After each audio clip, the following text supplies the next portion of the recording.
baseball. 880 ESPN, WHSQ, and WCBS-FM HD2, New York. Don. You're a filth bag. You're a sex star filth bag. Hahn. The guy's going to be 41. Flicking it. And Rosenberg. Go look at Redford in that movie right now. You'll want to hook up with him. This isn't North Dakota. This is New York. This is Don, Hahn, and Rosenberg. The best threesome I've ever heard. On ESPN New York and streaming live on YouTube. Don Hahn and Rosenberg, Big East live broadcast from the Irish Exit in Moynihan Train Hall is brought to you by Sam Adams, Sun Cruiser, and Schweppes. Schweppes delivers above the rim refreshment. Feel the madness and refresh your game with a Schweppes seltzer or Schweppes ginger ale. We are here, Moynihan Hall, Irish Exit. People are filing in. Some are going home. Some are going into the Garden. Big Friday. Big college basketball weekend starts tonight. St. John's a 5:30 tip. We've got four of the original teams. That's the best still part. alive, which is huge. That's the best part. Are we thinking St. John's repeats this year? Those who are here in the audience, because I imagine this time of year you're going to get a mix. Everybody comes in to New York. Yeah, Seton Hall, just hop on the train, right? This is one of the best of the conference championships. It still is, to me, one of the best because of the history of it, that it's at the Madison Square Garden, that the whole conference comes here, a confluence of different fan bases, and there's no better atmosphere than in that building. Peter, you're a fraud. You can jump on the St. John's bandwagon. It's a great point. I have lived here for a long time. Although, no, if I was going to really be a Rosenberg, my true fraud self, it would be jumping back on Georgetown. Who was, how about that? Who was my childhood team up until I went to Maryland, and then I felt I had to make a choice and declared. But whenever I see Georgetown's playing a meaningful game, I'm certainly pulling for the Bulldogs. Well, I am meaningful. Hoyas, that is. This is meaningful. I'm so thrilled to welcome in the president of the commissioner of the Big East, Val Ackerman, and it's the anniversary of an interview that I did when I was at Sports Phone 30 years ago. People don't know that the two of us were teenagers, and I had a chance to talk to you about being president of the WNBA, and we fast forward 30 years later, we get a chance to talk again. How are you? Here we are, buddy. Yep. couple of Jersey people talking some sports. Thanks for giving us a couple of minutes, Val. Great to be here, guys. I really appreciate it. We were just talking. How exciting is it to get four original Big East teams still alive here playing in the Garden? Well, it's very exciting. I have to just start off being here a lot to take trips to either Providence or D.C. on the train. I just want to give everybody – I want to give a shout-out to Naya Express in the corner. That's where I've gotten many a healthy meal to take onto the Amtrak. Yes, very exciting to see this day come, right? Because this is really the best event for all of us, too. It's not just the fans, but the people that work on this. We really take great pride in the association with the building, the history that accompanies this event. It's going to be our 44th Big East tournament at MSG, the longest connection between a venue and a conference, I think, in college basketball. Wow. And we signed an extension a couple of years ago that's going to keep us there till 2032 at the least, which would give us 50 years at MSG. Yeah. And even the Garden said, wow, that's pretty cool. Yeah. So they signed on, and we're grateful for that. And, of course, to have these schools that were part of the league back in 1979 that have remained committed to basketball, most of all, that have been through sort of the wars, given the journey of this conference, the history, the comings and the goings over the years.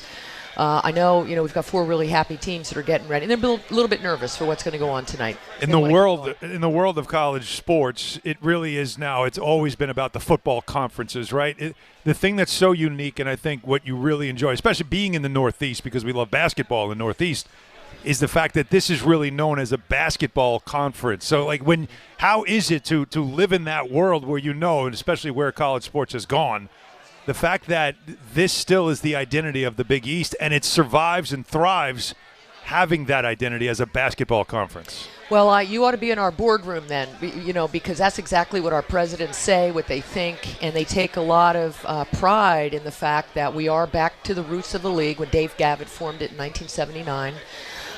It is, when I took this position now 13 years ago, I think there were real questions about whether a basketball-focused league could make it in a football-driven world. And, while we don't have their revenue, and that's, we'd love their revenue because a lot of the revenue in college sports come from college football. Yeah.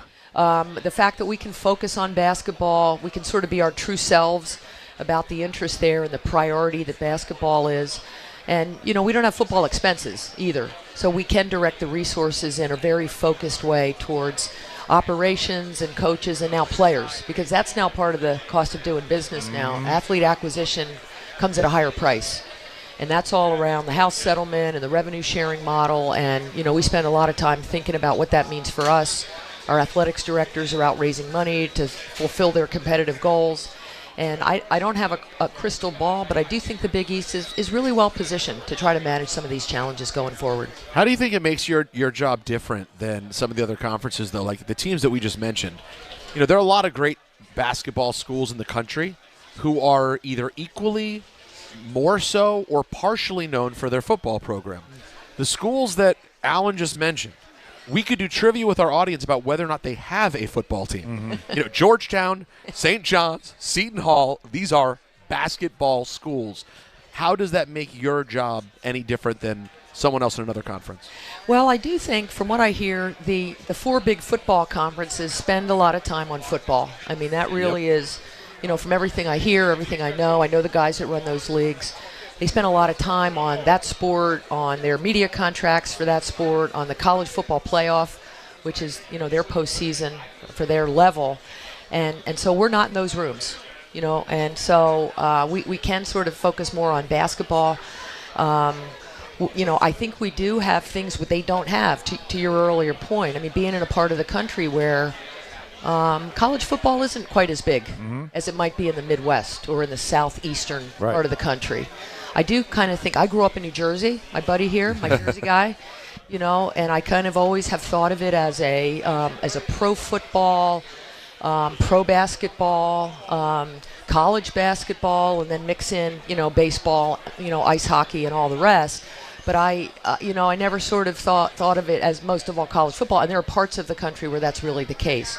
So we try to take advantage of that. We like being in the big cities. I mean, having teams in Philadelphia, New York, Washington, pretty close to Boston, is a big deal for us. Our Midwest schools are all in large markets. That's appealing to television. And I can tell you that every one of our schools has, really rabid fan bases. They care deeply about continuing to invest in the sport. So again, we sort of think about different things than the football guys think about. I mean, we line up with them come tournament time. We overlap and so on, and we have common interests with them in some ways, and we deal with them in a number of ways. But I think we're kind of standing alone, quite honestly. We're kind of the classic tweener. Yeah, it is crazy college sports. That this is the one little area of the country that just doesn't throw everything at college football. Syracuse tried to kind of get something going here in the tri-state area. They were actually on our air for a little while. Yeah. Didn't gain any traction. The Big Ten took Rutgers as kind of like the New York team. And as a Jersey guy, to see that they'll show the Empire State Building when Rutgers plays, like, dude, it's an hour away. It's ridiculous. And then, of all places for Tim Tebow to go, it was with the Jets. So, like, with the one area where, like, we don't get this whole Tim Tebow thing. It's kind of strange how that works out. Val Ackerman, commissioner of the Big East, is with us here on Don Hahn Rosenberg. Your other claim to fame in the infancy of the WNBA, you were the president. When you look back now 30 years later, did you ever think that it would get to be where it is today? Well, we that was the dream. The dream was that it would be, our mantra early on, that it would be the 5th major league. We kind of looked at the NBA, most of all, the big brother, and then looked at, football, baseball, and hockey, and said, okay, for all the team, and then we knew there was sort of golf and tennis, but we looked at the team sports and really felt like we could be number 5, maybe higher than that at some point. So that was really the dream. There was a sense that it was going to be a marathon and not a sprint. And in fact, in the early years, we kept reminding ourselves that there were many attempts to start women's pro basketball in this country, and they never worked. Mm-hmm. Like, there's a graveyard out there with the tombstones of failed women's pro basketball leagues. And the fact that we had the NBA behind it, we played in the summer. They're very deliberate to play in the summer to get better television, to get away from the NBA shadow, to get away from the college basketball shadow, was an important strategic pillar of the league that we thought would pay off and create sustainability. And then we were just sort of hoping that the league at some point would sell itself. The NBA threw a lot of marketing in early, but we said this has got to sell itself. Fans have got to like these players, they've got to like these teams, these rivalries, and we've got to have that interest level. And we had it early on. There was a core fan base that was really, very much into Cheryl Swoops and Cynthia Cooper and Lisa Leslie and all the rest. And then, now we've got this whole new group of young players that have really just captured the imagination, I think, of sports fans at all levels. I mean, I get guys who I'm sure never watched a women's basketball game, 2 years ago asking me about Caitlin Clark. And Paige Beckers, who played in our league and is now a hotshot, soon-to-be second-year player in the WNBA. So to see all of that happening is great. I think society has helped us a bit because people are more open to women as role models in sports. I don't think that was sort of widespread when we were starting the league, but we were determined anyway to do it. David Stern, I want to give him all the credit in the world. He really understood that women were going to be important to the future of the game of basketball, and then it just sort of took off from there. What was it going to take? I mean, I covered the league at the very beginning as a very young reporter, and it was something that I was fascinated by, to see the crowds that would go to the Garden, to see what it was like when the Liberty went out to L.A. and it felt like a really big game. Some of those finals, some of those games, that Houston team was just so loaded and so talented. But like you said, it was still waiting to take that next step. Was it going to be drawing people in, or was it going to be the investment that was going to be put into the league from sponsors and networks that needed to bring it to a bigger audience? What had to happen? And because it feels like both has happened in the last couple of years. Well, both had to happen. I mean, you needed the investment from the NBA, which was putting up staff and capital and linking the WNBA and the players to NBA events and programs just to kind of give it a lift. And look, we called the league WNBA. Yeah, we could have called it the Women's Pro Basketball League. Right. Something unrelated. But that was one of the easier decisions. Is we got to connect it. We got to get the goodwill from the brother league. So it was about investment. It's been sustained investment. I've been gone for a while now, but I know the league is still putting into that. And then again, it was really, how do you get the fans to take interest in these players? And the female fan base was different. It wasn't like the kind of guys you guys would relate to in terms of male sports fans. They were sort of interested more in the stories, less about the statistics. They needed to warm up to the rivalries, and then figuring out how to nurture that element of their interest, but at the same time creating a good enough product that the male sports fan would say, hey, wait a minute, this is worth my time. This is really good basketball. They don't dunk. Okay, we got that. But still, it's a really, really high level of play. But I'll tell you I what, want to support that. And what changed to me, I think, where you are now, college basketball, the feeder that came in, because it felt like the women's college game went to another level. And then it's like these players are now going to the W. So now you can follow those players into the summer and see them play, whether it was Caitlin Clark, whether it was Paige, obviously. There's several other names as well. Like, I do think it was the college game getting to a point where the women's Final Four was getting some serious ratings. You had to get some of those corporate sponsors to say, we're going to follow these players, because look at the following they have, into that league and invest in it there. That to me was the linchpin. I think that's what really set this thing off the last couple of years. Would you agree? Yes, and I think you're spot on, because sponsors follow fans. If they think there's fan interest, and if they think those fans line up with their customer base, that's the linkage right there. And to your earlier point, I worked on the first two bargaining agreements, and we didn't really think early entry was going to be appropriate for the WNBA. I mean, that's obviously a hallmark now on the men's side, and has been for a long time, and was collectively bargained that way. Why? Because first-round draft picks can make a lot of money, so the sooner those guys get going, they can get through their first contract more quickly if they get an earlier start. So to be clear, in the women's game, no early entry. You had to go 4 years? You had to be 4 years? Minimum age of 22. Okay, minimum age, right. Which lines up about, the fourth year Third of or college. fourth year, right. So if you redshirt a year, you don't play, you could be 22, have a year of eligibility left, but you could still be eligible. A little bit younger for an international player.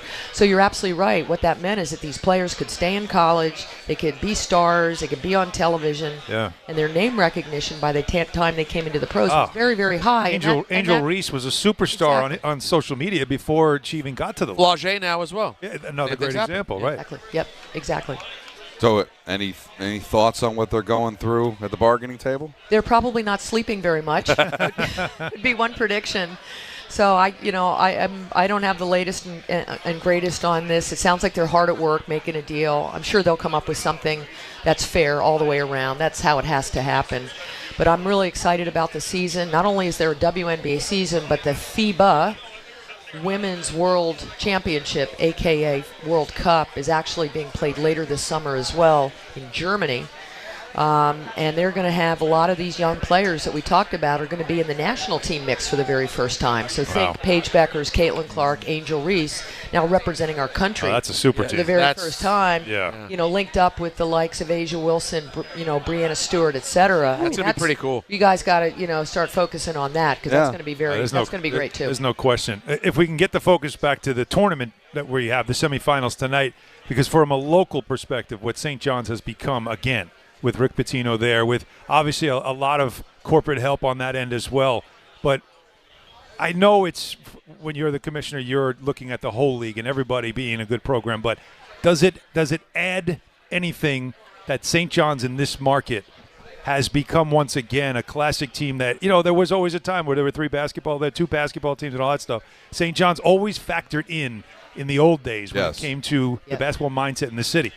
That's back again. Does that make a big deal? Do you notice that with the Big East? 100%.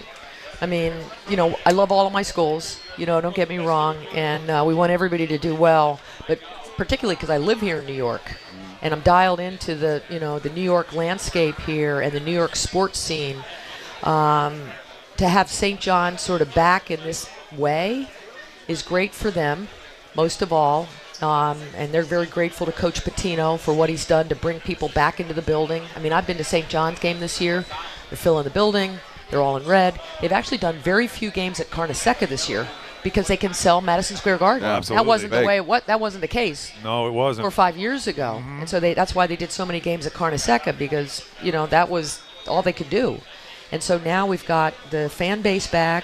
And my sense, my husband grew up in Brooklyn.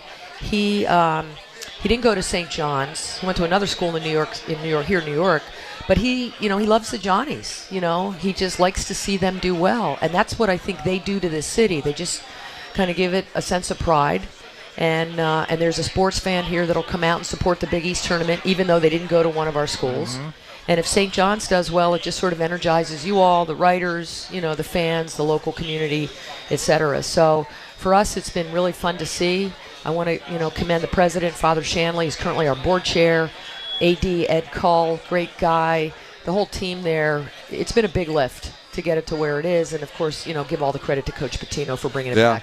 And they're, UConn again on both sides, right? Talk about a juggernaut. That is UConn. And where they were, and you just look at, during the time that you've been involved in the 30 years that I've been in, sports radio, to see them go from where they started to now just a consistent, dominant, unbelievable basketball program for both the men and women. We love having them back. I mean, that was something that I worked on when the new Big East came into being in 2013, so 13 years ago.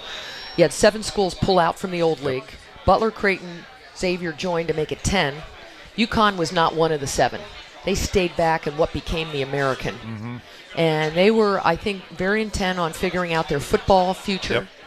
And the new Big East was not football anything. So they sort of needed some time to sort of figure it out.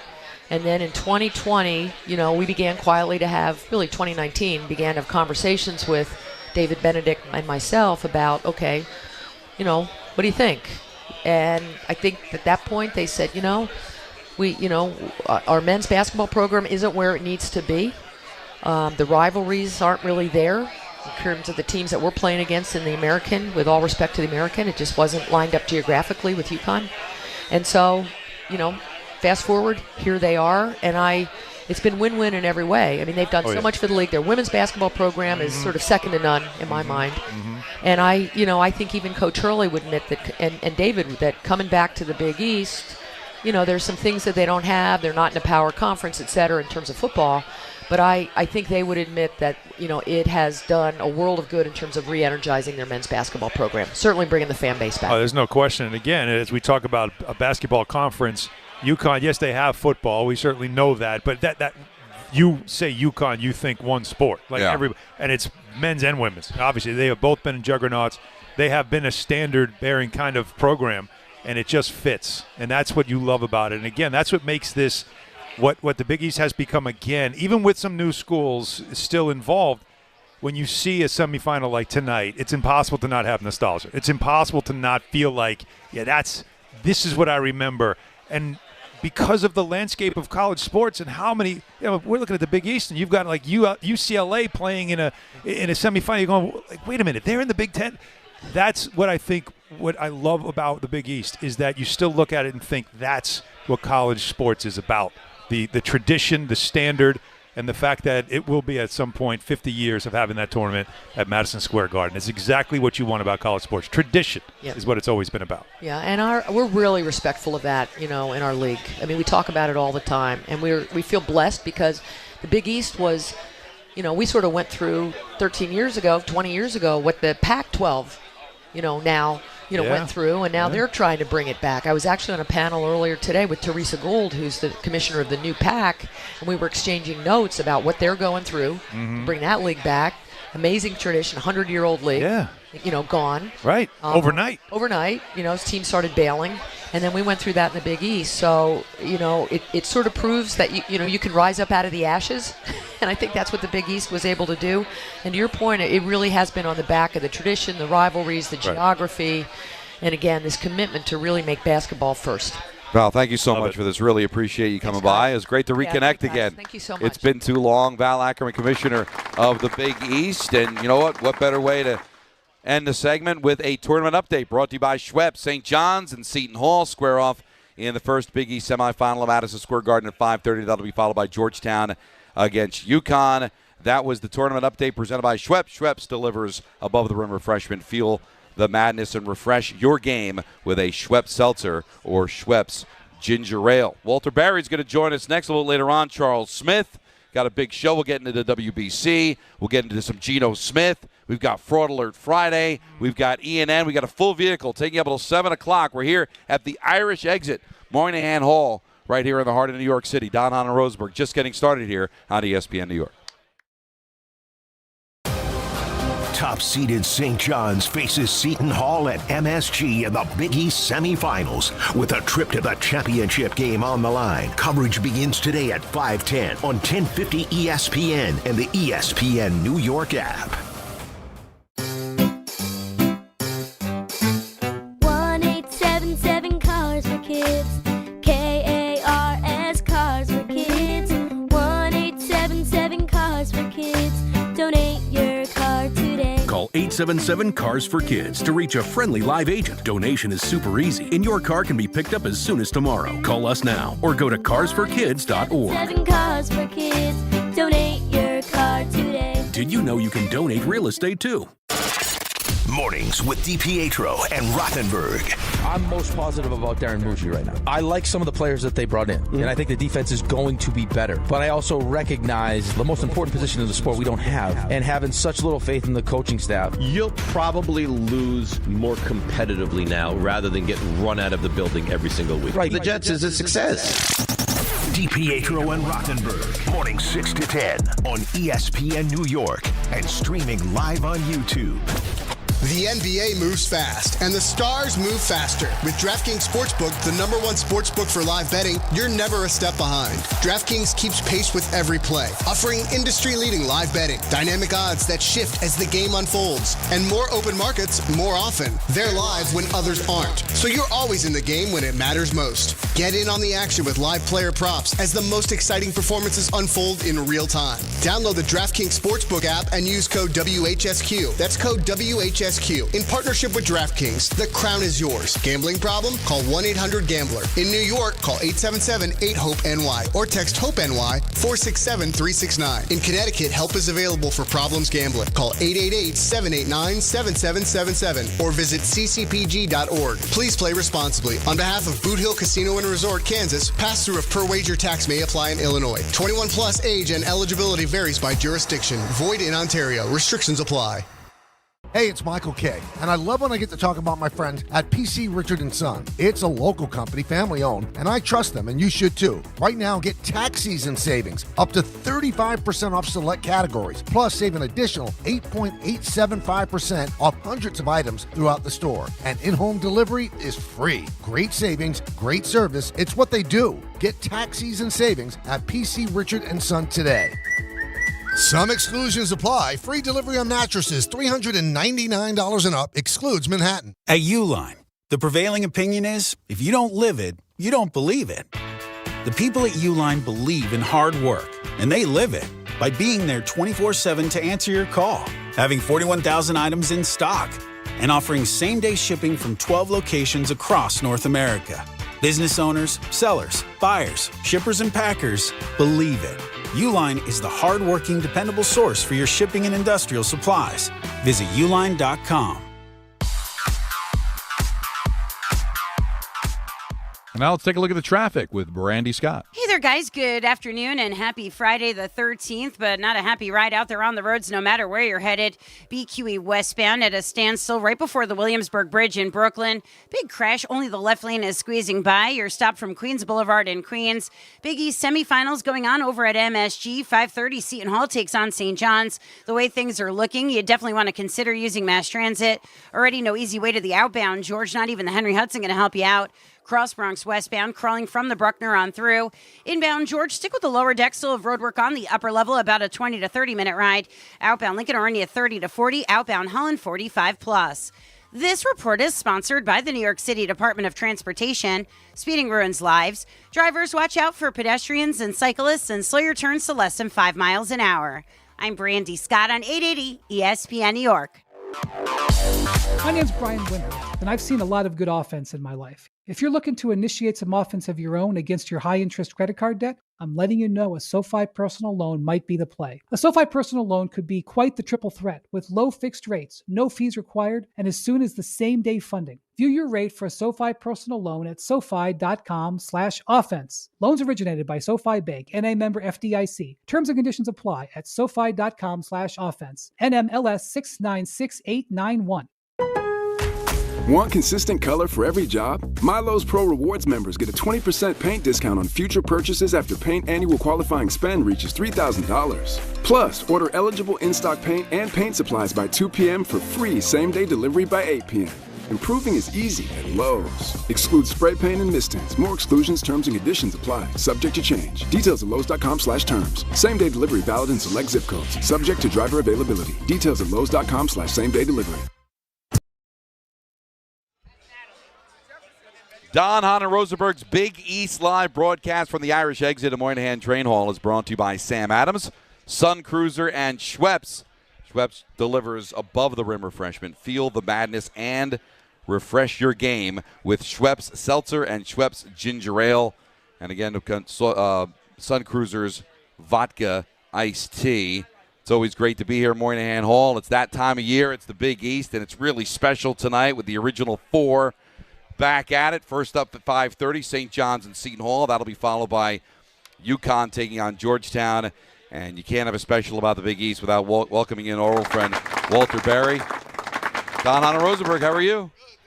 Let's get your headset on. Truth. What, you forgot how it worked now? Welcome. You can't never forget this. No. They all want to hear you. It's been the theme of the show so far, just how special to get these four in the quarterfinals like this. Yes, very special.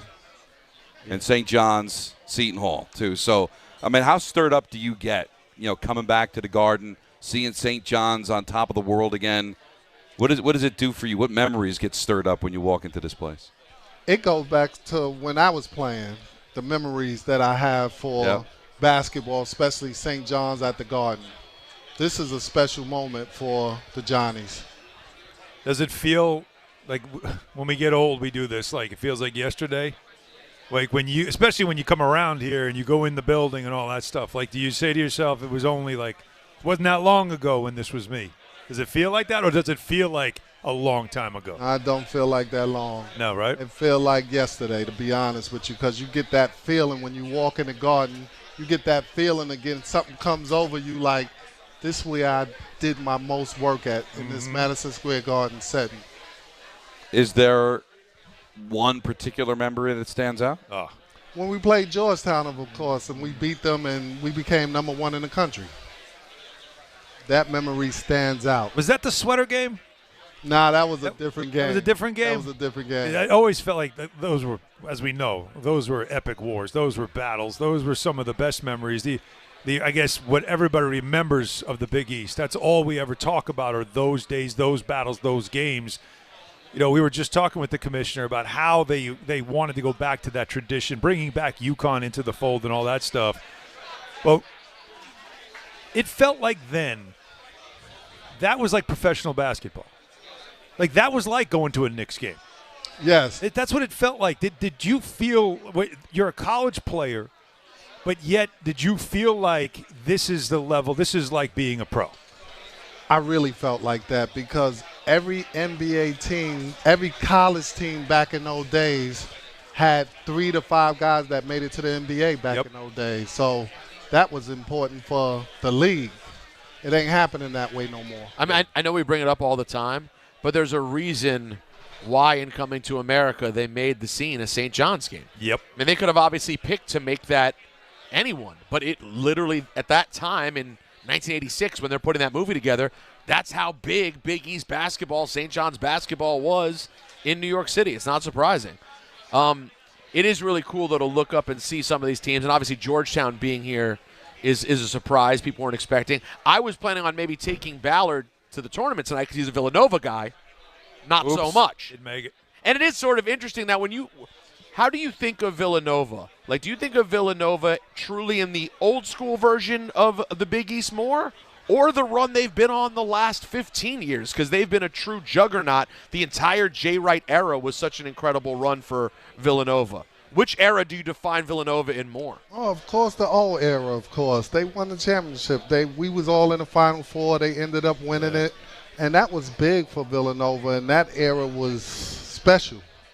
Yeah. Wait. I need to know this. How'd they win, though? How'd they win that? You had 3 Big East teams in the Final Four. If you would have told me the 3 teams that were in it was Georgetown, St. John's, and Villanova, right? And it was Memphis State was the 4th, right? Memphis, yes. If you were going to tell me there's 3 Big East teams going, which team do you think is not going to win it? Villanova would have been that team, right? Yes. How did they do it? Look, they had a great team, and they played together, and they had, and it's a little bit of God involved in this also. Oh, of course. If it felt like it, yeah. Because they couldn't miss? They couldn't miss. And, and everything just went their way. Yeah. And they played Georgetown a lot better than we did in them days. Villanova and Georgetown, Villanova was a better team all year round, I believe. They knew what to do. And Patrick was goaltending left and right in those games, and they were just taking the 2. They didn't care. Go ahead and goaltend. We're going to take the 2 points.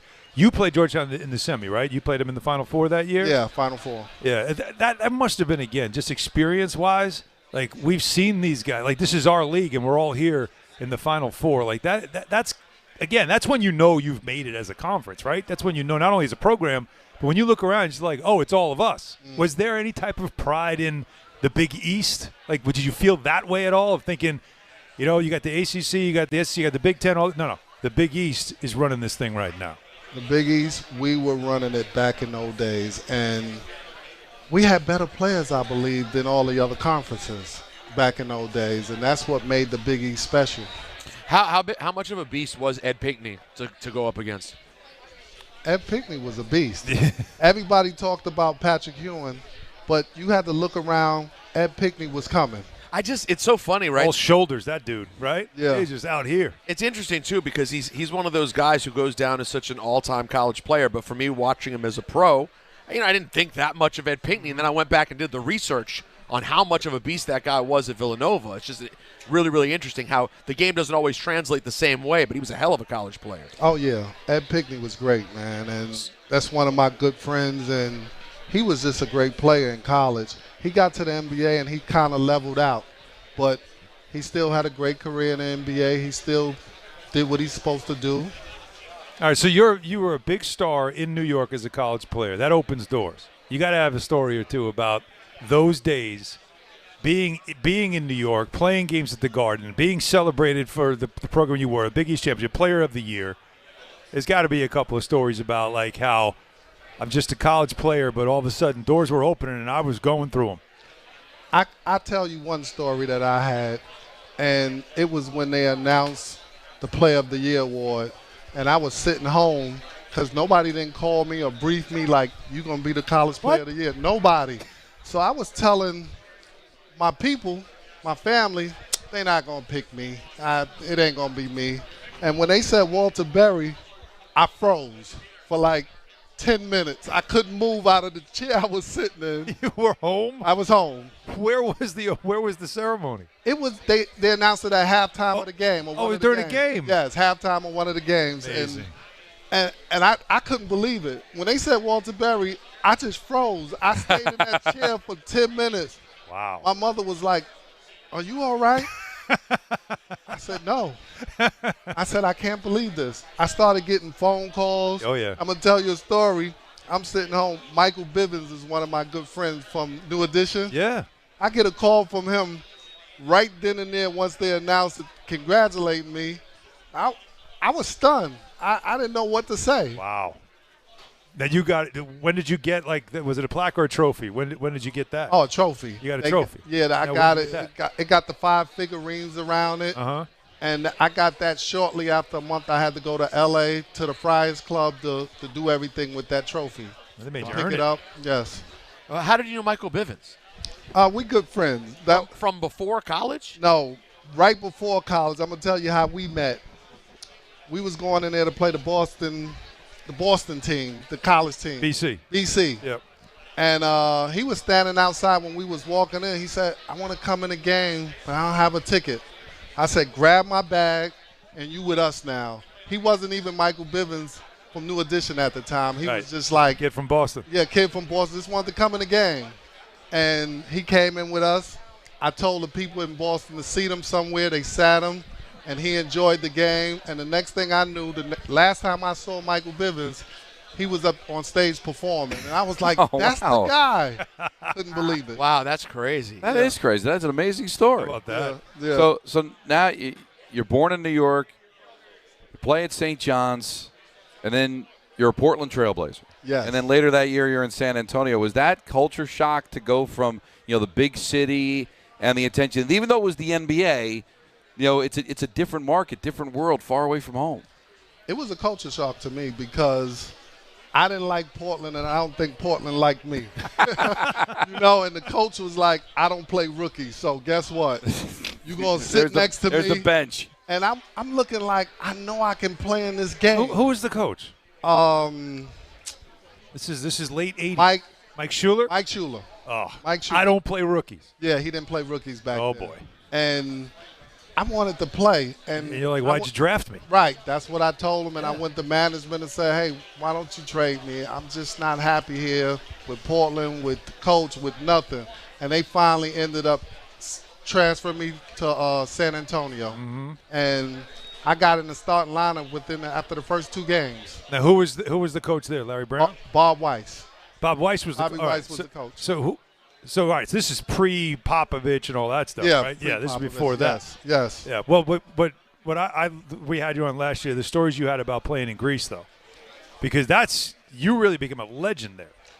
Listen, once I got to Greece, I left the NBA. I had contract problems. A lot of people don't understand. My last team was the Houston Rockets, and they wouldn't pay me the money that I thought I was worth.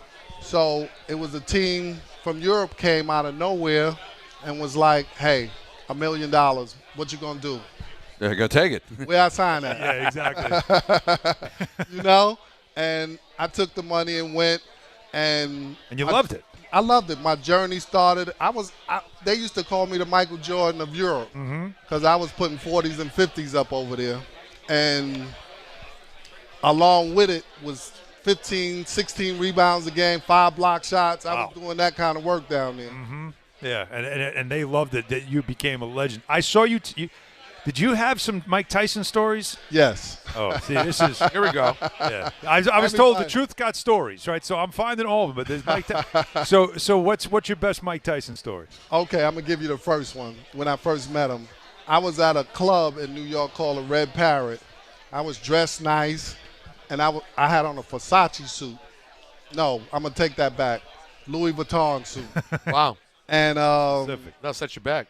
I'm standing there trying to go in. I'm at the door. How old are you? I'm probably I was just coming to St. John. Oh, okay. I was like my first year at St. John's. Okay. Mike Tyson taps me on the back.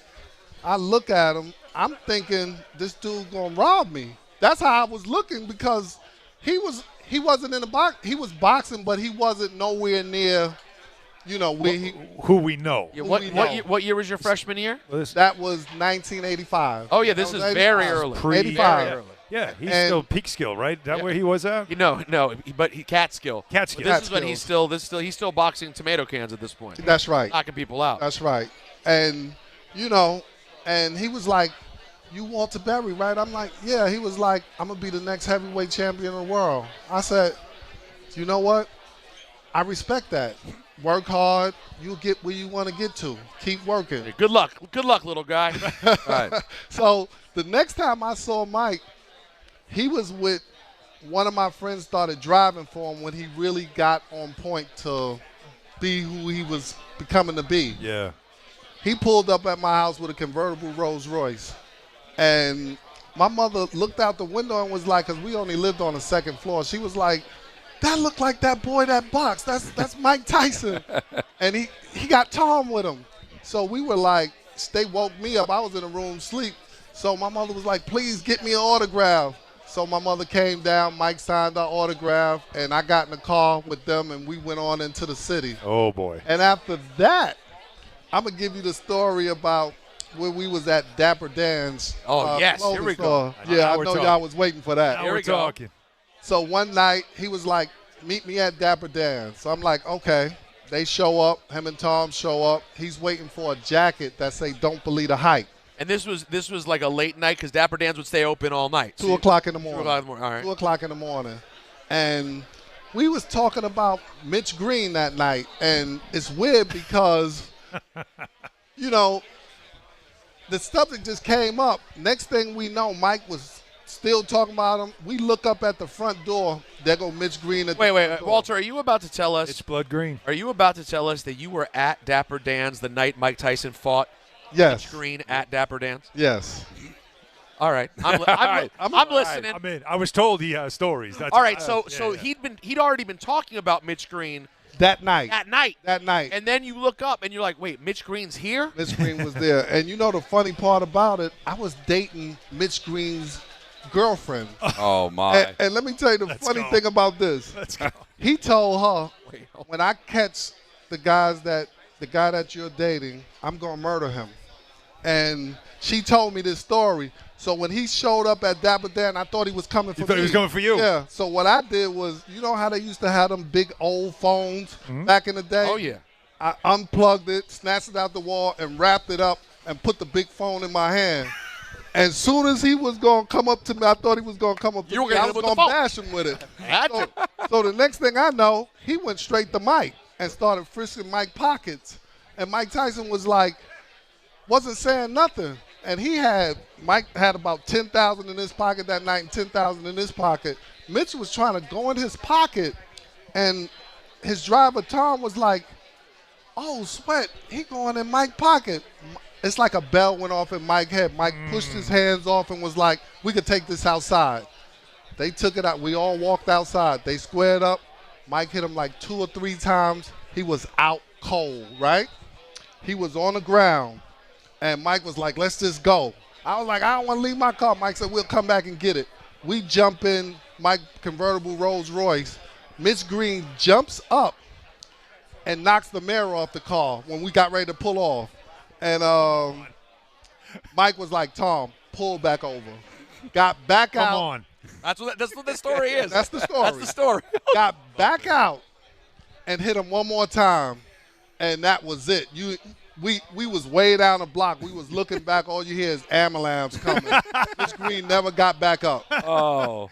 And wow. never came for you either. No, never came for me, apparently. Right. You still have the phone in your hand? The craziest thing is Mike had already whooped his ass in a real fight. He'd already beaten Mitch Green, right? That's what we were talking about because Mike never knocked him. Mike said the only person I couldn't knock out. He didn't knock him out, but he beat him. He beat him bad, but he didn't knock him out. out. Well, until... Yeah, until the street fight. We got 2 KOs. Dude, that is a great way to close it out, man. Have fun tonight. Thank you so much. Walter Berry, the truth. Brings it every single time. That is an amazing, amazing story. Don Hahn Rosenberg's Big East Live broadcast from the Irish Exit at Moynihan Train Hall is brought to you by Sam Adams, Sun Cruiser Vodka Iced Tea, and Schweppes.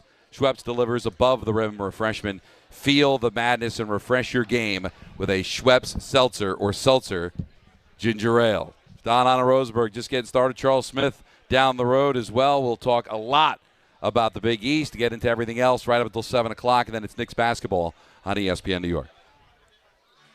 And FanDuel, ladies and gentlemen, is giving all customers a profit boost every single day through March 15th. From now till the final 68 is revealed, you're getting a daily profit boost for a chance to win winnings on your college basketball bets. Trust me, you do not want to miss a single day, all right? Build a same-game parlay for a shot at a bigger payout, or try live betting and jump in after the tip-off. It's that easy. Best of all, with FanDuel, you get paid instantly when you win.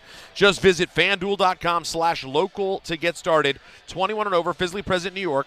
Opt-in required. Bonus issued as non-withdrawable profit boost tokens. Restrictions apply, including any token expiration and max wager amounts. See terms at sportsbook.fanduel.com. For help with a gambling problem, call 877-8-HOPE-NY or text HOPE-NY 467-369.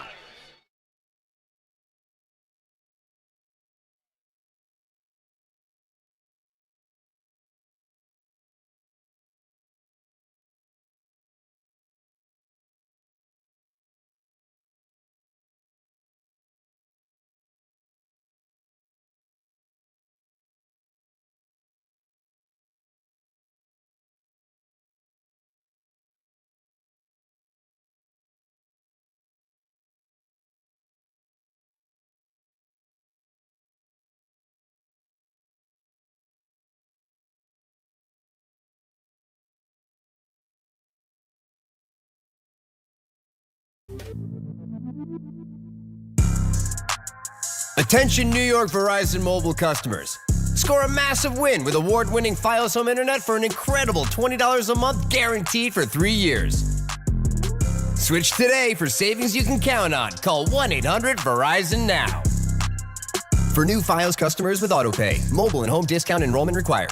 3-year price guarantee applies to the Fios-based monthly rate only. Additional terms apply.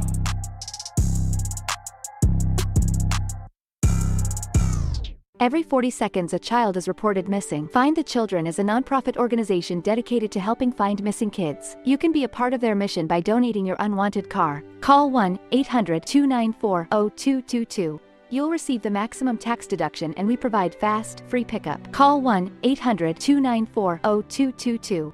Donate your unwanted or unused car. Call 1-800-294-0222. This advertisement was paid for in partnership with Cars R Us and Find the Children. I'm Boomer Esiason. My mom died from cancer. She was only 37 years old. She didn't have life insurance, and that was devastating for my family. That's why having life insurance is so important to me. Ethos makes it fast and easy. Get a quote in seconds, apply in minutes, and get same-day coverage. You can get up to $3 million in coverage with no medical exam. Get your free quote at ethos.com/play. That's ethos.com/play. Paid spokesperson. Time spent on application may vary. Online health questions required. Okay, I have to tell you, I was just looking on eBay where I go for all kinds of things I love, and there it was. That hologram trading card. One of the rarest, the last one I needed for my set. Shiny like the designer handbag of my dreams. One of a kind. eBay had it, and now everyone's asking, ooh, where'd you get your windshield wipers? eBay has all the parts that fit my car. No more annoying. Just beautiful. Millions of finds, each with a story. eBay. Things people love. I'm Boomer Esiason. My mom died from cancer. She was only 37 years old. She didn't have life insurance, and that was devastating for my family. That's why having life insurance is so important to me. Ethos makes it fast and easy. Get a quote in seconds, apply in minutes, and get same-day coverage. You can get up to $3 million in coverage with no medical exam. Get your free quote at ethos.com/play. That's ethos.com/play. Paid spokesperson. Time spent on application may vary. Online health questions required. It's DiPietro and Rothenberg's Pickleball Madness. Friday, March 20th at Pickleball Heaven in Medford, Long Island. Come out and watch them play, dominate, or be humbled.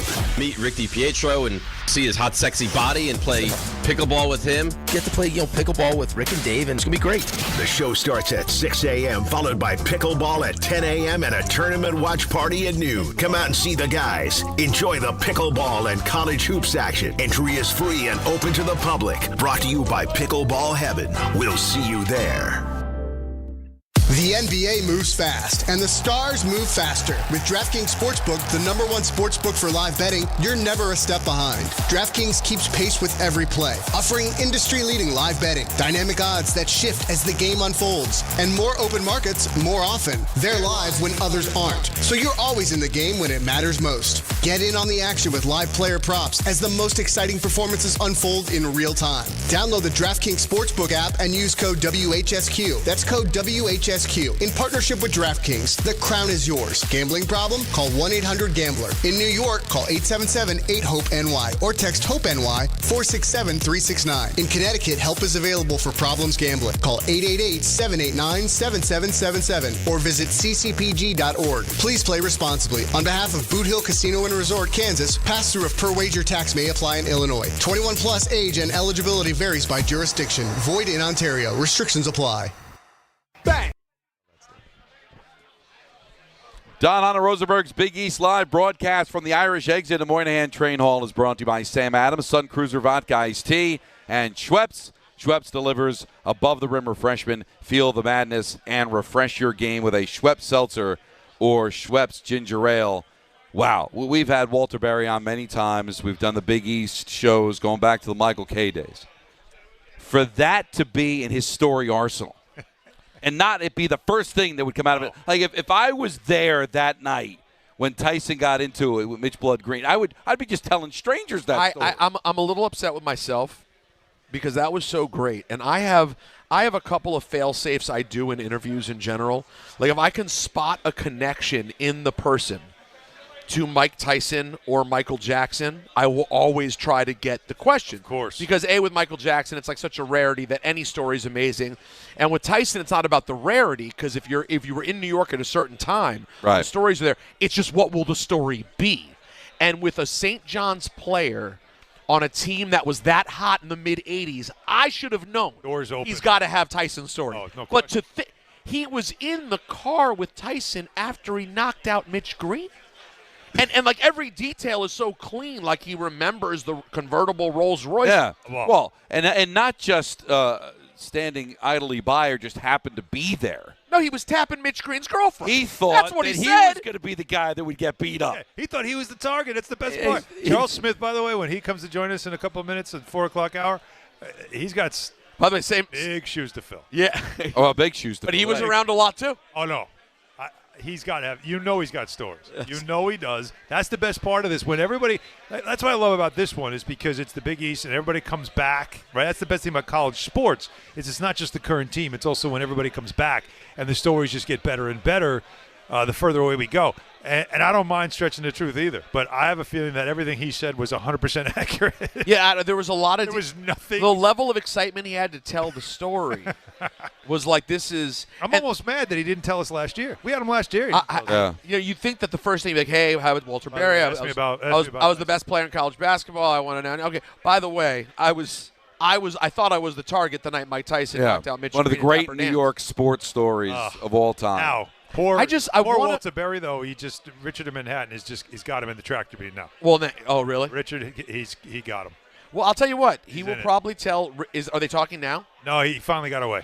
Oh, I wonder if Richard told him anything like that he didn't know. Because, Richard might have information that Walter Berry doesn't even remember from his own career. And having met Richard in Manhattan last year and us talking about how he's a bit of a doppelganger for R.J. Santillo and knowing that already, looking at him, he is old man R.J. Santillo. You think this is what R.J.'s going to look like? Yeah, R.J. now will know what he's going to look like when he's like in his 70s. Really think so? I see. There's a lot. There's some other stuff in there, too, but there's a lot of R.J. You think so? I think he's lot. He's giving R.J. I think he gives R.J. Oh, but so if you're better than giving other J's, you know what I mean? If you're in the area, jump shots. If you're in the area, come by Moynihan Hall, Irish Exit. Needs to be here. It's a place to be. Charles Smith's going to be coming up in a couple of minutes. Maria Marino is here as well, so we're going to bring here. And Walter Berry's still probably telling a story that might be better than the one he told us. It's like just a guy here at Moynihan Hall. Like it's that great because you know what? It's on the table because we had him on last year. He didn't tell us the story. That was a mind-blowing. Love it. I was not prepared for that. That was a good moment. I just want to. I want to find out at some point when I see Tyson again. I'm going to ask him why So Mitch Green intentionally just went in there and was like, I'm gonna, like if he started grabbing his, because he was just messing with him. And then Mike was like, all right, enough. We're going outside him. Like, what were you doing if you're Mitch Green? You really thought this time you thought you were going to get the win. Yeah. Not in the ring. It didn't work out in the ring, but in the street, I got you. What I was thinking he was going to do was he checking him to see if he had a weapon. Like, he was going to go after Tyson. We wanted to make sure that he didn't have a weapon on him. No, I think he was kind of like jokingly trying to say, like, run your pockets. Like, give me really? That's what I think it was. Well, it was a mistake. It didn't. And then the mirror made it worse. I mean, have you ever seen the Tyson one-man show, the one that was on HBO a few years ago?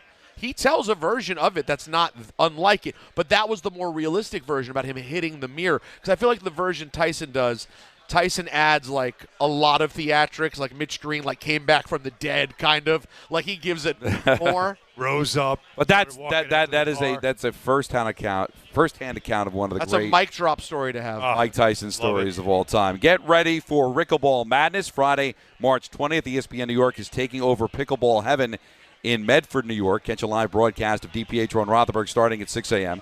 Then stick around for our social ladder pickleball tournament. We'll crown a champion, and then we get right into some college hoops, a watch party that'll cap off the day. The tournament is officially sold out, but the event is open to the public, so come down, enjoy the action, be part of Rickleball Madness. Brought to you by Pickleball Heaven, the new standard of indoor pickleball. So we got lots to do today.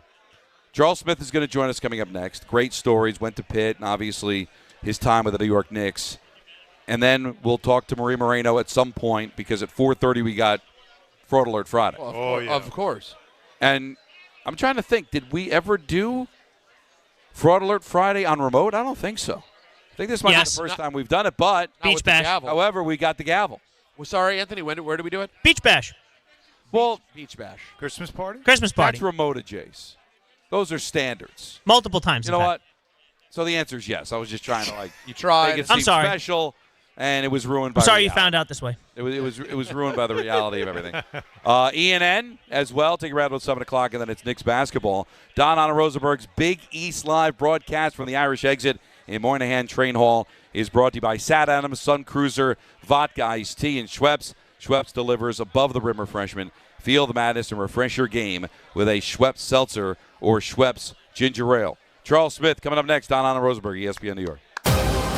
Top-seeded St. John's faces Seton Hall at MSG in the Big East Semifinals with a trip to the championship game on the line. Coverage begins today at 5:10 on 1050 ESPN and the ESPN New York app. 1-877 Cards for Kids. KARS Cards for Kids. Ready to get rid of that old car? Donate it to Cars for Kids. Call 877 Cars for Kids to reach a friendly live agent. Donation is super easy, and your car can be picked up as soon as tomorrow. Call us now or go to carsforkids.org. 1-877 Cars for Kids. Donate your car today. Did you know you can donate real estate too? Hey, it's Michael Kay, and I love when I get to talk about my friends at PC Richard & Son. It's a local company, family-owned, and I trust them, and you should too. Right now, get tax season savings, up to 35% off select categories, plus save an additional 8.875% off hundreds of items throughout the store. And in-home delivery is free. Great savings, great service. It's what they do. Get tax season savings at PC Richard & Son today. Some exclusions apply. Free delivery on mattresses, $399 and up, excludes Manhattan. If you've been injured in an accident that wasn't your fault, then you need a lawyer who knows New York's unique personal injury and workers' compensation laws. At the Parisman Firm, they have decades of experience handling all types of accident cases and a proven track record of delivering huge results. Their team has already recovered nearly $1 billion for injured New Yorkers. From construction to car accidents and slips and falls, they've got you covered. Call the Parisman Firm now at 718-WORKERS, where your case is their cause. Get the justice you deserve today. Do you owe $10,000 or more in credit card debt or personal loans? With credit card debt at all-time highs, Debt Relief Advocates is urgently notifying consumers of debt relief now being made available designed to aid consumers with out-of-control credit card debt. Those who qualify and enroll for this relief program may only have to pay back a fraction of what they owe. This is not bankruptcy or a debt consolidation loan. This is a relief program that credit card companies would rather you not know about, as it could end your debt nightmare and save you lots of money. Consumers owing at least $10,000 in credit card debt or personal loans can now take advantage of this debt relief as the cost of living skyrockets. For free information and to learn what debt reduction you may qualify for, simply go online and visit DRA.com or call 800-433-8909. 800-433-8909. Again, that's 800-433-8909. ESPN New York, now streaming live on YouTube. Subscribe today and watch the show. WHSQ and WCBS FM HD2, New York. Don Hahn Rosenberg's Big East Live broadcast for the Irish Exit at Moynihan Train Hall is brought to you by Sam Adams, Sun Cruiser, Vodka Iced Tea, and Schweppes. Schweppes delivers above the rim refreshment. Feel the madness and refresh your game with a Schweppes Seltzer or Schweppes Ginger Ale. Very rarely do you have a guest on that feels the pressure that Charles Smith feels right now, because we had a guest in Walter Berry that told like the story of stories. So Charles Smith, of course, Pitt, Knicks. You have to have a story that can top that one from Walter Berry. Go ahead. I don't know if I can. I never murdered anybody. That would be the next thing, right? No, have you ever heard that story from running into Walter over the years? Have you ever heard that story? No. Can you believe he has that in his pocket and doesn't tell it to everybody? Well, he came with it today. Yeah, he brought the heat. He brought the heat today. You would have to go like the Manson family. Like you would have to get that level. So I stumbled into a party one day. Oh, wait a minute. This man did play with Patrick Ewing and Charles Oakley. I imagine he's seen some things. Yeah, that's a very good point. Have I seen some? Oh, wow. Go back. Now, do you just have any general memories of Tyson being around from your days in New York, though? Because those are the days when Mike was outside. No, Tyson, my days with him, it was in L.A. when I was with the Clippers. Do tell. Because we would, you go out to different clubs, different places, and, run into him there. And at that time, yeah, he was in the heyday of his career. This is what, your Clippers years were early 90s? Yeah, it was from 88 to 92. 88 to 92. Yeah. Oh, so that was literally when he's the guy. Yeah. So when Tyson was in the club, A, would he interact with the ball players, and B, did he sort of suck the air out of the room in any way? No, he didn't interact. But I do have a story with him and my mother.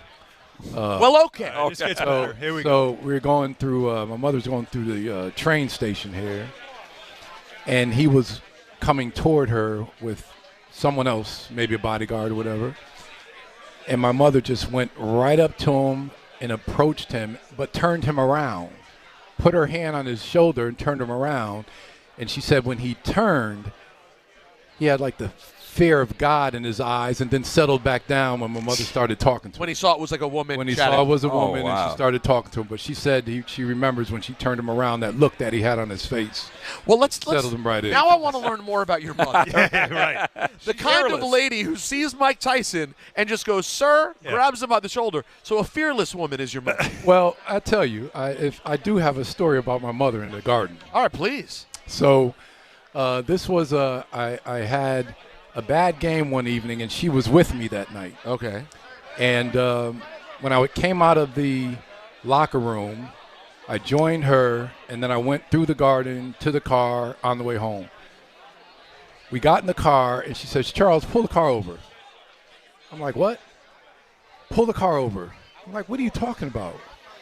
And then she yells, "Pull the car over." She said, "I've never been so disgusted and embarrassed by you ever in my life." I'm like, "What?" She said, "The guy at the elevator said something to you. You ignored him. The person when you came out of the locker room said, 'Hey, you guys are winning the next one.' You ignored him. You ignored every person leaving the garden that night." And she said, "I didn't raise you to be that way." Key thing. So after she said that, you act like you're not listening, but you're listening. Yeah, absolutely. Your mom. The next 2 years here, I come out of the locker room, I'm signing shoes, giving them to people. Guy at the elevator, bringing them water. And I did that for 2 years. There's another guy who was retiring from the garden after 49 years. And he asked for me to come to his retirement party. So the Knicks called and said, hey, guys retiring, we'll fly you in. I said, no, I'm in town. I'm in Connecticut. I'll just come. And he said, why does he want me to come? He said, I don't know. He just asked for you to come. So I go. The guys there, they did the retirement party behind the ticket sales booth at the Garden. And he says, at the end, he says, a lot of you are wondering why I invited Charles Smith to my retirement party. And I said, and I'm just standing in the back. And he says, Nicky, stand up. I think his grandson was named Nicky. He said, Charles spent 45 minutes with Nicky at the end of one of the games. Nicky was about to go to jail. And he spent 45 minutes with him and turned his life around. And Nicky stood up. And the guy's bawling now. I know I did it, but I don't remember. Of course. I didn't remember. Of course, yeah. It was an awesome thing. So from that point on, people always ask, how do you just go through the Garden and go through all the places? My mother told me a long time ago, owners will come and go. Those union workers will always be there. That is right. And so from the people on the floor to the seating, all over, they always say, how's Dorothy? She made friends with all of them. So that was a story about my mother, and now I have a relationship with all the union workers. But it is amazing, but that is a true story. It's true. Like no matter who you are, it is, and it's always the judge of character, isn't it? When you meet somebody, it's always like, how do they treat someone they don't have to treat? Well, and particularly the ultimate, because this is what your mom called you out for failing on as a kid. How do you treat people when you're not feeling it? Yeah. Exactly. Because that's the one we generally throw out our general politeness. I'm not doing it today. Right. But like that's the next level is, being able to act that way when you're feeling down. Right. That's something. Hey, I'm acting polite with you guys. Yeah, look at that. You don't have to. Exactly. You don't want to be here. That's right. Other I things you said could be doing.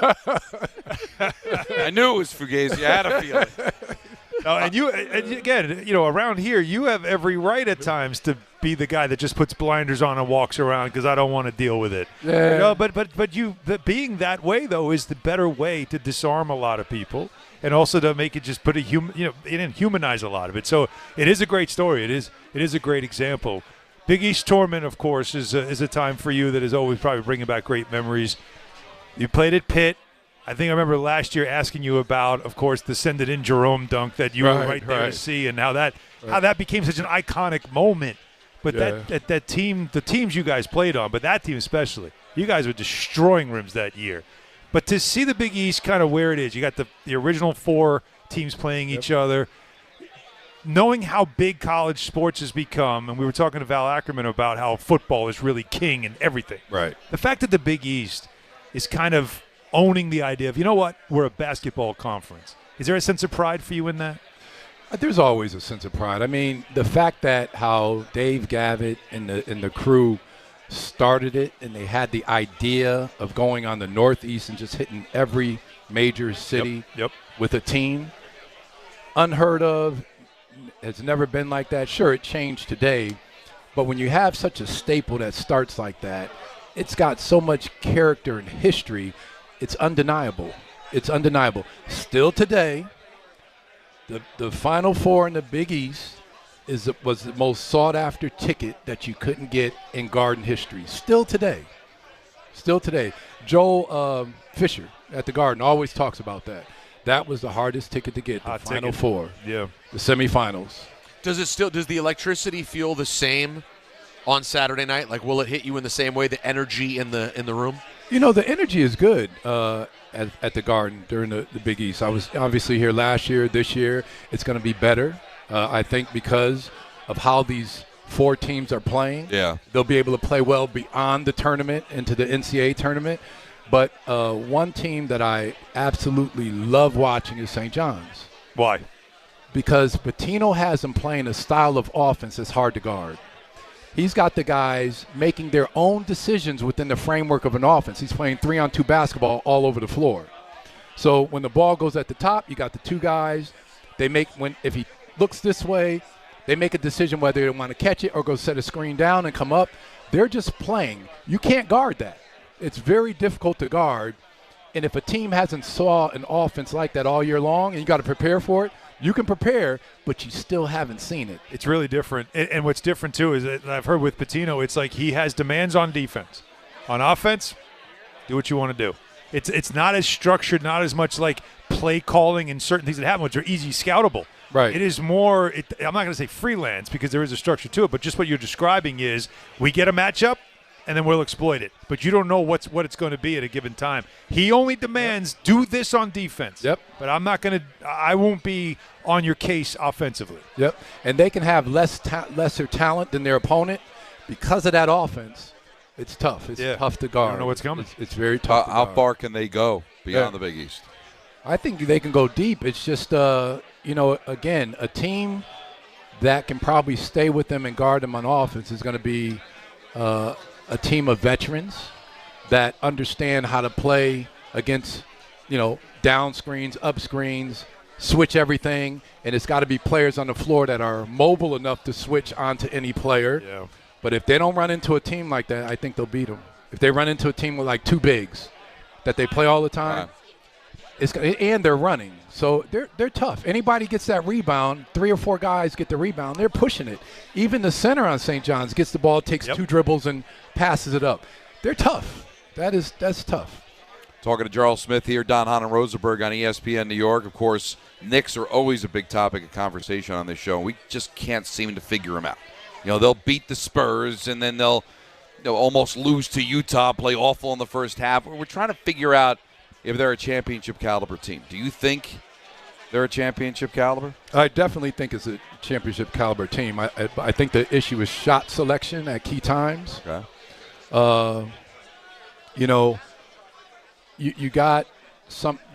They have players on the team that have offensive ability to make shots everywhere, but at key times, if you're in the bonus, you don't take a 3.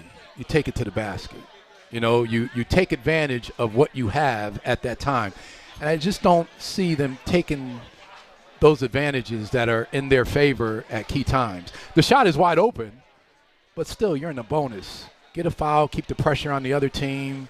And so I just think it's a minor adjustment of shot selections by certain players at key times. Is that a player thing, though, or is that a coach thing? And did you see the same issue last year that you see? It's the same. But you know what? It's hard to say whether it's a coach issue or a player issue because as a player, you got to feel that you're going to make that shot. You got to know that you're going to make that shot. Right. But if you miss it in a key shot like that, it can turn the game in a different direction against you. I just wonder, is it an analytical thing where the analytics tell you take the 3? Everybody's hoisting always threes about all over the place. Yeah, that's a problem. That's a problem. Obviously, and I think I've been watching Karl Towns since high school. He is the best shooting big man in the league. Forget that he won the All-Star thing. That has nothing to do with it. The guy can flat out shoot. He's been shooting like that since high school. So I don't understand, how everyone has their issues with him. He's playing. He's putting up the numbers. Yeah, he gets – if you want to highlight somebody's flaws and say he missed that on defense, you could do that with every player on the team.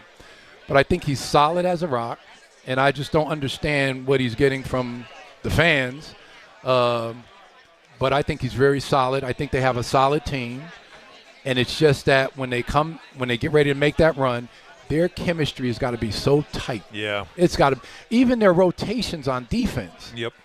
They slack. It's like almost as if when they want to, which I think is a dangerous thing. OKC, that game, they were phenomenal defensively. I mean, that was a terrific basketball game. What they did to the Spurs, and the Spurs have been killing everybody. They finally lost last night, but the Knicks were the only thing that beat them for like a month and a half. But that game was a phenomenal defensive game. In Denver, what they did to Jokic and company, when they want to, it's there. The problem is it's not always there. Is that a dangerous thing to see a team that thinks they can just flip the switch when they need to? See, I would look at, and some players are like this today. I've heard, you see players say things like, "What I can't understand, I'm tired, mental health." You got all these different things going on, but I would look to see were they, in those types of games, did they play the night before in another city? Are they a little tired. Was it a road swing out west, 6 games in 10 days, and you see these flaws and just from the repetition of games. I would look at that, talk about analytically, how do they play after a back-to-back? Yeah. Who plays worse after a back-to-back?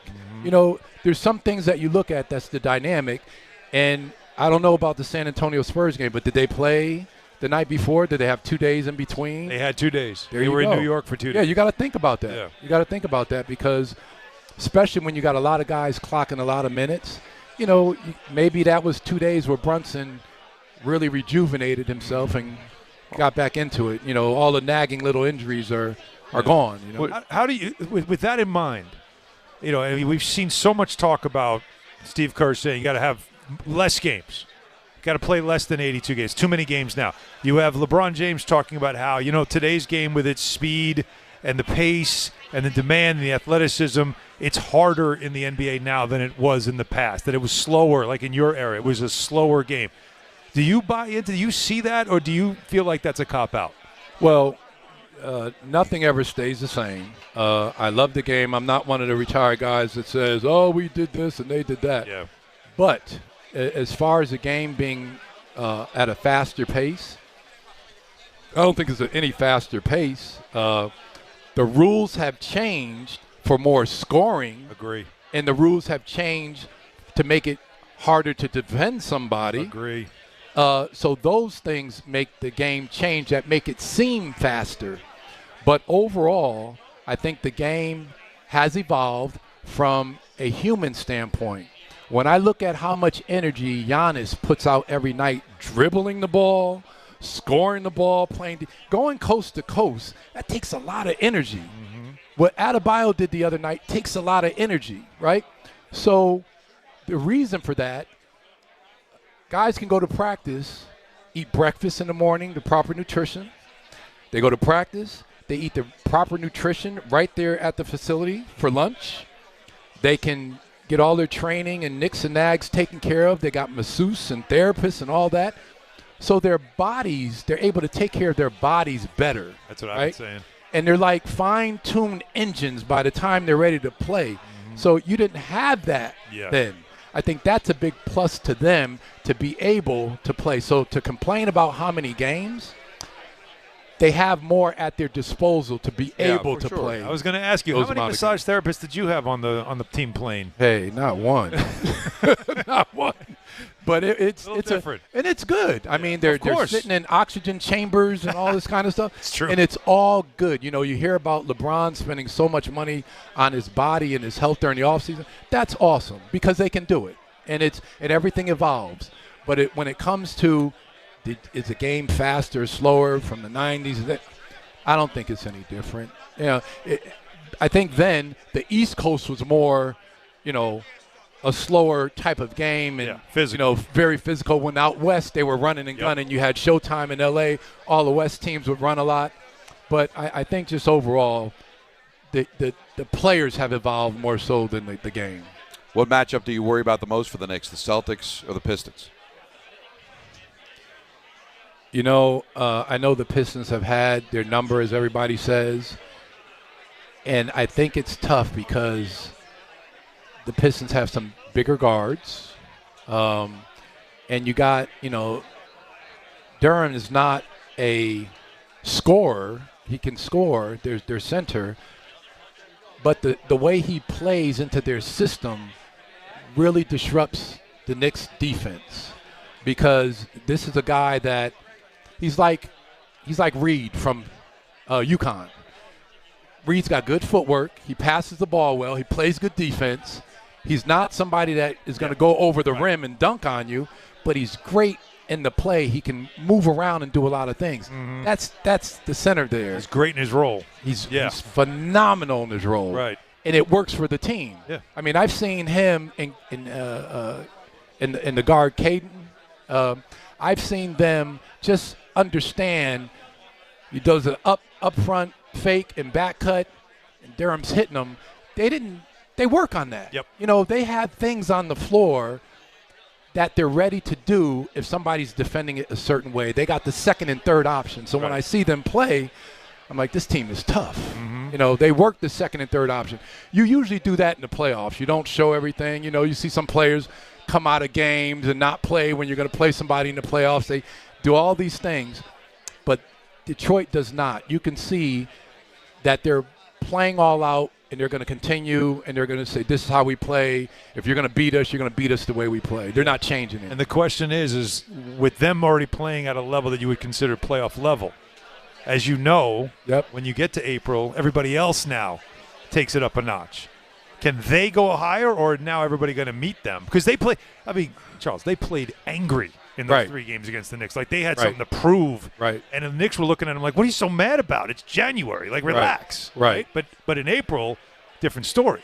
Yeah, but that's how Pat Riley was. It didn't matter whether you were playing in the preseason. I mean, he was ready to go in preseason. And how'd you take it up a level then when you got to April? Because it all comes down to the player alignment on the floor. You know, some people say to me, you know, who was your favorite teammate you ever had? And I say Rolando Blackman. Because during that time, Rolando during practice is on the floor saying, look, Patrick, you've done this all season. Roll. Don't just set the pick hard. Roll, and you see what happens. So you got players, their alignment comes during the playoffs where I talk about the second and third option. Now you're bringing it out, and you're doing other things, but that's talking on the floor. That's not nothing the coach can do. It's also, Rose, very smart. Like, you have high IQ players. You can also now play that chess game. Yeah, but that's not a coach's thing. That's a player's during a timeout or on a free throw. And John will say to Mace, hey, when I come down this time, don't do that, do this. You know, that's players coming together. And when you get a team of unselfish guys that do that, they're tough to beat. Tough to beat. Charles, enjoy the weekend, man. Hey, great stuff. Always a pleasure. We'll talk to you soon. Charles Smith. Great, thanks. Don Hahn Rosenberg's Big East Live broadcast from the Irish Exit at Moynihan train station is brought to you by Sam Adams, Sun Cruiser Vodka Iced Tea, and Schweppes. Schweppes delivers above the rim refreshment. Feel the madness and refresh your game with a Schweppes Seltzer or Schweppes Ginger Ale. Fraud Alert Friday. It's coming up next. Don Hahn Rosenberg until 7. Then it's Knicks basketball right here on ESPN New York. Top-seeded St. John's faces Seton Hall at MSG in the Big East Semifinals with a trip to the championship game on the line. Coverage begins today at 5:10 on 1050 ESPN and the ESPN New York app. Prizes, flyaways, even cash money. You want it? We've got it. Find a list of all contests and official rules by visiting ESPNNewYorkContests.com. That's ESPNNewYorkContests.com. FanDuel is giving all customers a profit boost every single day through March 15th. From now till that final 68 is revealed, you're getting daily profit boosts for a chance at boosted winnings on your college basketball bets. Trust me, you do not want to miss a single day. Build a same-game parlay for a shot at a bigger payout, or try live betting and jump in after tip-off. Best of all, with FanDuel, you get paid instantly when you win. Just visit FanDuel.com/local to get started. FanDuel is giving all customers a profit boost every single day through March 15th. From now till that final 68 is revealed, you're getting daily profit boosts for a chance at boosted winnings on your college basketball bets. Trust me, you do not want to miss a single day. 21 and over and physically present in New York. Option required. Bonus issued as non-withdrawable profit boost tokens. Restrictions apply, including any token expiration and max wager amounts. See terms at sportsbook.fanduel.com. For help with the gambling problem, call 877-8-OPEN-WIRE. Text OPEN-WIRE 467-369. 25 a month, 5 whole years. Same sweet number in your ears. Check it in a year, check it in 5. This ain't optimum 5, but price is still alive. 25 a month, 5 whole years. Same sweet number in your ears. Get Optimum famously fast fiber internet. Optimum.com/25 for 5. Or call 8884-OPTIMUM.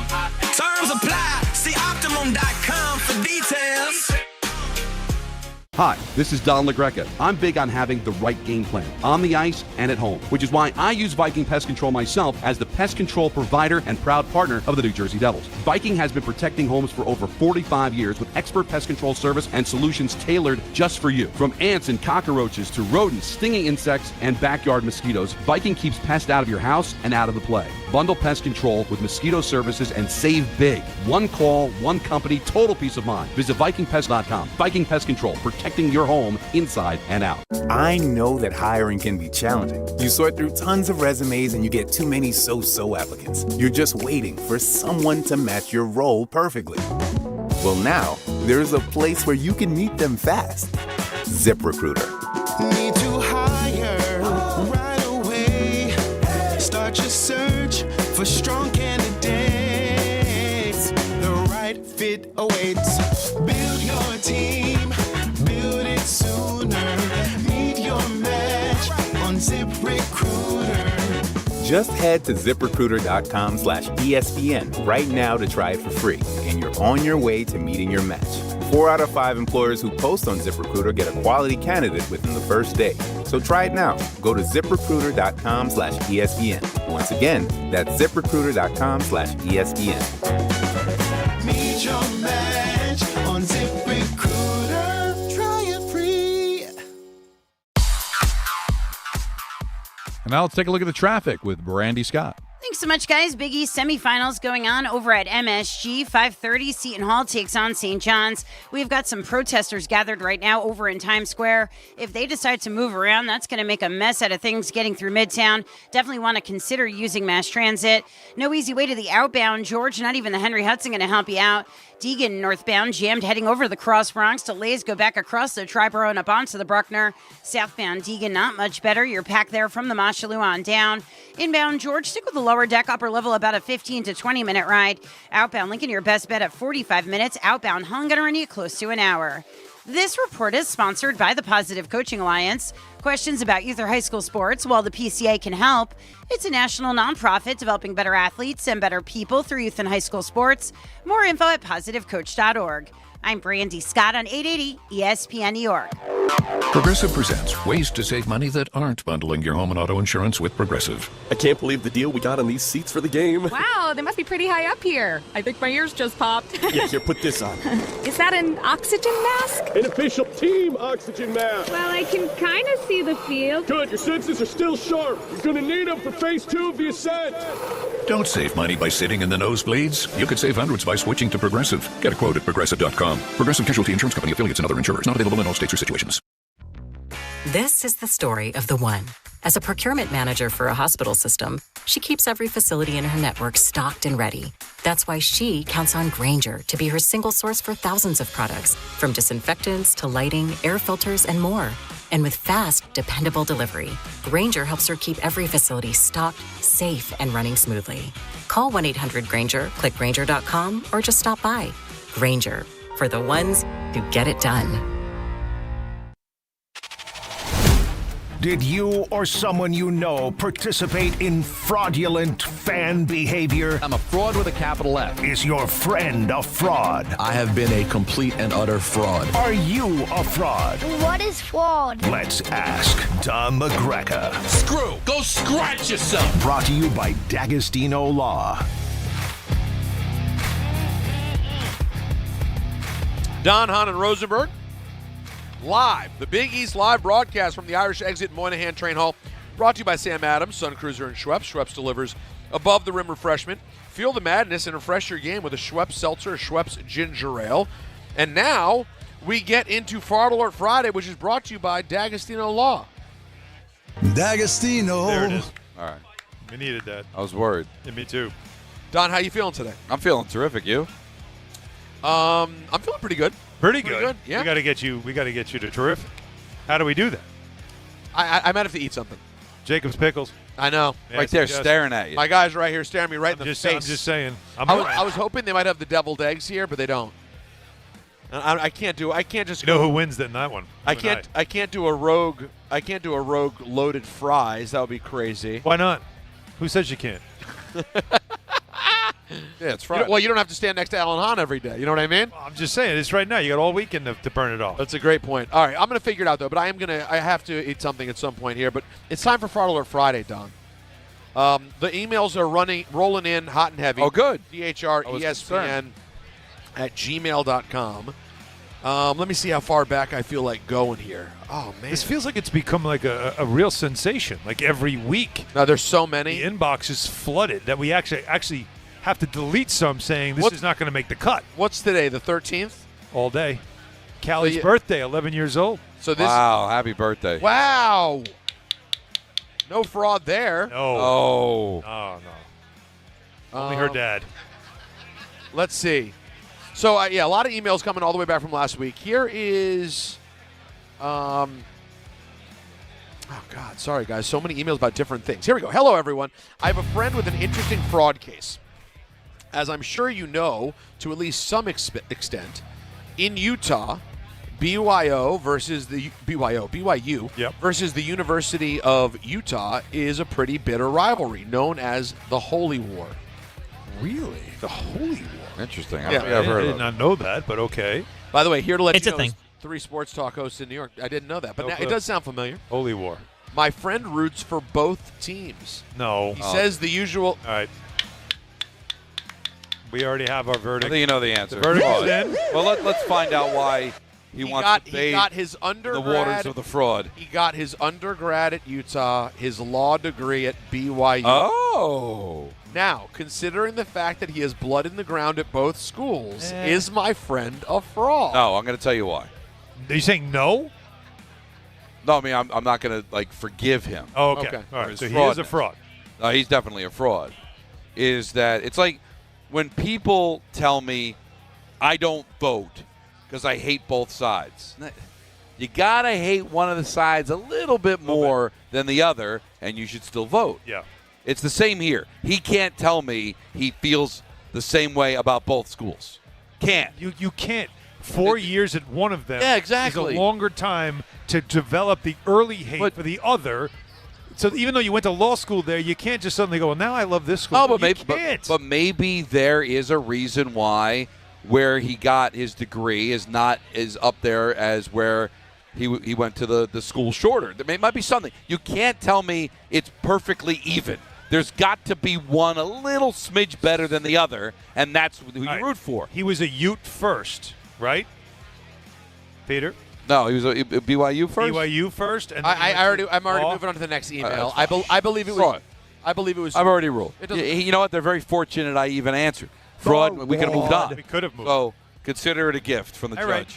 We move on. Someone emailed me on March 12th and said, "Epic Pusick drop from yesterday's show," and I'm just saying this out loud because it sounds like it's worth mentioning and putting on the record here. All right, Jacob, pay attention. He said ENN from yesterday at 2:14, so that means 2 hours and 14 minutes, or 2 minutes and 14 seconds into ENN on the 11th. And Anthony said, and I quote, "You guys don't understand the power of the nether region." Oh yeah, that does. I remember hearing. Oh. You didn't laugh when it happened, though. You know what? Sometimes you're in the moment and we're thinking about The something moment was else. gone. But now, All right. it's We're all gonna right. have to find it. All right, Fraud Friday hockey question. All right. All right, Taylor from Albany, and he wants to approach the bench to Judge LaGreca. Yes. I'm a lifelong Yankees, Jets, and Sabres fan. It's easy to say the last 15 years have been not great. The Yankees have been the only team that have kept me remotely sane. I've always been a hockey fan, though. Growing up in Albany, I was able to go to I was able to go to River Rats games, RIP. Yeah, they were the River Devils Rats, affiliate yes. back in the day. On a regular basis. I even ended up working for them in their final year when I was in college. Nice. Don's impressed. My NHL fandom, however, has always been for the Sabres. Ryan Sure. Miller was my favorite player as a kid. I've always been all in on Buffalo. I didn't start paying full attention to the team until the end of the last great Sabres era around 2010. I stayed with them through the rebuilds and watched most every game every year as they finished in last place. The Eichel trade injury situation is finally what pushed me over the edge. Uh-oh. I'm worried about where this is going. Warm up the gavel. Sickened by the direction of the franchise. Oh, yeah. Always hate to be That's sickened. it. Now we're sick. And the fact that I already suffered through rooting for the Jets, Oh. I decided to stop watching / pay attention. And Hold on, but that we're not all the way. we're not there yet. Well, we're getting close. All you In did no was way, quit. though. In no way, though, did I ever start rooting for another team. Okay. Now that Buffalo is on this run, I'm finding myself getting back into it. If I'm being honest, though, it feels weird. I feel bad that I've barely paid attention the last 5 years. I feel fake. Am I a fraud for getting back into the team now that they're good, even though I went through almost 10 years of my young life suffering? I turn to you, Judge LaGreca. This is monumental. Because there's a lot here. Because There's a lot normally, here. if he had said, now I root for the Devils, easy, we move on. Right. But he didn't. There's nuance. But he left and he came back. Here, use this microphone. That's what you should do. I'm sorry. What am I doing wrong? Here, put this right. No, turn this mic up. Oh, forget it. Oh, no, I got it. There you go. We tried. We get it. There we go. Here he goes. He's looking. He's This thinking. is very, very difficult. Wow. I almost want to go to my chambers and come back. Oh, you want to come back tomorrow? Because I'm the one judge that has to automatically make a decision right away. Judges around the country, the world even in England where they got the little wigs on. Sure. They go and they want to go to their chambers. Get They a want to recess. think about that. Yeah, I like it. But I have to do it in the moment. Okay. If he had stuck through the 15 years, the 15 years of hardship. So the people that didn't give up, and a lot did. I mean, I called Sabre games like 7,000 people in the building. They were done, especially like post-COVID. They were out. The people that are out will celebrate and they'll high five and they'll remember it fondly years to come. But the guys that stood there the whole time, all that losing, they'll be able to celebrate more. So you're not a fraud, but your fandom did suffer because you tapped out. How do you feel about the rule?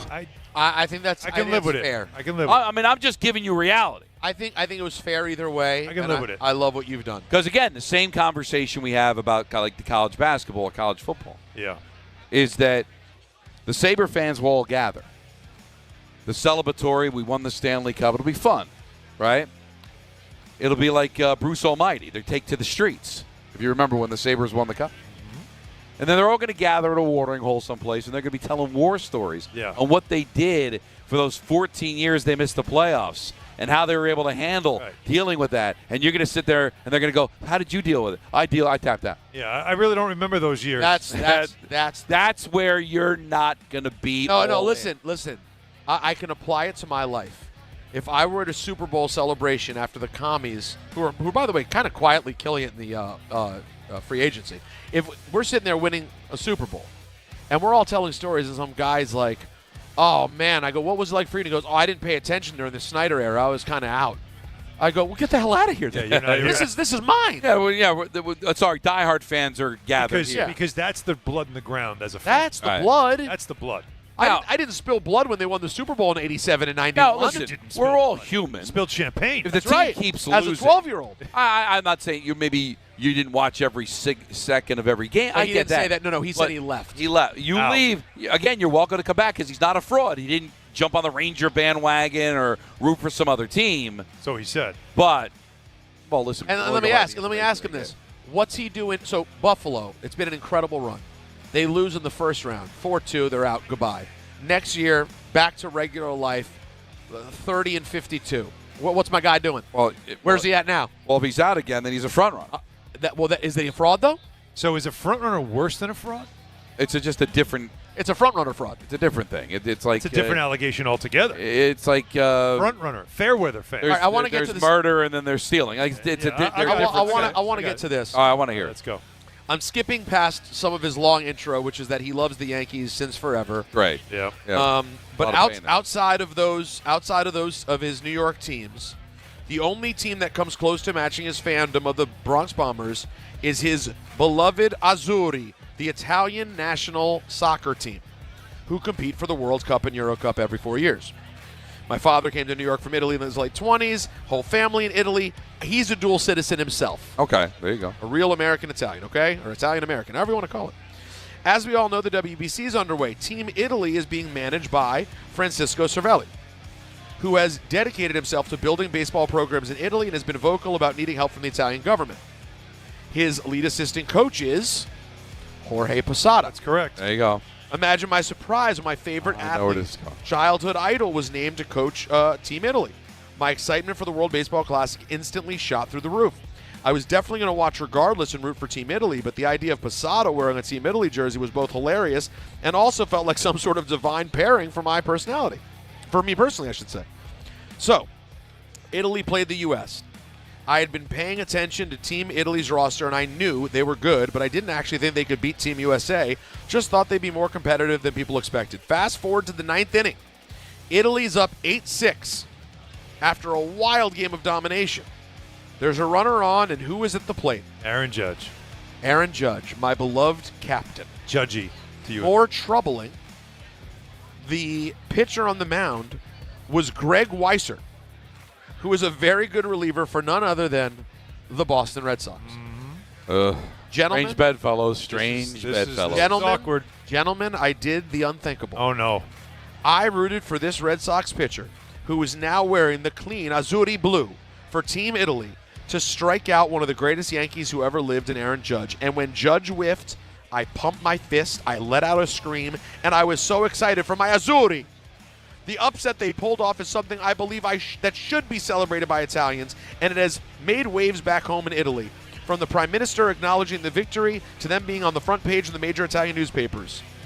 I was also equally proud for my guy, Jorge Posada. My friends, my family, I personally believe these are very rare extenuating circumstances that grant me the ride Don't beg. to avoid the dreaded label of the sports fraud. But regardless, the question must be asked. Don, am I a fraud? In this house, Posada's an Italian. He's a good Italian. This is actually a lot easier than you think. Really? No fraud. What? And I'm going to tell you why it's no fraud. Wait a minute. He's got dual citizenship. Oh, yeah. All right? He's Italian as could So be. right there. He's Italian. So, but he's also an American. And a Yankee fan. So what he did was he didn't give the easy, fugazi, well, Judge is the better player, so I'm going to root for Team USA. He opened his heart, and he let the instincts take over. Where was the heart going to lead him?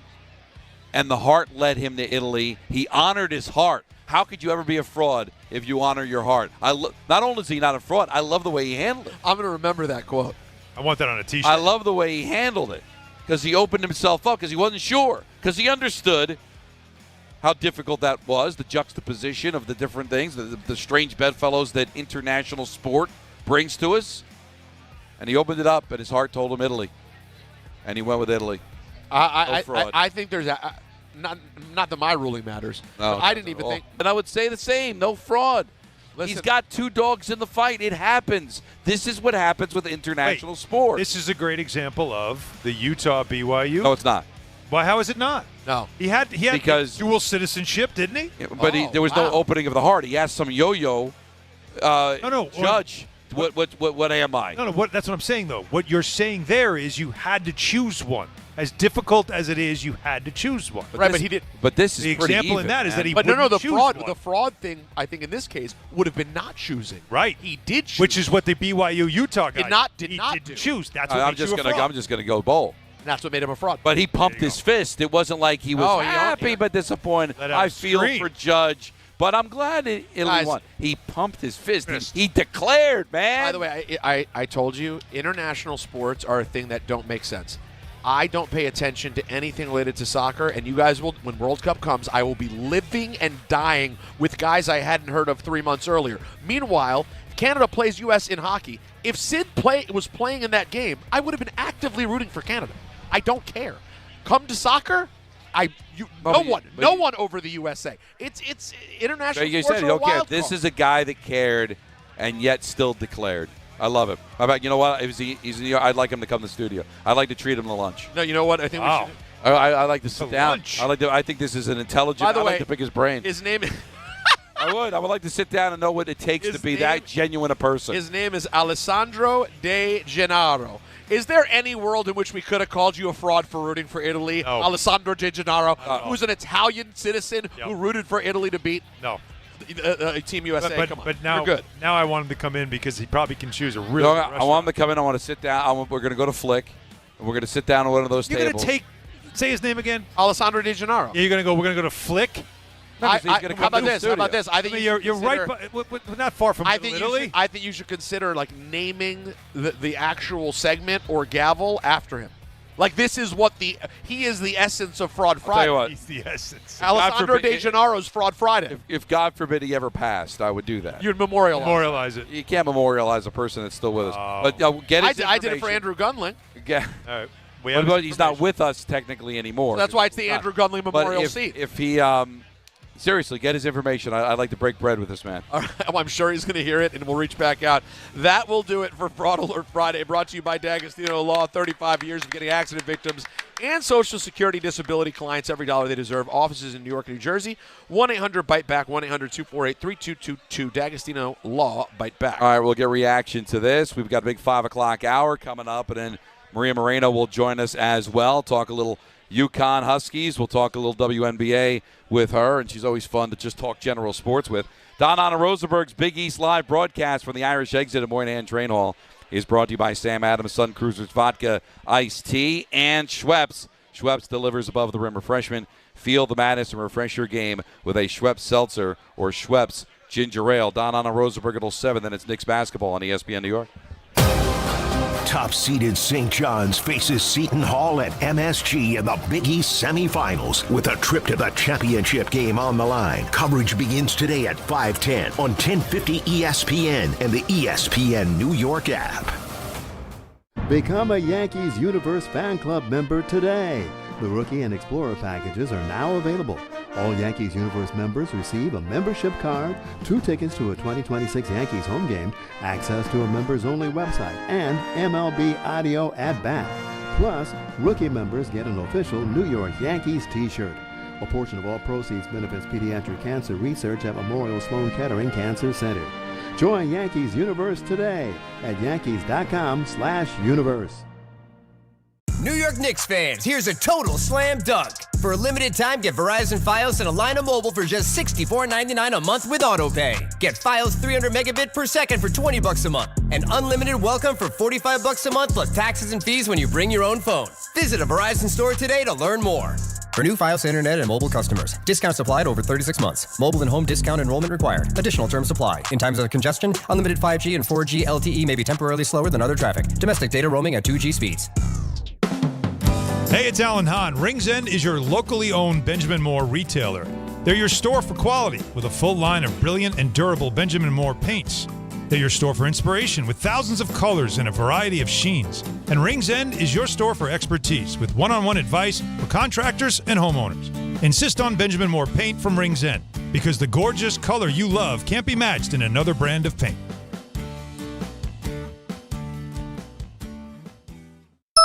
We expect our information in real time. US Med carries continuous glucose monitors, which provide real-time readings of blood glucose levels. US Med is an approved provider for Medicare and over 500 private insurers. So call 888-665-0696 today for a free insurance and Medicare benefits check as easy as... That's 888-665-0696.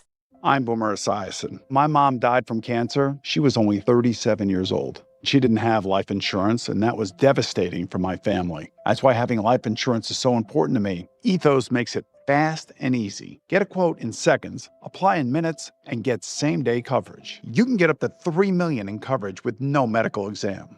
Get your free quote at ethos.com/play. That's ethos.com/play. Paid spokesperson. Time spent on application may vary. Online health questions required.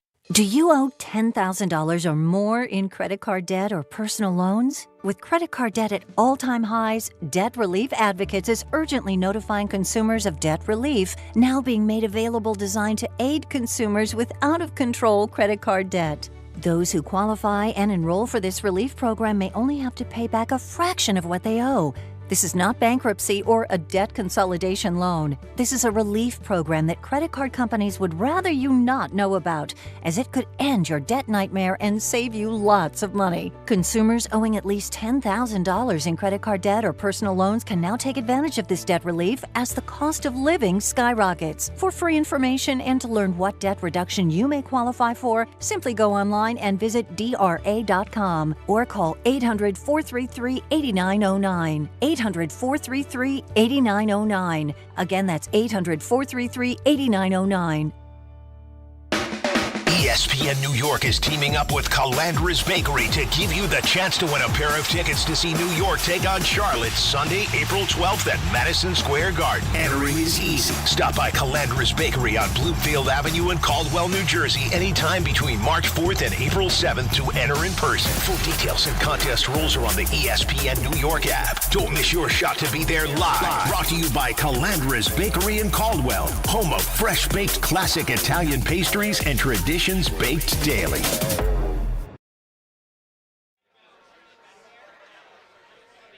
Don Hahn Rosenberg's Big East Live broadcast from the Irish Exit at Moynihan Train Hall is brought to you by Sam Adams, Sun Cruiser, Vodka, Iced Tea, and Schweppes. Schweppes delivers above-the-rim refreshment.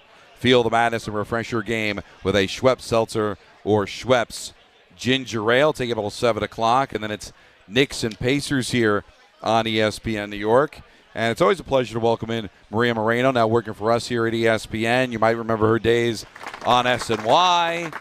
She always came to the Mark Sasso softball. Not this year, but things happen because you're a very busy person. I actually have a story about this. Quick story. Is it as good as the Mitch Blood Green Mike Tyson story from earlier? I cannot confirm or deny that. Okay, well, all right, go ahead.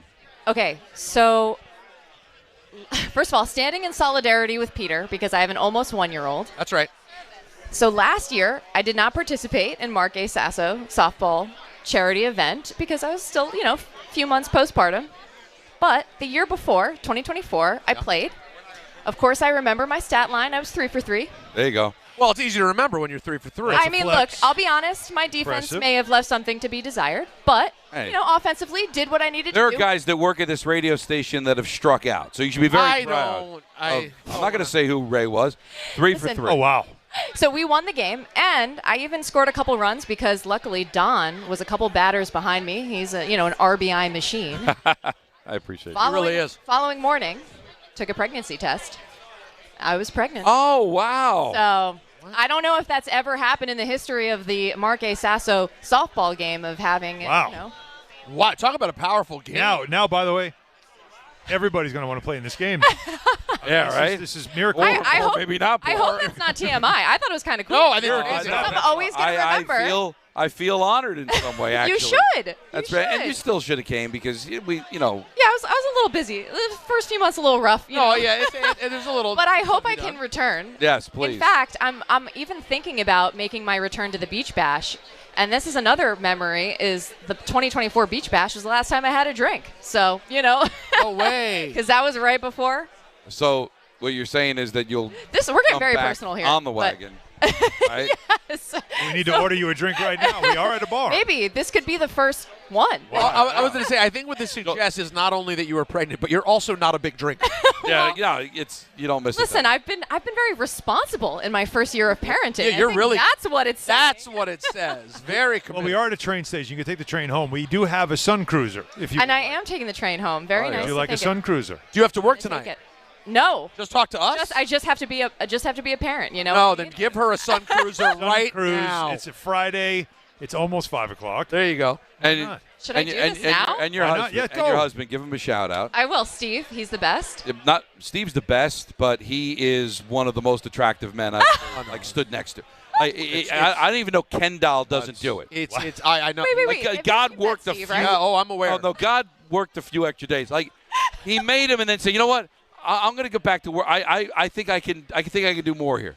No, cheers to that. No, amazing. You did well for yourself. There's no question. I mean, so did he. But he's prettier than I am. Let's be honest. He should say the same thing. I'm just telling you. I think it was. You know what I think it is? I think you get harness racing. We did at the Meadowlands. I think you get used to in society, like in our business in particular, you meet attractive women, and in the case of me and Don at least, and Michael certainly be an example. you meet their schlubby partners, right? And you go, that's nice. They have good personalities. So I think the reason it stands out is Maria is a beautiful woman, but you meet her and you expect some fast talking whoever to come over, and then the guy comes over and you go, well, Maria, you're fighting for first here. I mean, the man is gorgeous. He's more than just a pretty face, though. He's excellent. He's watching Baby Girl right now. He's the best. Yeah. No, everyone always says that. He's got a great personality. We know. It's true. No, I believe it. I've only gotten a few words from him. He seems absolutely but. but he just stands out. Alan's jealous. Alan hasn't met him yet. So. I am jealous I haven't met him yet. Yeah, but you will. You do notice how much these guys do like to fawn over other men, right? Yes, I do. Listen, I've heard you guys seen have your sexiest man alive conversations. I mean, you put Alan in there, you put Rick in there before. Well, I've heard it all. We all have friends. What's good for the goose is good for the gander. We all have friends, and you go, "Oh wow, so and so's wife. Look at her. Good for him." This is just the reverse of that. It is. Our friend Very is a rare. woman. We're going, good for you. You knocked it out of the park. Thank you. And by the way, you've been knocking everything out of the park. It's been a good few years for you. I appreciate that. Hasn't it? Yeah, I mean, look, I'm working for ESPN. Got our women's bracketology show on Monday, so I'm stoked for that. I mean, it's March Madness. I couldn't be happier. You're a mom. You've been killing it for a I'm couple with years. you guys right now. Oh, yeah. That's the biggest part. No, it's a big deal for me. First of all, you guys know I've been a fangirl for years, but you guys have also been very supportive of my career. Yes, for And sure. First time, I believe, on air for me in afternoon drive. So, I mean, look, I'm thrilled right now. All right, well, listen, I love it. You're drinking a Sun Cruiser. I know. I had a sip. First booze in the last couple of years. Love it. Feeling good. You don't even need a Mike Tyson, Mitch Green story. You're fine. So what are If the she finishes that, we might get one. Yeah, You right. never know. Going into the bracketology Yes. that you're talking about on Monday. So what are the storylines going into this women's tournament? Can UConn repeat? You know, and I certainly think they can. They're undefeated. They're probably going to be the first overall seed. But then also, you look at UCLA. They're going to be on revenge tour mode because they got smacked by UConn in the Final Four last year. Then you have South Carolina and Texas. You know, they're always contenders, particularly South Carolina. So, I mean, it's another incredible year. And there's actually been a lot of parity in women's hoops, despite, you know, you hear UConn wins another one, wins again, wins 12. But that was their first chip since 16. So it had been a minute. And so, I mean, last year was incredible. And I'm just excited for more. We had Val Ackerman on at the beginning of the show, Yeah. and while we were talking about, of course, the Big East, and we were talking about the college game and her background with the WNBA, is we see that the W really has taken off the last couple of years because of the college game, because of the stars that came out of the college game and the brand. They become brands. We know this. Yes. And the fact that sponsors are following them into the W. Oh, yeah. So that has to be, I mean, it's always been the college game's the feeder of the pro game. Yes. But this is something different these last couple of years, hasn't it? What we've seen with the women's game, it has really exploded to a level. Yeah. Like, I don't know if you even expected it to get to what it's gotten to now. Once I saw Caitlin Clark, I did. I knew as soon as I saw her. And just the way, I mean, it's bonkers. It is absolutely bonkers, the fandom behind her. I mean, I also covered Paige Beckers, who's an incredible talent. Angel Reese has insane fans. Yeah. Even 2024, like I went to the Chicago Sky against the New York Liberty, and that was sold out. You know, by the way, Liberty are averaging over 16,000 fans per game now. So I mean, this is a thing. They draw more than the Nets do in that building. Oh, But- not even close. But I think you make a good point in terms of, like, NIL helped women's basketball in particular. Why? All of a sudden, you're seeing her on commercials everywhere. Yeah. Not just Caitlin. You're seeing Angel, you're seeing Paige, you're seeing Juju Watkins. Like, all of these national ads, Gatorade, State Farm. And so they become part of the consciousness, not to mention the storyline, particularly in Caitlin Clark's senior year, was an unbelievable storyline. She broke a record held by Pete Maravich for over 50 years for the top scorer, you know, the most points ever in a game. And so that you just, when you have a story like that, it's no surprise. Now, we got to get a WNBA season to tip off. That's important. I was going to ask you about that. Yeah. Will we? And I'm jumping right in and doing your job for you, Don, because I think it's really important. You know, all week we have had both sides, the WNBA, the Players Union, and the league, basically locked in a hotel. They're at the Langham. Shout out to our colleagues, some of my friends who are reporters who are literally camped outside waiting for news of a deal getting done, including our colleague Alexa Philippou for ESPN. I mean, they're out there like ordering pizza and like waiting for this deal to happen. Lockout stakeouts are the best. Oh man, and I mean we're beyond the 11th hour. The league had imposed or suggested a deadline of March 10th. We're beyond that. But I'm very encouraged by the fact that they've been at this for hours on end, days on end, trying to get this done. I'm very optimistic we're going to get it done ASAP. And hopefully if we lose games, it's only preseason games, and we play ball because we do not want to halt this momentum that we've had in the WNBA. Right. No, for brutal. Sure. You're listening to Don Hahn Rosenberg on WHSQ and WCBS FM HD2 in New York. Also want to let you know that Don Hahn Rosenberg's live Big East broadcast from the Irish Exit at Moynihan Train Hall is brought to you by Sam Adams Sun Cruiser, Vodka Iced Tea, and Schweppes. Schweppes delivers above the rim refreshment. Feel the madness and refresh your game with a Schweppes Seltzer or Schweppes Ginger Ale. Alan and I could tell you about the 94-95 season. Yeah.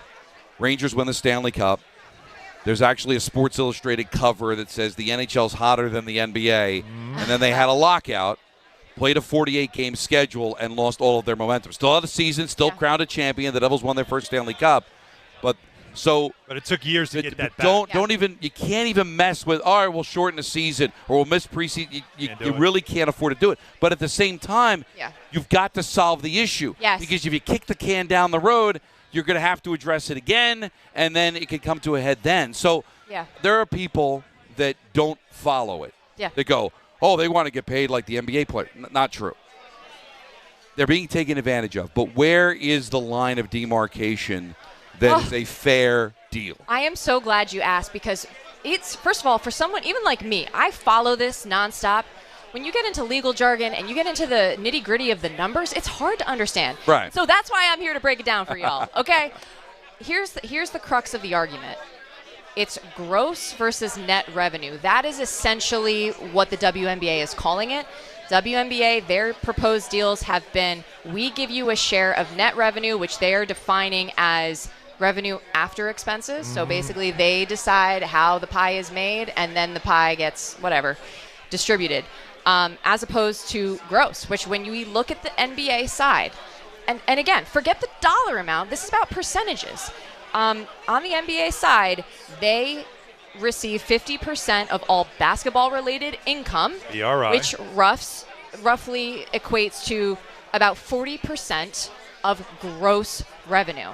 So the league is trying to basically say, we'll give you 70% of net revenue, but that only equates to about 15-ish% of gross revenue. So that is the crux of the argument, and that is why we are where we are.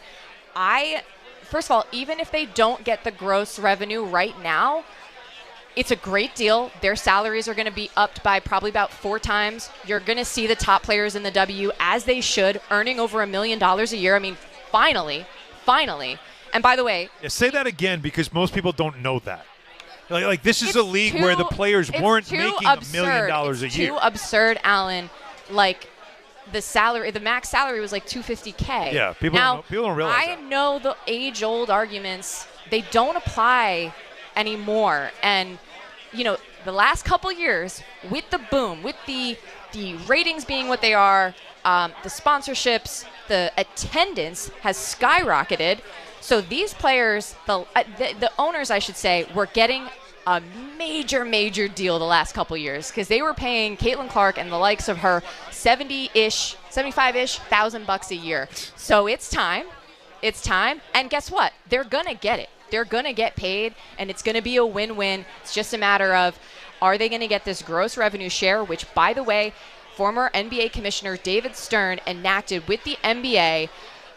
He announced it in 1983, so it began in the 84-85 season when revenue, by the way, was comparable or maybe even less, even when you account for inflation, to what the revenue of the W is currently. And it makes sense because the W is a 30-year-old league right now. Yeah. And so when you look at the timeline and the history, like that's what NBA players got in the 80s, 43 years ago. Right. 43 years ago. Yeah. So sorry, I get very passionate. But most people don't know all the details. I know, there. and they only see the that's why I know we're going over time, but that's why I'm grateful for you guys giving me a platform to just lay this out, and hopefully there's no more questions.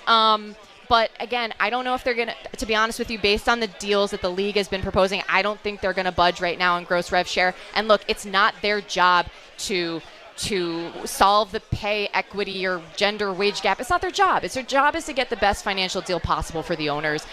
But that's okay. Like I said, it's going to be a win-win. These women are finally going to get paid a respectable salary no matter what. Well, and as most important, I would imagine, for the women that don't have huge endorsement deals. Correct. You know, we think about all the names that people are making all the money, have been making money, some of which since NIL when they were in school. Yeah. But then there are like workman players on these teams who have been making $75,000. Right. Which Correct. to live in a major city is frankly not enough to live for some people. And then spend your winter somewhere in Europe playing just to make having to some more hustle, money. have a second job. Right, which is just an Yeah. unreasonable request for a league that is now making real money. Yeah. But bottom line is, let's get a deal done in the next couple of days here. Let's play ball. Yep. Like that, and that's what's going to happen. And this thing is going to continue. I believe it. It's going to continue in the right direction. All right. Maria, thank you so much. Thank you Tell so your much, husband, Peter, guys. and I Thanks, said hello. Maria. Oh, I will. Great seeing you. It's so great seeing you. I'm coming for the hug. Maria Moreno, everybody, thank you so much for joining us. Don Hahn Rosenberg's Big East live broadcast from the Irish Exit at Moynihan Train Hall is brought to you by Sam Adams, Sun Cruisers, Vodka, Iced Tea, and Schweppes. Schweppes delivers above-the-rim refreshment. Feel the madness and refresh your game with a Schweppes Seltzer or Schweppes Ginger Ale. Don Hahn Rosenberg taking you up until 7 o'clock. Then it's Knicks basketball right here on ESPN New York. Top-seeded St. John's faces Seton Hall at MSG in the Big East Semifinals with a trip to the championship game on the line. Coverage begins today at 5:10 on 1050 ESPN and the ESPN New York app. Here are your latest snow conditions for the Central Mountains. Sponsor your job on Indeed. Get matched with quality candidates with Indeed-sponsored jobs. Visit Indeed.com/hire now and sponsor your job today. Wintry weather taking over in areas like Hunter, Windham, and Bel Air in the Catskills, Gore and Whiteface in the Adirondacks, Killington, Smuggler's Notch, and Stratton in Vermont. They'll all ski well-groomed snow on a fast, firm base on their big mountain cruising runs this weekend. Close to home, it's still a cool down, and that's good. When temperatures drop into the 20s overnight, the snow sets up, the groomers can make it nice and smooth and even. By the time the weekend rolls around, that snow can soften up for those afternoon runs still. And ski areas still have strong top-to-bottom coverage like Camelback on every trail and Mountain Creek on 2/3 of their terrain. It's Military Appreciation Weekend at Shawnee Friday through Sunday. Ski Butternut in the Berkshires on every trail with pond skimming and a rail jam Saturday. You don't just ski or ride, you dominate. At Killington, we fuel your adventure. Be the beast. Ski and ride Killington. Now let's take a look at the traffic with Brandy Scott. Thanks so much, guys. We're going to start off in Jersey Friday the 13th, and it feels like a nightmare on Route 3 westbound. Over by 17 in Rutherford, a crash in the left lane. Police on the scene. Traffic is at a standstill from the Turnpike Eastern Spur. Inbound George, stick with the lower deck if you can, about 15 to 20 minutes. Upper level around a 20 to 30-minute ride. All of your purchase, the outbound side, are jammed. Cross Bronx westbound, crawling from the Bruckner on through. Outbound Lincoln Orany about 45 minutes. Outbound Helen close to an hour. And once you're in Jersey, stay with the Turnpike extension. Crash on the outbound Skyway on top of the Hackensack River. This report is sponsored by TextNow. Some people still pay $100 a month for phone service. TextNow gives you 5G without the 5-figure commitment. Unlimited talk, unlimited text, unlimited freedom to switch things up. Try TextNow today. I'm Brandy Scott on 880 ESPN New York. Hey, it's Michael Kay, and I love when I get to talk about my friends at PC Richard & Son. It's a local company, family-owned, and I trust them, and you should too. Right now, get tax season savings, up to 35% off select categories, plus save an additional 8.875% off hundreds of items throughout the store. And in-home delivery is free. Great savings, great service. It's what they do. Get tax season savings at PC Richard & Son today. Some exclusions apply. Free delivery on mattresses, $399 and up, excludes Manhattan. March is here, and the madness is underway. Schweppes offers above-the-rim refreshment and is proud to sponsor the Big East Conference. Take a break from the action with a Schweppes Seltzer. Enjoy 7 refreshing flavors, such as black cherry, lemon lime, cranberry lime, and strawberry mango. Each Schweppes Seltzer flavor provides a perfect touch for any occasion. Schweppes, a sparkling tradition since 1783, and the perfect way to elevate your everyday refreshment. Stop by your local food bazaar to get your favorite Schweppes Seltzer for a slam dunk experience. Smalls here. If it feels like everybody's sick right now, you aren't imagining it. Doctors say this is the worst cold and flu season in 25 years, and it's not over. I can't afford to get sick, and I doubt that you can either. That's why I ordered a medical emergency kit. It's like having an urgent care and a pharmacy right in your home. It includes prescriptions like generic Z-Pak to help you get well faster, plus antibiotics to treat pneumonia, strep throat, sinus and ear infections, nausea, even UTIs and other common illnesses. It's in your kit the moment you need it. No waiting for your doctor, no hours at urgent care, no lines at the pharmacy, no copays. Just match your symptoms to the right prescription in your guidebook and call their telemedicine doctor standing by. Order your medical emergency kit online in minutes and it ships to your door. Save $45 with my promo code SMALLS at urgentcarekit.com/smalls. Again, that's $45 off with promo code SMALLS at urgentcarekit.com/smalls. That's urgentcarekit.com/smalls, promo code SMALLS. Prescription required. Always consult your doctor to determine if this product is right for you. Game Time is brought to you by Tullamore Dew Irish Whiskey, because when it's game time, fellas.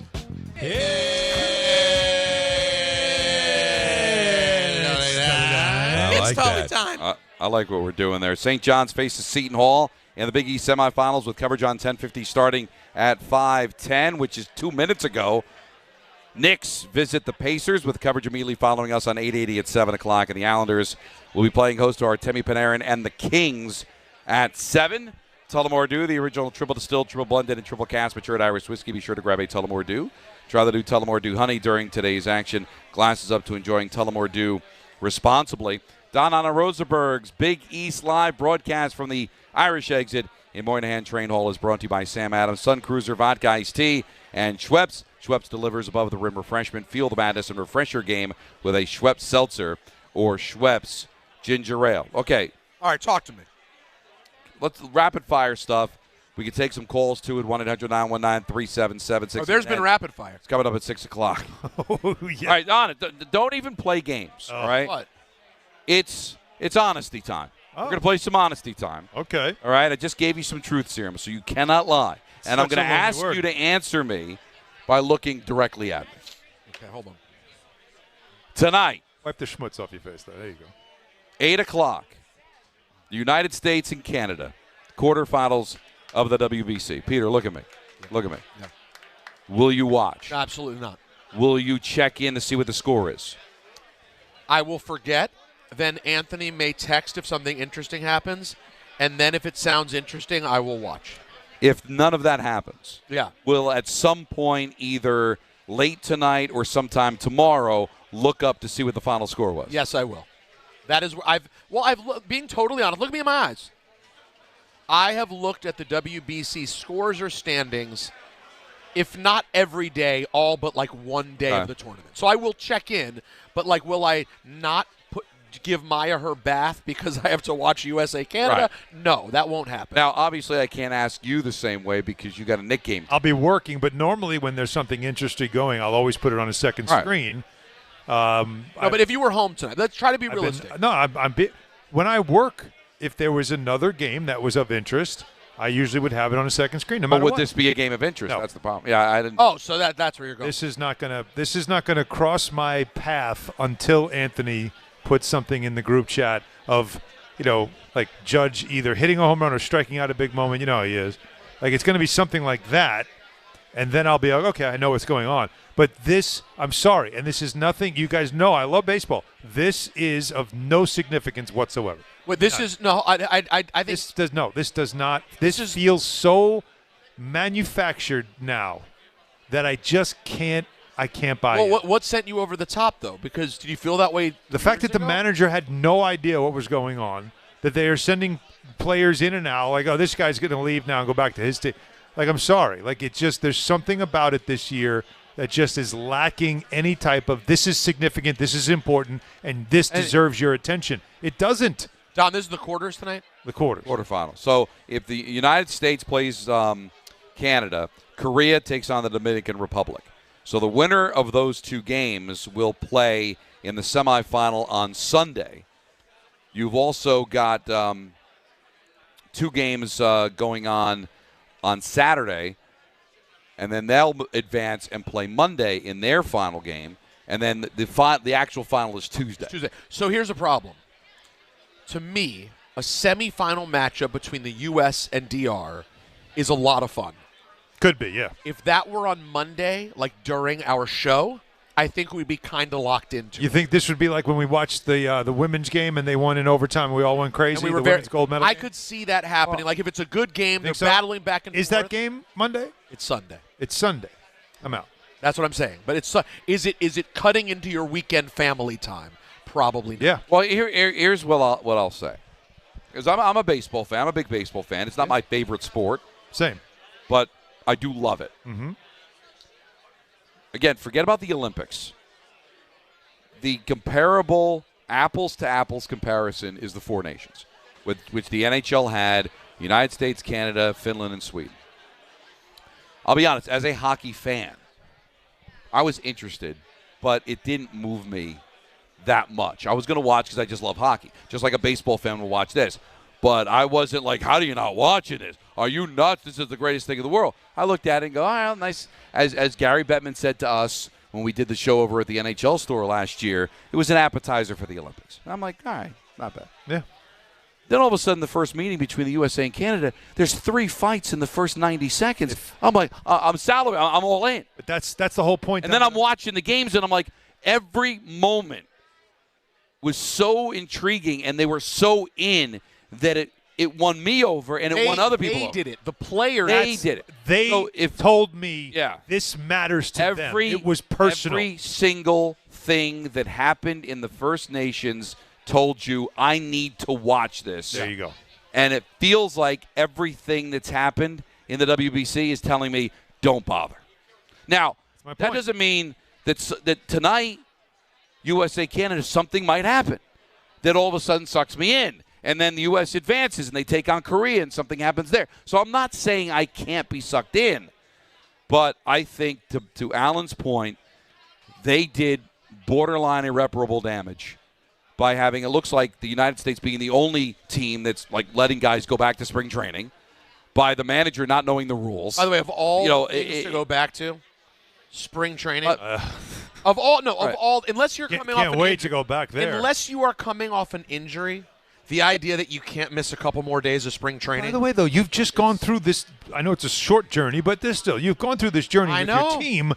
I'm going to leave the clubhouse now? Oh, hell no. I can get my work in. And that's why I said to you, Alan, to me that was bigger than the manager not knowing. I agree with that. The people leaving shows you don't give a damn. And the thing is, like, I get it. Again, comparing it to the Four Nations, could I see guy going there going, man, this doesn't feel like it's anything. I don't know why we're doing this. If this was as compelling as they're trying to make it be, I don't think those players want to leave. But, and some of them may not. But I'm going to be open to say, hey, it's only the quarterfinals. There's still a couple of games here. Something may happen that could suck us in. So I think that's different. So I think it's been unfair to compare it to the Olympics. But there it is. There's been news that has come out that tells you that it's a nice little event for baseball fans. Bob Costas came on our show last week. That was cute. Said, hey, diehard baseball fans are going to love it. But if you're going to do something, they've got to be all in. And so that's what's interesting about that. Okay. The other thing is, how do you think this WNBA thing is going to work itself out?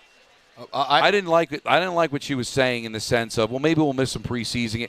No, they've got to lock this down, and I don't want them to be taken advantage of. But I'm telling you, it's so easy. There's so much going on. There's so much momentum right now. If you have a lockout, it could do irreparable damage. It really could do. Tremendous. That's why the league has to hold, the players have to hold their ground.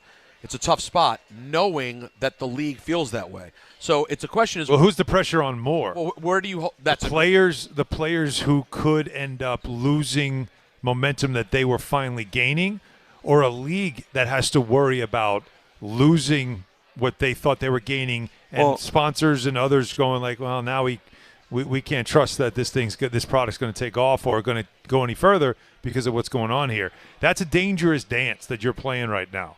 But it's a great example of the 95 lockout, the 94-95 lockout. That's the best example of all because it was hot. Because the league back then, the NHL, you think about it from 1990 to 1994, all the major markets were in the finals. You had Boston in the finals in 1990. You had L.A. in the finals in 93. The Rangers in 94. You had, I think it was Minnesota in another one as well. Like, you had big markets. Pittsburgh had a superstar team. there was something going on in the U.S. that was exciting about the sport. And then, of course, the Rangers were the cherry on top. It couldn't have gotten hotter. Fox jumps in. They want to now all of a sudden turn this into a thing. And to then cut a season in half, to have it just wait until, I think it was January, right, when they started the league? Yeah. That was irreparable, the damage. And then on top of it, what happened after that was the left-wing lock became a thing, and now it was hard to watch the sport. Well, it was a perfect storm of ruining something they built. The W cannot afford. And I brought it up to Maria when she was on. The other piece that hurt was now the rush to get back, so you don't solve all your problems, and now you're kicking the can down the road, and eventually in 04-05 you cancel an entire season. Yeah. So if the WNBA is like, oh, all right, listen, we're feeling the pressure. We got to get back. So let's just accept whatever it is. Let's sign some 3-year CBA deal and get back to work. Great. And now 3 years from now, those owners are like, I'm getting mine. Yep. And now you're shutting it down. You're going through the whole thing all over again. Yeah. So you're in that. They got to learn from history. You're in that like middle ground of you don't want them to be taken advantage of. You want to be able to get yours, but at the same time you want to get back to work and you don't want to lose the momentum that you have. So somebody's got to blink. And to me, are these owners, are they that invested that, hey, if we lose momentum, hey, it's one of like 15 things I own. It's not that big of a deal to me. That's part of the problem. So again, if you're on the player's side, and Maria was telling us that there is something they are going to get. No, a lot, and it's significant. And it's good. It's not great, but it's a step in the right direction. Don't you then just, all right, we're going to fight to the tooth and nail. We'll go to the 11th hour. We're going to take what we can get now, but we know we get this much here. We're going to take a little more later. Like you got to keep. It's almost like you just got to keep nibbling at it. As bad as it sounds, because of what this sport has done over the last couple of years, it has exploded as we've seen. And yes, Caitlin's part of it, but it's a lot of them. Angel has a big part of this. It really is now a bunch. Like it's a handful. It's massive, and there's still more stars coming in from college. You have to understand that this is not the time to say I need all of it. Get as much as you can, but then get back on the court. Yeah, it's really a very difficult call, but hopefully they get it solved sooner than later. Coming up, we're going to hear from Geno Smith. He spoke for the first time officially as a New York Jet. Sounds like Bizarro World. Former Jet. Current Jet. Right, that's right. Meet the new boss, same as the old boss. Right. You can't come home again. All this, whatever analogies you want to throw out. 6 o'clock, we got ENN. Yeah. They take up until 7 o'clock, and then it's Knicks basketball. Don Hahn Rosenberg's Big East Live broadcast from the Irish Exit Moynihan Train Hall is brought to you by Sam Adams, Sun Cruiser Vodka, Iced Tea, and Schweppes. Schweppes delivers above-the-rim refreshment. Feel the madness and refresh your game with a Schweppes Seltzer or Schweppes Ginger Ale. Don Hahn Rosenberg, ESPN New York. More people trust their hearts to New York Presbyterian than any other hospital in New York. It's because New York Presbyterian has the most experienced cardiovascular doctors, treating a full range of heart conditions, from heart failure to valve repair, with the most advanced treatments. Find a doctor at nyp.org/heart. New York Presbyterian. New York Presbyterian Hospital, based on U.S. News & World Report 2025 to 2026 cardiology, heart, and vascular surgery rankings. Attention New York Verizon mobile customers. Score a massive win with award-winning Fios Home Internet for an incredible $20 a month guaranteed for 3 years. Switch today for savings you can count on. Call 1-800-VERIZON now. For new Fios customers with AutoPay, mobile and home discount enrollment required. 3-year price guarantee applies to the Fios-based monthly rate only. Additional terms apply.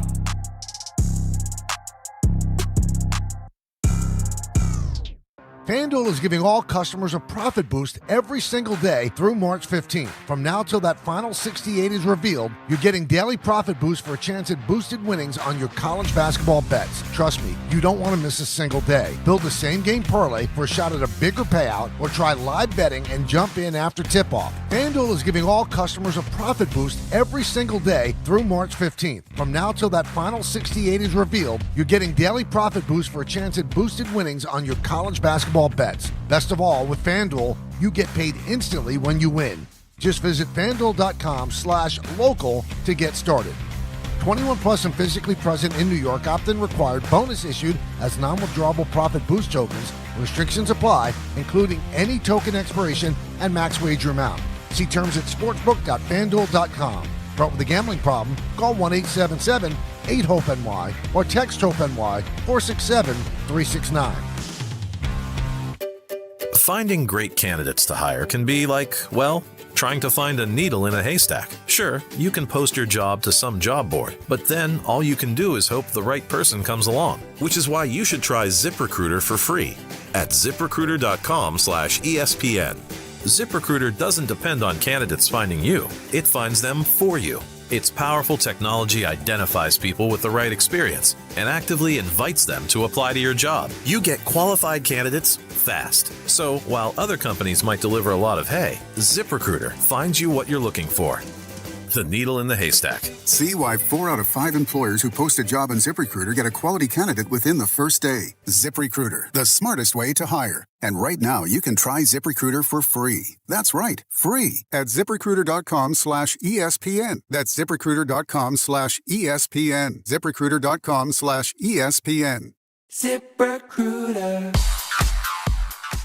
Now let's take a look at the traffic with Brandy Scott. Thanks so much, guys. So we've got these dueling protests going on over in Times Square and the Big East Semifinals at MSG. Seton Hall going to be hitting the court any minute against St. John's. Best ride into Midtown, definitely going to be mass transit. Going to be an absolute mess if they decide to move around. Islanders hosting the Rangers tonight over at the UBS Arena. Already some solid pockets of slowdowns on the Cross Island southbound heading over to Hempstead Turnpike. Delays go back across the Throgs Neck Bridge into the Bronx. No easy way to the outbound George Cross Bronx westbound slam from the Bruckner on through. Inbound George doing better, about 10 to 15 for the upper deck.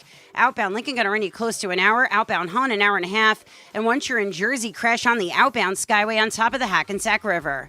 This report is sponsored by the New York City Department of Transportation. Speeding ruins lives. Drivers, watch out for pedestrians and cyclists and slow your turns to less than 5 miles an hour. I'm Brandy Scott on 880 ESPN New York. We all hear the radio ads about the IRS. They tell you to be afraid, to be scared, and they try to frighten you into calling. I'm not here to do that. Tax Relief Advocates is different. TRA is here to tell you that if you owe money to the IRS, whether it's $5,000, $50,000, or $500,000, we have a solution. It doesn't matter if you're sitting in your car, at work, or with your kids. No matter where you are, call now. 800-575-6759. Don't lose hope. TRA can eliminate or reduce what you owe to the IRS. Generous programs are now available that can give you a fresh start. Our passion is taxes and helping individuals fix their IRS problems. We have over 1,000 5-star reviews on Google and an A+ with the Better Business Bureau. You don't need to be afraid of the IRS any longer. End your tax nightmare today by visiting us online at TRA.com or call 800-575-6759. That's 800-575-6759. Tax Relief Advocates. Real solutions for real people.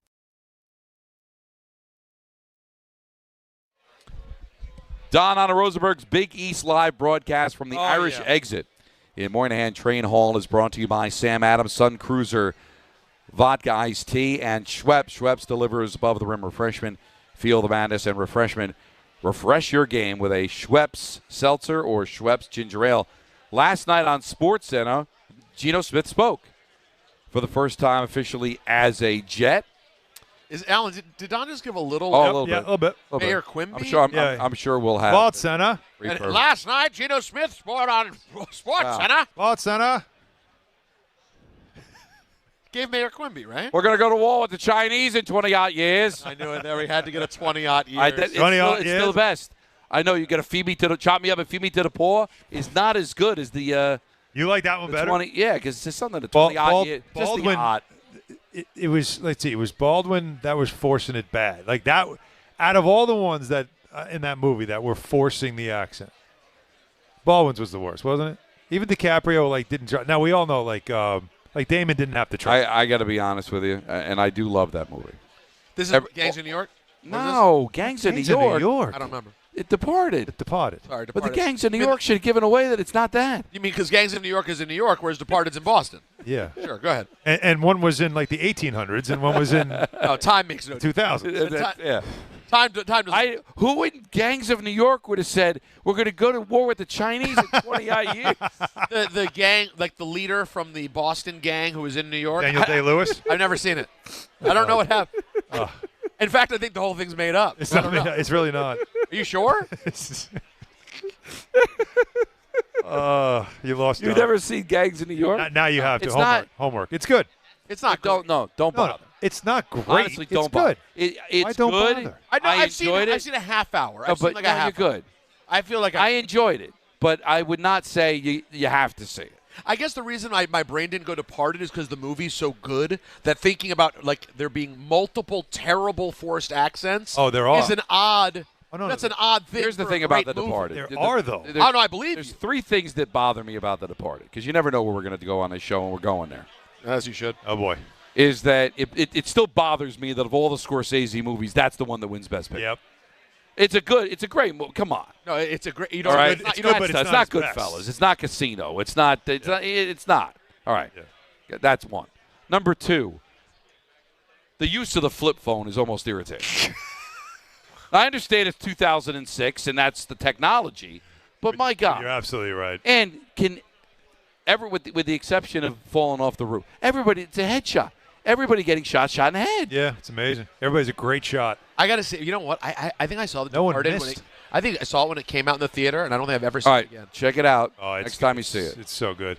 But Every Martin time some- Sheen's Boston accent it's might be worse. Like, I'm trying to figure out, is Baldwin's worse or was Martin Sheen's worse? But you know what? Everybody's is awful. Honestly, DiCaprio's pretty everybody bad. was over the top. So why didn't they just get Boston people to do it? Well, no, but we're just, the these are some of the acting greatest was great. actors ever. But doesn't it take you out of it It's if such they, a if they lineup. botch the accent that bad? It actually adds, to me, I thought, Don, tell me if I'm crazy, it added a little bit of a comedic appeal to a serious, It did.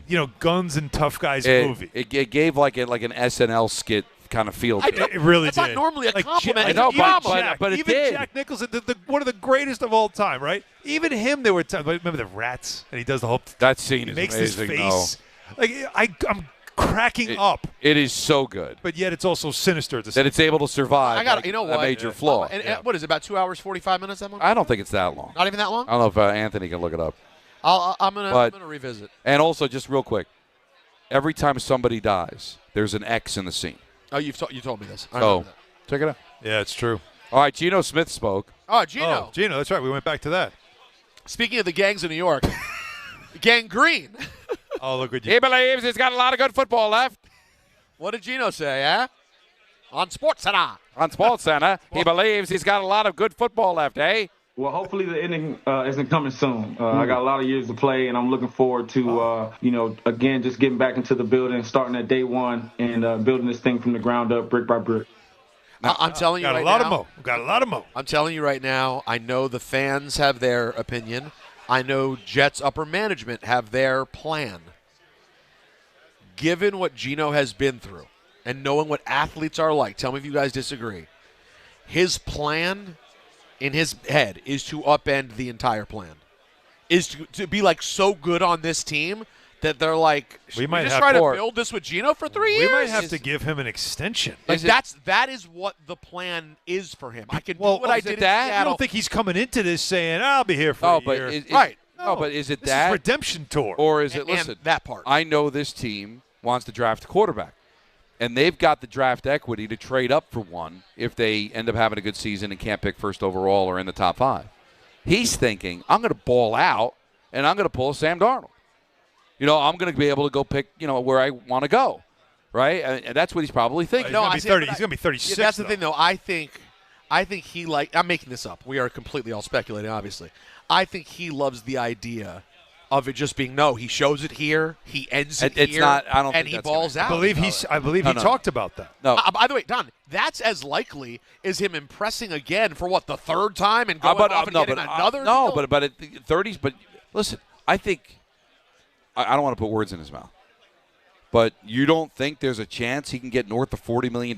He goes out there, throws 30 touchdown passes, 6 interceptions, and throws for 4,000 yards. You don't think he's going to the next year he's 36. Well, if he does it with the Jets, hold on, but Short term. hold on, stop again. If a Jets quarterback did what you just said, 4,000 yards. and they don't sign him Yeah. to keep playing, it's Franchise criminal. malpractice. It is criminal. Yeah. If he does that, he's their guy. But you know what? That's the problem is that Jet fans will tell you that's exactly what Ryan Fitzpatrick did at 33. They re-signed him, he got hurt, and he was done. I don't know if there's a First of all, he didn't do 4,000 because no one has. We found that out the other He day. did like 38 though. It was like 39.05. Yeah, he did come close. Although I'll say this, I know they both had different paths. I was much more sure of the place where Ryan Fitzpatrick existed prior to his Jet season than Geno. Geno is already better than Ryan Fitzpatrick, period. He is not. Ryan never had multiple seasons like Geno had in Seattle. That didn't happen. He had one with the Jets. Maybe you bring him back another year. He's not getting a multi-year contract. I don't care what he does. He's not getting a multi-year contract with the Jets. But you know what he does do, though? He does buy you the ability to still draft that young quarterback and not feel the pressure of playing said young quarterback immediately. But it doesn't mean you mean this year? No, next year. Next year, okay. Like if you don't get somebody this year, and he has a year that you're talking about where he's back on it, and Garrett Wilson's like all of a sudden going, my God, this guy, I have a quarterback that can hit me in the hands. If that happens, and then the Jets use draft capital to still trade up because there's a team up in the top 3 that doesn't need a quarterback, and they'll take the draft capital, and then you get X quarterback, you can give Geno another full year, a 1+, whatever, and then say he's our guy right now. And if it's not going great, if it's heading the wrong direction, we got our guy again for the future. That's it. All right. That's probably what you're playing for, right? I would. That's the hope. At 36, you're playing for the next, whatever it is, the next contract. What about Aaron Glenn drew you in? When I talk to AG, just the realness of him. He's a guy who's played this game, so he understands it from a player perspective. I mean, he's been a tremendous coach for a while now. He was on staff when I got drafted, back in 2013, and we just had a bunch of conversations about how cool it would be for he and I and the guys, on the team, all of us, man, to, win in Florham Park and for this to be our story. I was drawn into just, again, he's a real dude. He's a guy who I played against. I know what his defenses have to offer. They got a ton of talent on that team, and I'm just really excited to be a part of it, to be a part of this team. Now, I don't think there's a lie told there. But, correct me if I'm wrong, the reason they had to trade for him was because the feeling was once he hit free agency, they wouldn't be able to sign him. Yeah. All right, so you weren't that intrigued because somebody else would have gobbled you up. Yep. All right, that's why they made – and again, it was a negligible trade, right? A 6th round, it wasn't a big deal. Whatever. On trying to bounce back off its 2025 season. There's a lot of people who have gained a lot of, perspective from the things that I've gone through, the ups and downs, and the way that I carry myself. And so, last year I wouldn't say it was our best performance, but, that's football. You have those ups and downs, and you learn from them, and you continue to grow, and you continue to learn from these things. And, if you play long enough, you'll have 1 or 2 seasons like that. But the key is that you get back up, and it's how you respond to things. And so I'm a lot better than I was a few years ago, and I know that for sure. And this opportunity, with this team, again, the team that drafted me, also a chance to showcase who I am and what I'm about, not just, to the fan base and to the people out there, but to my teammates, really, and to the people in the building who I go to work with every day. That's what's important to me. And so I can't wait to get back to Florham Park and really get back to work. It sounds nice. It really does. I don't like where you're going. His optimism and his voice coming back to a place that obviously was considered a failure for him, where he was drafted, all that stuff. It does seem to set up to be a good story. It does. But can I just put out the warning? The Jets are really good at the offseason. Really good at developing any type of optimism in the offseason. Yeah. I just don't want people to get – and I don't want us to start creating this idea of this is going to be great, right? You know what I mean? I just – this sounds good, but you're not going to get me. I'm not going to do it. That clear. I'm not going to do it because there's always the examples of the optimism and the excitement, and then they start playing football, and you go, yeah, no, that ain't it. Right. So is he a better player than he was a couple of years ago, like he just said? Is he excited? All these things are great. They're easily said right now. But this is also a quarterback that does throw it to the other team a lot, maybe too much, and it's also a quarterback that when he sees a blitz – he will turn tail and run. He is not ever going to stand in the pocket. These are dangerous things. So they have to protect him, and they've got to be able to also have a defense that can hold up. Well, and also you'd like to have someone. This is not going to be some high-powered offense that's but I will say this. Well, 2 things. One, you also will need someone else besides Brady Cook. Because that's why I wonder, are they going to draft somebody too? Because Geno is 35 years old. Yeah. So assuming he's a normal 35-year-old and misses a couple of games, you're going to need that. Yeah. The one thing I'd push back on is the offense. They do have Bryce Hall coming back, obviously. Yep. Mm-hmm. I could see a world in which Garrett Wilson and and Geno Smith work really well together, and you see a step back in the right direction. Find me a receiver on the other side to balance it out. Otherwise, Garrett's just going to get. Oh, they got draft picks. They got tons of money in free agency. Right. So we'll see if they're going to be able to. I'm just saying. I just love the story. Listen, the story. Give me a story. story. You're right. Give me a story this to follow. This is a story. This is a very interesting. And I know there are people out there like Vinny who's called us the last couple of days from Staten Island. They're the opposite. They're more mad than ever. I'm not a Jets fan, but I have to watch the product they call football every week. I personally, I don't know about you, Don. You're not a Jet fan either. I will be more interested to watch them week to week because I'd like to see if Geno could show something. That would actually be And by the way, let's not play games here. This is New York City. This is the home of the New York Post. If this guy balls out for 3 weeks in a row, get ready for this to become a story with legs. People are going to the possibility of a redemption. Yes. is an indescribable thing in sports. Yes, which is why I said what I said. After hearing him talk, you start to feel the idea of what a great story. He's this setting could it be. up. This is setting up, and I told you what happens next. Jets.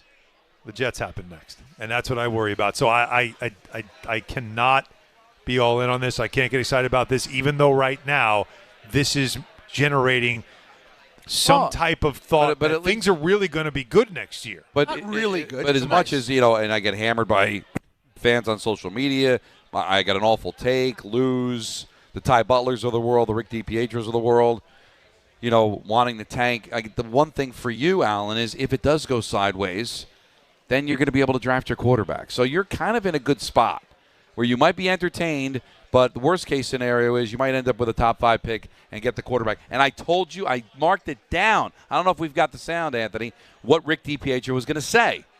His response to me was, well, I never said the players should tank. It's always their response.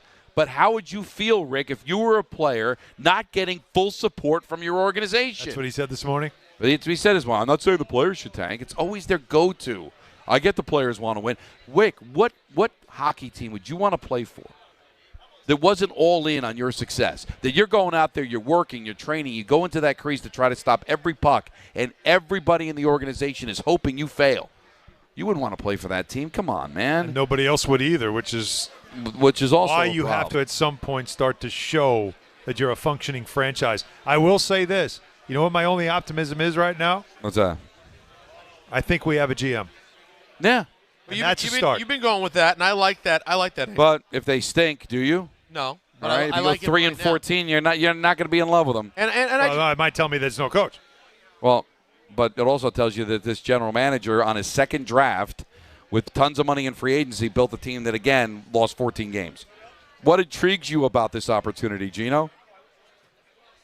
I've been, watching these guys through highlights, I feel like for a bunch of years, and watching Garrett, route guys up and, just create separation, watching Bryce Hall, the way that he runs the ball, and Braylon, the way that he runs, and the guys up front, being a part of, Coach Reich's system and being coached by Coach Musgrave. All the things are there, and I'm just super excited to be a part of this team and to, once again, just meet the guys, develop that camaraderie in the locker room, and then, go to work on the field. Well, are you buying that? Well, no, because actually I am buying it because if he was spending that much time watching Jet highlights, it explains why he was so bad last year with the Raiders.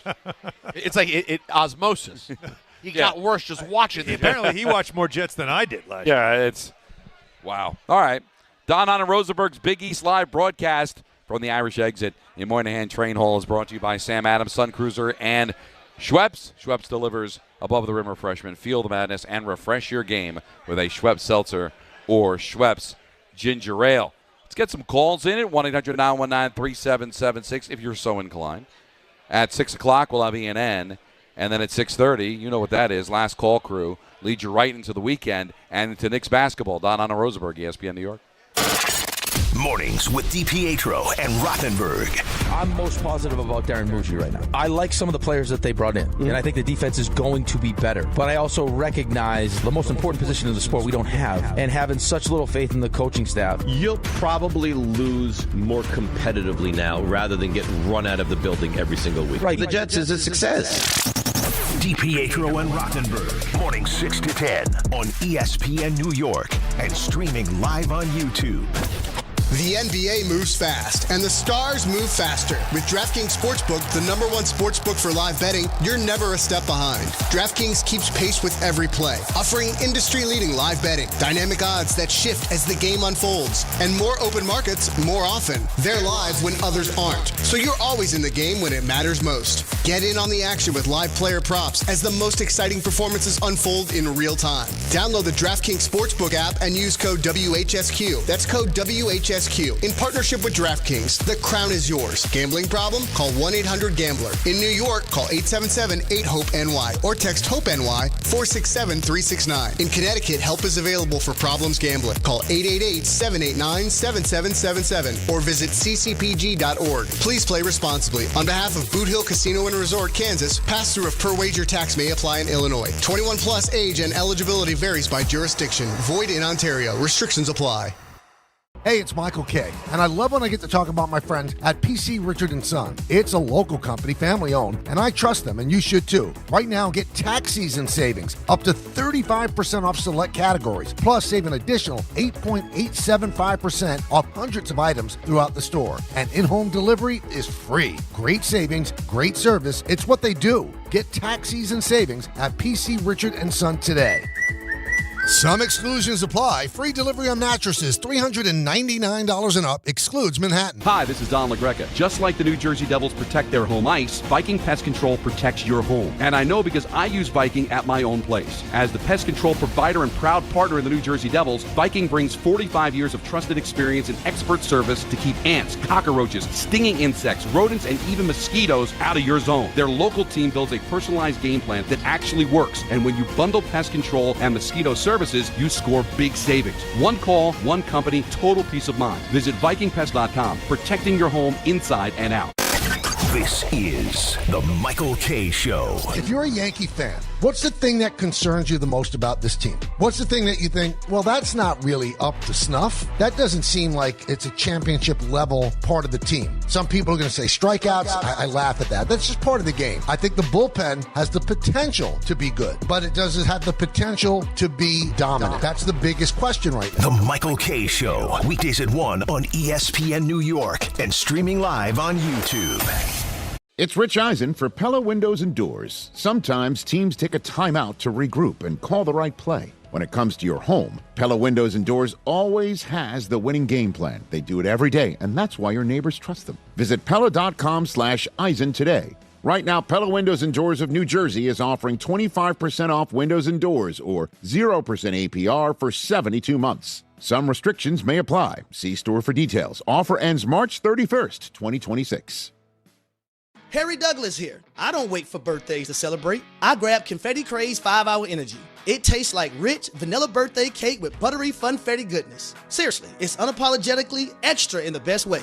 And it's sugar-free, so I get all that cake flavor without the guilt.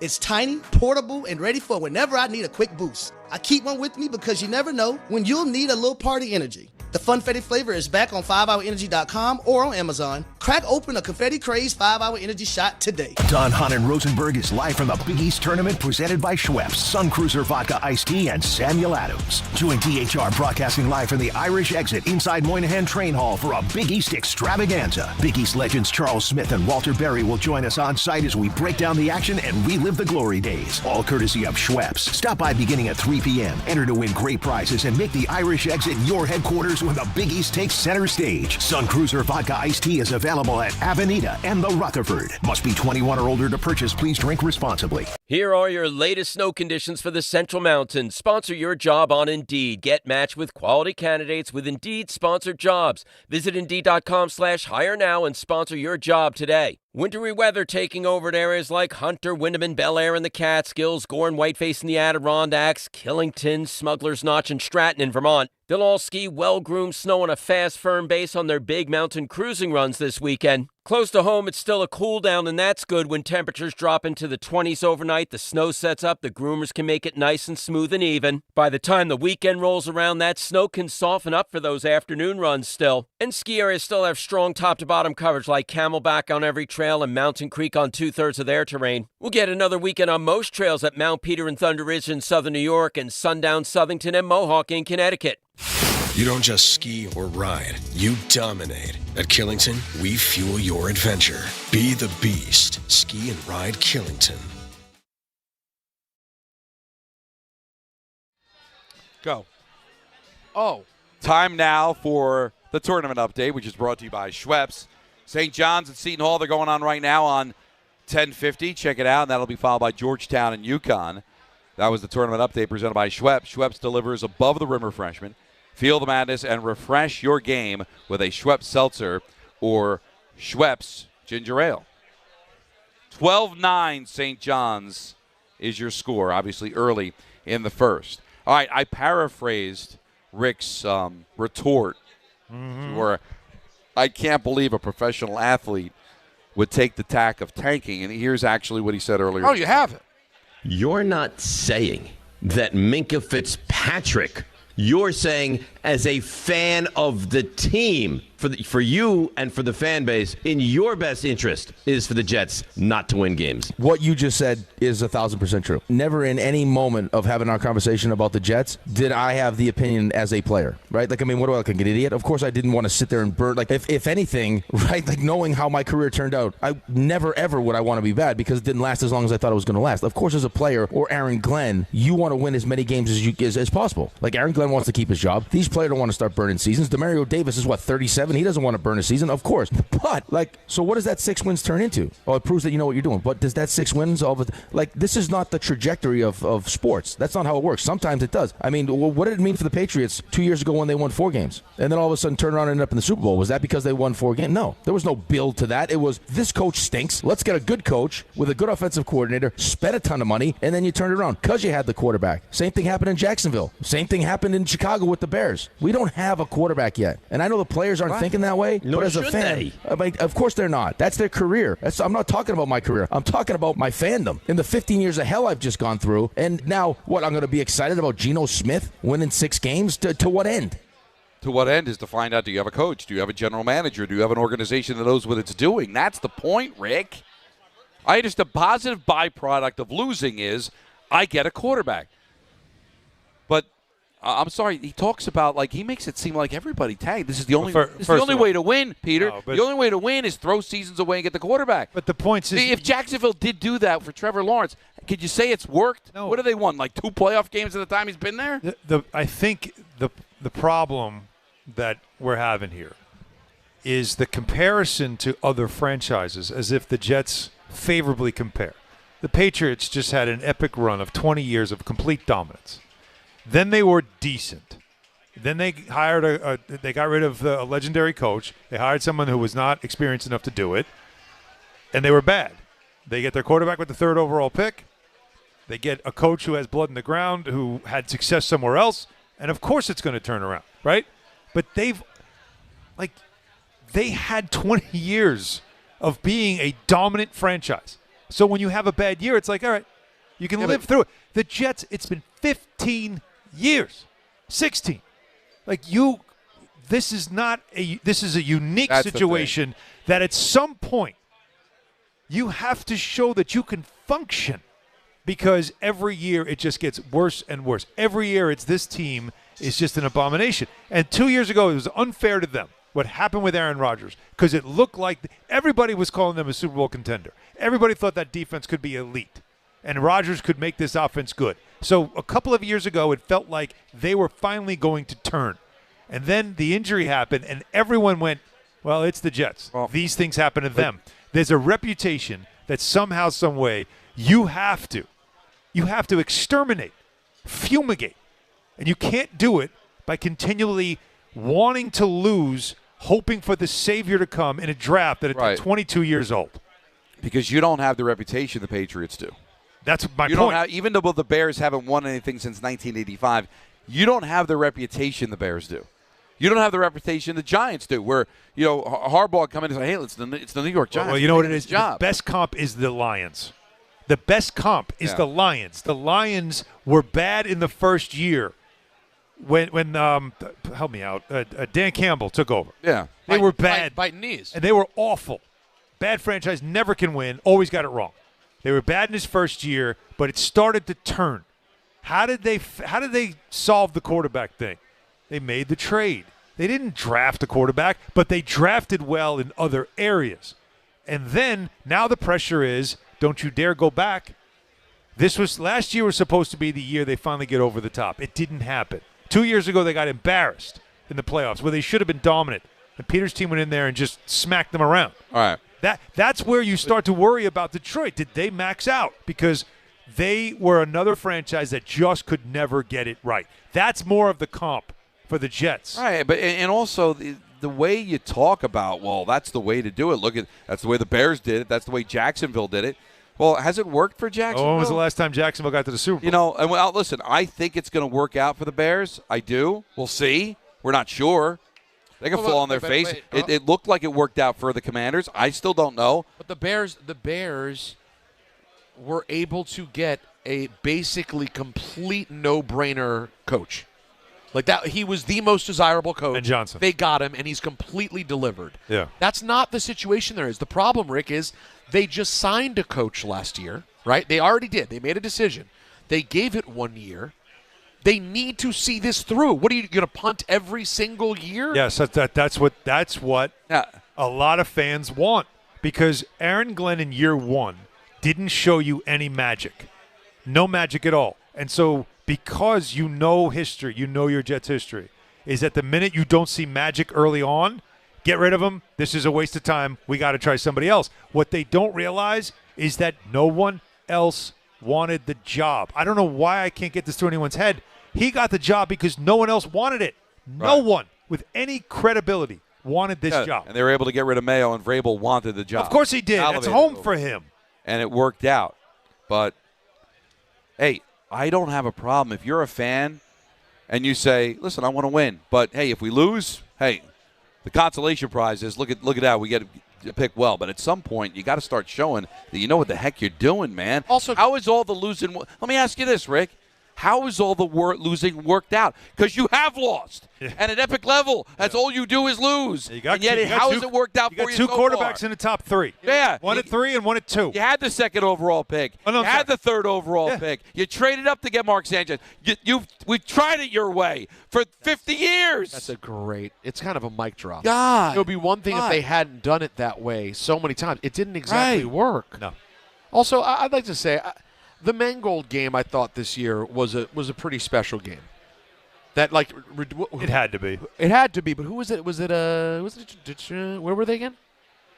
Where were they? I remember when he passed. I don't remember the game. But it was that back. I believe it was a home game. No, it was the back and forth. No, it wasn't. It was a road game. It was a back and forth game, and they were down like 13 in the second half. Fought their way back. Yeah. I mean, I'm just saying. Was it Cincinnati? Cincinnati. Yes. They had a couple of. I'm not saying they had magic, but there were a couple of moments where they showed something. But then down the stretch on this show, we said, this week's important. Another opportunity for AG to show something. The Dolphin game at home to me was the one where it's like, if you can't get ready for this game, your team can't be ready for this game, then I got to question you as a coach.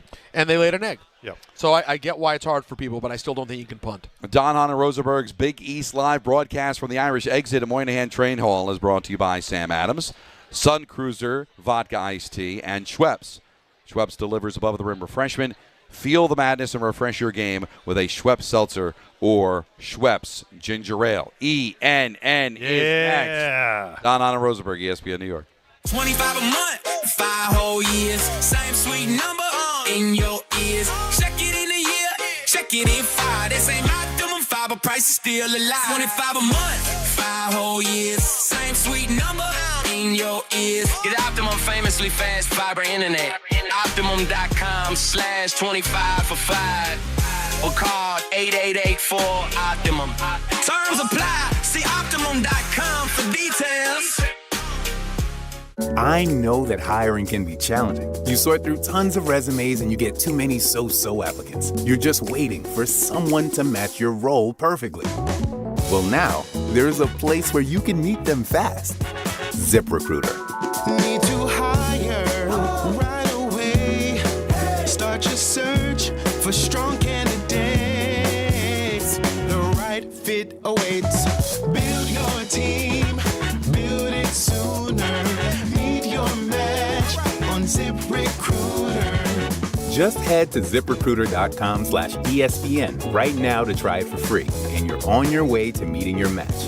4 out of 5 employers who post on ZipRecruiter get a quality candidate within the first day. So try it now. Go to ZipRecruiter.com/ESPN. Once again, that's ZipRecruiter.com/ESPN. Meet your match on ZipRecruiter. Try it free. And now let's take a look at the traffic with Brandy Scott. Thanks a million, guys. I hope you have a great rest of the night and a fantastic weekend. We've got the Islanders home over at the UBS Arena, hosting the LA Kings, not the Rangers. Slow go heading across the span of the Throgsneck Bridge, getting into Queens from the Bronx side. After that, some pockets of slowdown southbound, heading over to Hempstead Turnpike. Big East Semifinals going on over at MSG. Dueling protests over in Times Square. Probably want to consider using mass transit. Could make a mess of things getting through Midtown if they decide to move around. Worst of it's the outbound George, definitely the Harlem River Drive northbound. Crash on the ramp to the Cross Bronx. You're stopped there from the Madison Avenue Bridge. Not much better on the Cross Bronx westbound. You're slammed there from the Bruckner on through. Inbound George about 15 to 20 for the upper deck. Outbound Lincoln going to run you about 45 minutes. Outbound Holland close to an hour. Once you're in Jersey, better on the outbound Skyway. Crash cleaned up on top of the Hackensack River. I'm Brandy Scott on 880 ESPN New York. Hey, it's Don Hahn. Rings End is your locally owned Benjamin Moore retailer. They're your store for quality with a full line of brilliant and durable Benjamin Moore paints.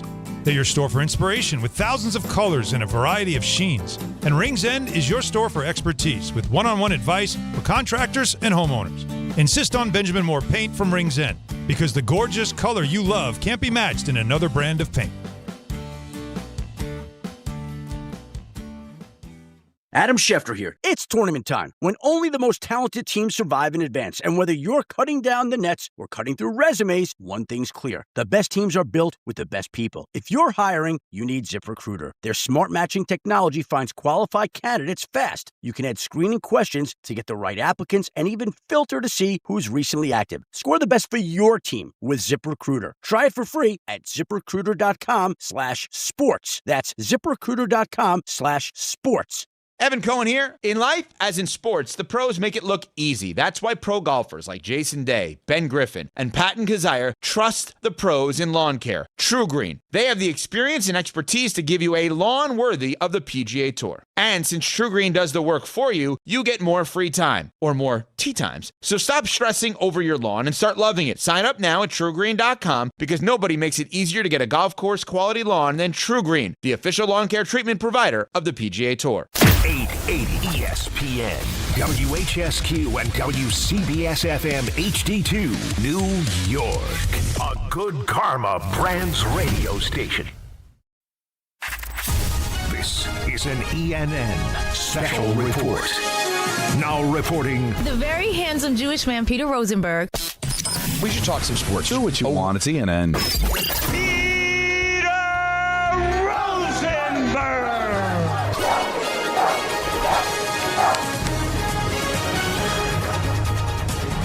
All right, ladies and gentlemen, welcome to ENN, brought to you by Ramsey Mazda.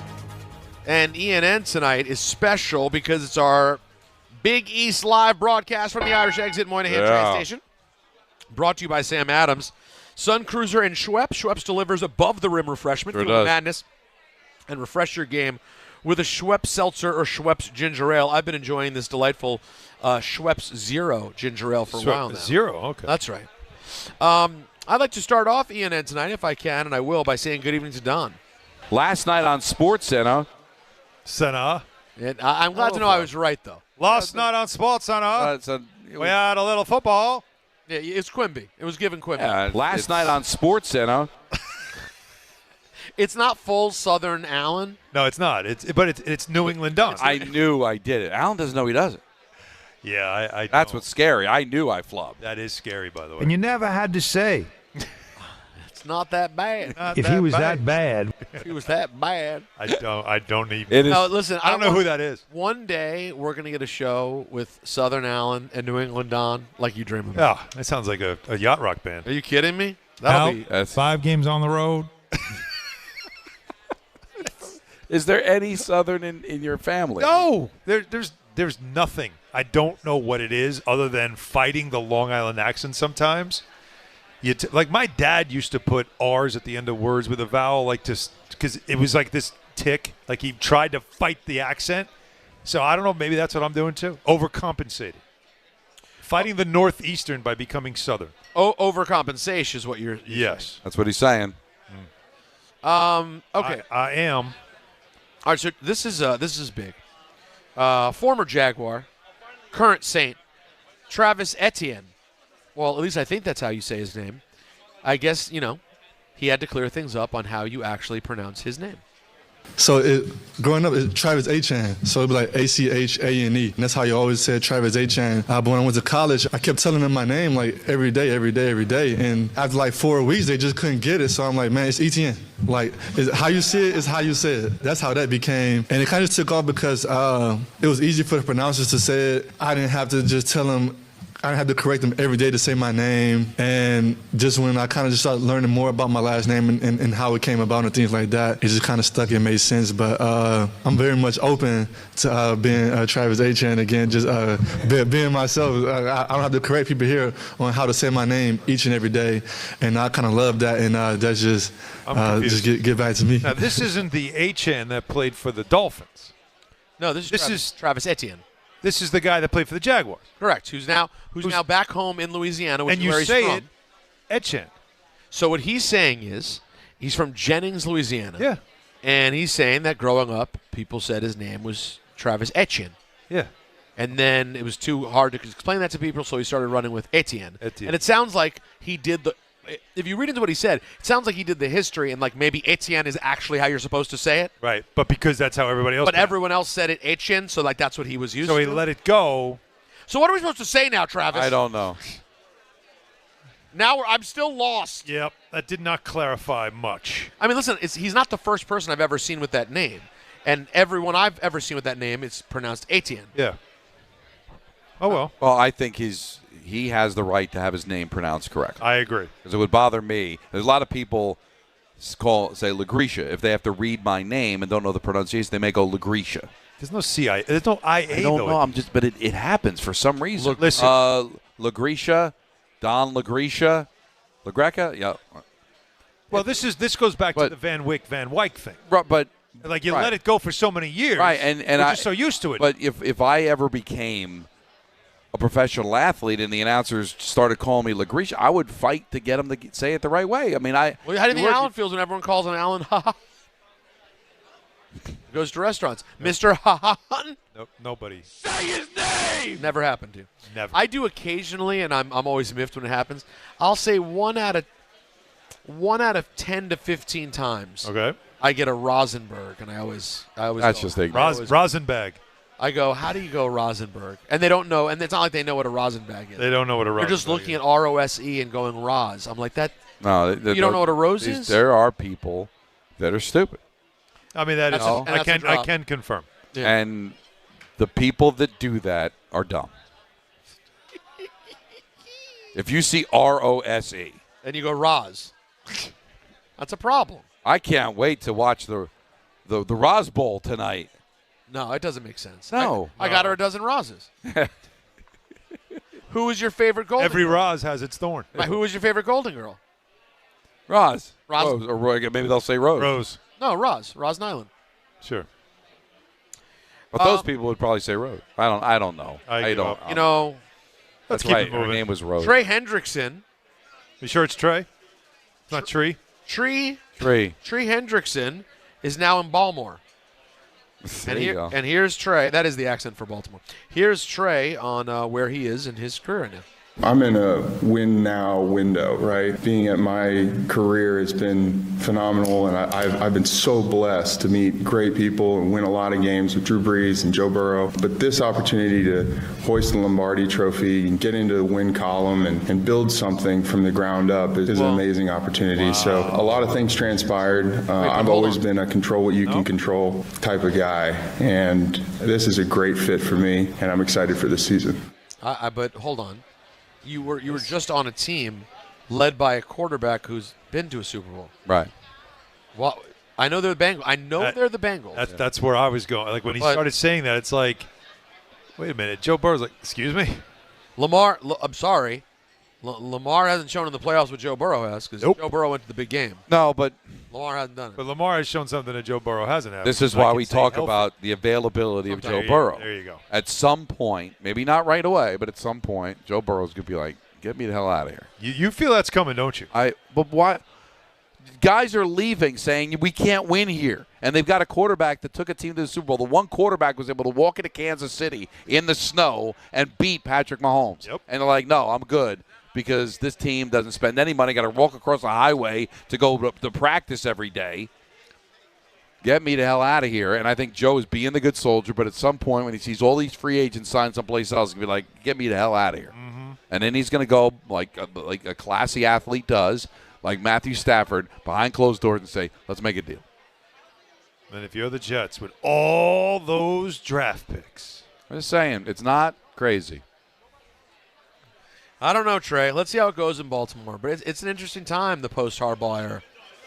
We shall see. We're going to see. Yeah. Not because I think Harbaugh is the world's greatest coach, but, man, that is changing a piece. That has been a consistent thing for a long time. Right. Do they keep the standard? But this culture thing that I get made fun of on the morning show makes it easier for the next guy when you've done nothing but have winning records for 18 years and there's a culture of winning and expectation to win. Isn't that Pittsburgh, makes it a lot easier. Pittsburgh, the same thing. I'm going to ask you a question. Is there anyone more important in the history of the Ravens than Ozzie Newsome? Is he the most important man That's who's such a ever great been question. in And I'll tell you what, because some people might say Ray Lewis, and they might even say Bisciotti. They wouldn't have Ray Lewis, though. But I'm telling you right now, Newsome, Ozzie and the impact that he's had on that franchise from the day he walked in to even he still does have an impact. Obviously, DeCosta learned under him, right? So I would probably argue that I would say Ozzie Newsome is like Al Davis, he's as important to the brand as anybody that's ever worn the purple and black. I was not there for him, but I was at his Hall of Fame induction ceremony because it was the same year as Lawrence Taylor. Yeah. What year was Ray Lewis's rookie year? Was it 98? Maybe 98, yeah. Yeah, it was 98. So starting in 96, he was the EVP of player personnel. Mm-hmm. Took over as GM in 2002. And now is the executive vice president of player personnel. Yeah, he's just... I'll let other people do more. Yeah, Call Ozzie. But he's certainly still around. Yeah, call Ozzie and see what he thinks about this. Yeah. And I do wonder how much he was involved in the last 6 months of things that have happened there. The sort of decision it seems to have gone with Lamar and let go of John. He does give off like the Godfather thing, Yeah. Not working, but, if you need me. If you need my advice. He is 69 now. Yeah. All right, let's go to Bam Adebayo for a moment. Why not? Bam. He did something recently, no? Scored 83 points this week. Yeah, that's a lot. That's a lot of points. Couldn't get 100? Here's Big Bam. He's not apologizing for scoring 83. If you're in my shoes and you have, first of all, y'all are blaming me. You should be blaming the head coach. Get that first. I was not the one let me go one-on-one the whole game until I had 70, then you started to send a double. And that's the thing that's crazy when they talk about the unethical part of the basketball. I'm like, if I have 70 with 9 minutes to go, who would just be like, coach, just take me out? Yeah, right. Anybody in my shoes with 9 minutes left? Okay, a minute? All right. 9? Yeah, I'm going for it. You can't be mad at that. If you are mad, I don't care, because a lot of people, they're upset because if they did play, they never had a chance to get that close to chasing greatness. If you get that close to chasing greatness, that's the point of chasing it, so you can surpass it. He's 1,000% right. Oh, absolutely. And that's what we've said. it's not him. Anybody would have said, like, the whole idea of that he should have come out of the game, like, if he got to 81, take him out. No. Nonsense. No. And the Wizards, he's right, too. The Wizards, blame them. They've fouled By the way, out of him, That man. is it. That is garbage team. Yeah, I'm going to make you pay. You're going to let me get to 80? I'm going to score 80 on you. And everybody's going to know it was on you. Absolutely. The Wizards are the only one who deserve any finger pointing. Yeah, right. Now, was it still, did it turn in from a basketball game to a spectacle? It absolutely did. Sure. Because of what was happening, the fouls and just the goofiness. But that's fine. It still was something that I turned off Celtics Spurs, which was a hell of a game, and said, I'm not watching this. I'd rather miss this great game to watch this great spectacle. Speaking of which, Celtics Thunder, pretty fun game last night That as well. was a great game, too. Celtics hung tough, down Derek White. No White, no Tatum. And Tatum lost 104-102, but played hard against the Thunder. Yeah, they get after that team. They are. They go. No, they play hard. This is interesting, guys.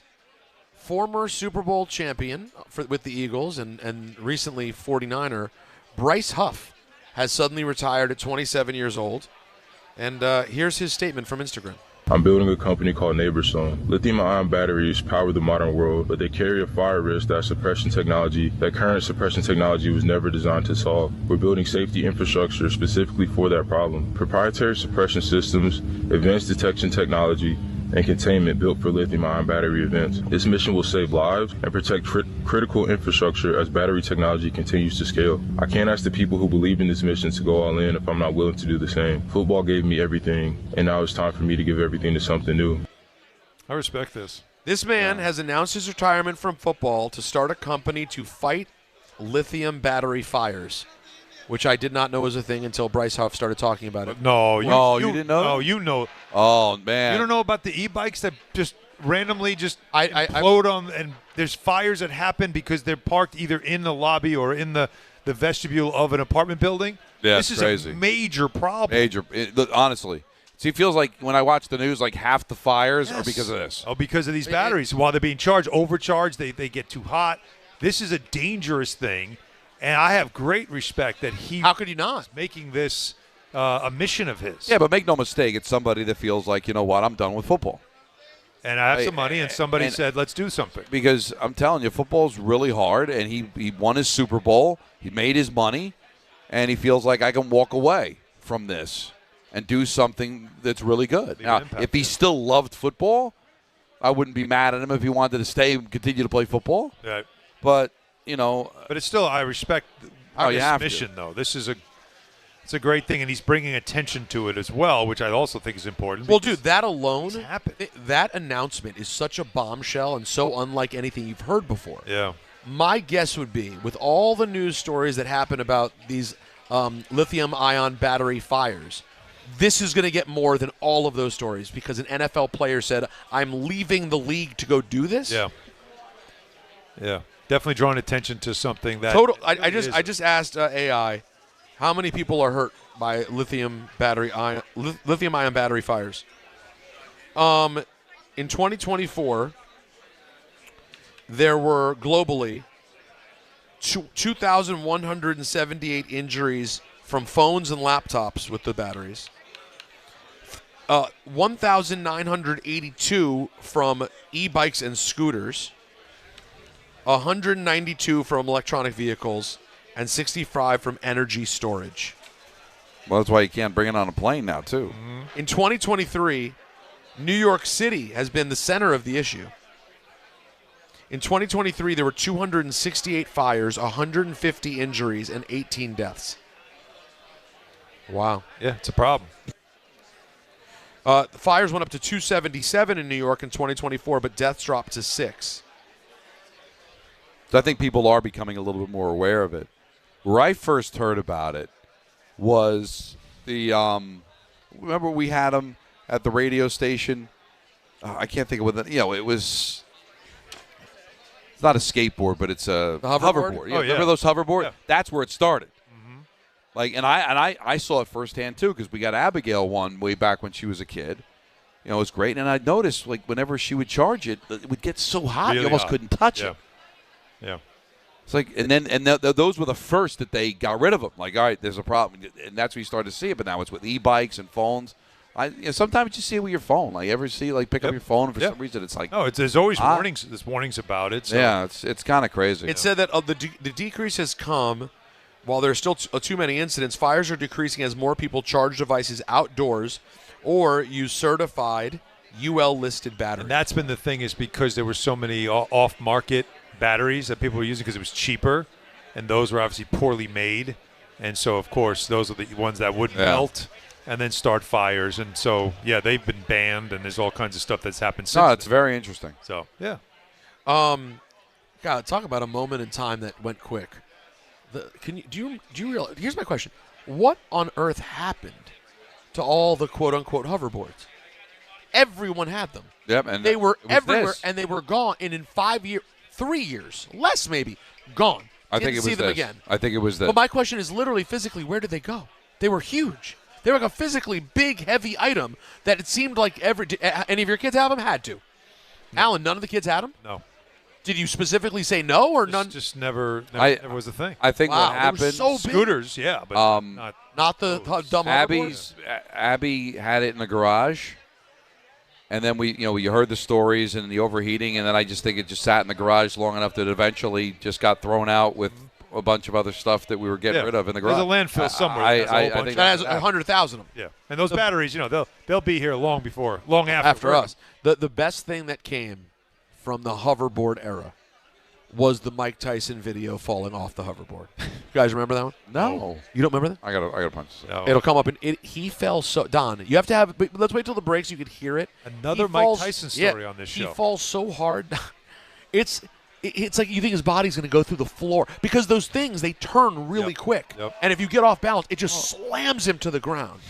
Well, we had one at the station. Remember, like, during breaks, we were, like, buzzing around the bullpen. It was fun. Michael never got on it, right? I think he might have. There might be video of him on there. But me and you, I just remember we were like... Oh, I was in. It was really cool. And that's where I got the idea. And it was like Abby's, 10th birthday, 12th, and we got it. It was an interesting item because at first when you did it, it felt impossible. And then as your body learns the way to do it, you feel like invincible. It's like, I can do this now. I did it on the street once, though. I went out with it. What a terrible idea. Yeah. They're not meant for outdoor use. What a terrible idea. And by the way, the name always bothered me. As a child of Back to the Future, who spent my whole life waiting for the hoverboard to be invented, this gigantic thing with wheels on it that does not hover. Yeah. Who was the genius who, honestly, a marketing genius who said, let's call them hoverboards? Because it did have the sensation like you were hovering over the ground. Yeah, it did have that sensation. I guess you're right. It did. Yeah, you are kind of floating quickly and you can move really fast, but it was not what I wanted, Don. Well, I think somewhere somebody has this, and they just don't think people are ready for it. You mean the technology? Yeah, the actual hoverboard. They know how to do this. What you're saying right now to us as we live and breathe, there's someone with the technology for the hoverboard. Yes. That is secretly keeping it from us. Yes. Because they don't think that we as a society can handle it. Either that or they're afraid that once they let the world know that technology exists, it'll be used for evil. Evil. Yeah. You would hate to see that happen, by the way. We totally could do this. You don't think we could do this? The hoverboard? Yeah, you think so, right? You could definitely do it. Well, it's basically a drone, just strong enough to... Oh, see, that's interesting to think about hold it you that up. way. You're thinking about it like that. Right. Well, I'm thinking a hover. Well, I think the idea of hovering. Didn't they say in Back to the Future that it was like the magnets in the ground? There were like magnets in the hoverboard that pushed off the natural magnet elements in the ground. Well, that's how they. Well. Which is why it didn't work on water. You remember? Of course. It's funny. I was like, what is he talking? Oh yeah. Oh yeah. It's brilliance. The Chicago Blackhawks. Sure. And the Ottawa Senators will play 2 games in Dusseldorf, Germany later this year. Where they love hockey. December 18th and December 20th at PSD Bank Dome are the second and third regular season games the league has staged in Germany. Any excitement, Don? Any movement? No, I don't get excited about games I'm not attending. All right. The only reason it might be Would you be excited cool, if the Devils were playing? Do I get to go? Well, if you were going. Well, you'd be calling the game, Well, wouldn't yeah, you? then I would be excited to be able to go. I've never been to Europe. But if it's like, they're going and we're going to call it off the monitor, I'm good. right? Then go ahead. So, why do I care about somebody else's trip? The only thing that's cool about it for me and Anthony is that game might be at 2 o'clock in the afternoon, and we'll have something to watch going into the show. Michael K. show. The Michael K. show, because Michael's on.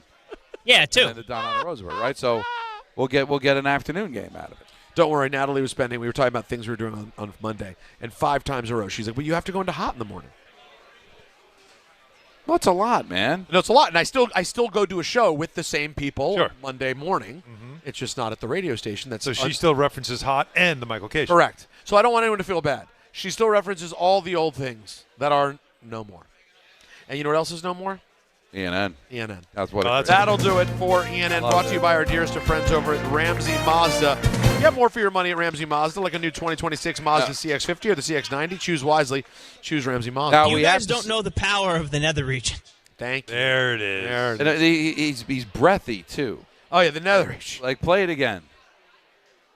You guys don't know the power of the nether region. Yeah, because he just was laughing, knowing what he was about. He almost sounds like Marty talking to Doc about how to get back to the future. A little bit. There's a little Marty and Anthony. Oh, really? Sure. Alan, I know you got to go. You've got Knicks basketball tonight.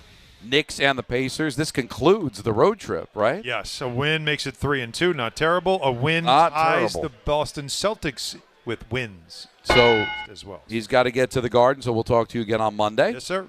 Don Hahn Rosenberg's Big East Live broadcast from the Irish Exit in Moynihan train station, or hall, is brought to you by Sam Adams. Sun Cruiser Vodka Iced Tea and Schweppes. Schweppes delivers above-the-rim refreshment.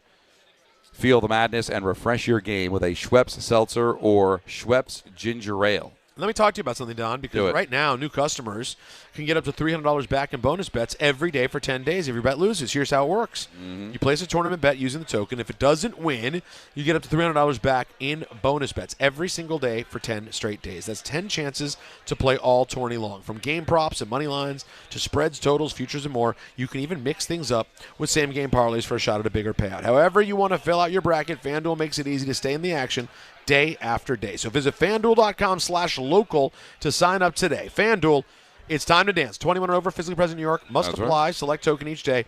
Bonus bets are non-withdrawable and expire 7 days after receipt. Tokens are received in increments of 1 per day. Restrictions apply. See terms at sportsbook.fanduel.com. For other gambling problem, call 877-HOPE-1. Open Y46739. Now, last call crew next. 1-800-919-3776. Don Hahn Rosenberg, ESPN New York. Everyone needs to take care of their mental health, even running back Bijan Robinson. When I'm on the field and feeling the pressure, I usually just take a deep breath. When I'm just breathing and seeing what's in front of me, everything just slows down. It just makes me feel great before I run the play. Just like Bijan, we all need a strong mental game on and off the field.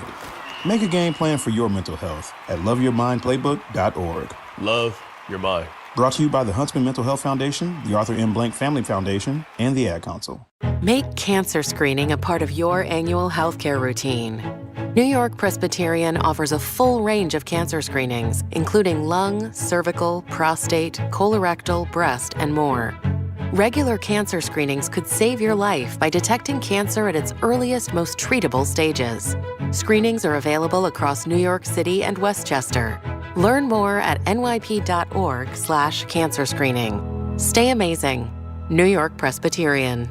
March is here and the madness is underway. Schweppes offers above-the-rim refreshment and is proud to sponsor the Big East Conference. Take a break from the action with a Schweppes Seltzer. Enjoy 7 refreshing flavors such as black cherry, lemon lime, cranberry lime, and strawberry mango. Each Schweppes Seltzer flavor provides a perfect touch for any occasion. Schweppes, a sparkling tradition since 1783 and the perfect way to elevate your everyday refreshment. Stop by your local food bazaar to get your favorite Schweppes Seltzer for a slam dunk experience.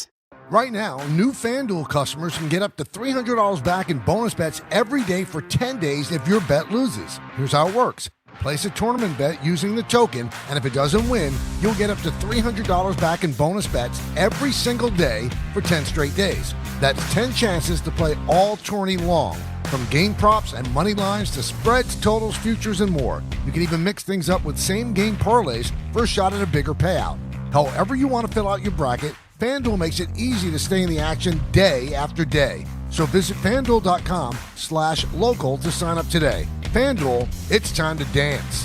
21 plus and physically present in New York. Must apply select token each day. Bonus bets are non-withdrawable and expire 7 days after receipt. Tokens are received in increments of 1 per day. Restrictions apply. See terms at sportsbook.fanduel.com. Problem with a gambling problem? Call 1-877-8-HOPE-NY or text HOPE-NY 467-369.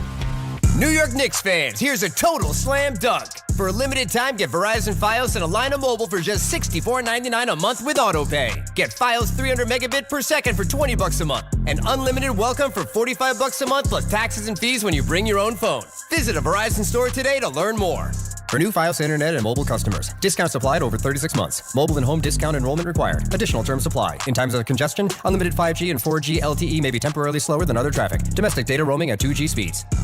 Hi, this is Don LaGreca. I'm big on having the right game plan on the ice and at home, which is why I use Viking Pest Control myself as the pest control provider and proud partner of the New Jersey Devils. Viking has been protecting homes for over 45 years with expert pest control service and solutions tailored just for you. From ants and cockroaches to rodents, stinging insects, and backyard mosquitoes, Viking keeps pests out of your house and out of the play. Bundle pest control with mosquito services and save big. One call, one company, total peace of mind. Visit VikingPest.com. Viking Pest Control, protecting your home inside and out. Monkey Sports, built by players for players, is your one-stop shop for hockey, baseball, lacrosse, and more. Find top-name equipment and expert in-store services like sharpening, break-ins, and relacing. Shop in-store at Monkey Sports in Farmingdale or Woodbridge or online for all the top brands. Whatever your sports, Monkey Sports gets you game ready fast. Monkey Sports, where athletes shop. Every 40 seconds, a child is reported missing. That's 2,000 children every single day. It's a heart-wrenching reality that we can no longer ignore. Find the Children is a non-profit organization dedicated to helping find missing kids. You can be a part of their mission by donating your unwanted vehicle, running or not. Call 1-800-294-0222. We guarantee that you will receive the maximum tax deduction. We provide fast, free pickup with 24-hour response. Call 1-800-294-0222. Find the Children provides crucial resources to help find missing children and educational materials to teach kids how to recognize and avoid predators. Our recovery programs have a proven track record of reuniting kids with their families. It's time to act. Donate your unwanted or unused car. Help us build a world where every child is safe. Pick up the phone and call 1-800-294-0222. Together, we can bring these kids home safely. This advertisement was paid for in partnership with Cars R Us and Find the Children.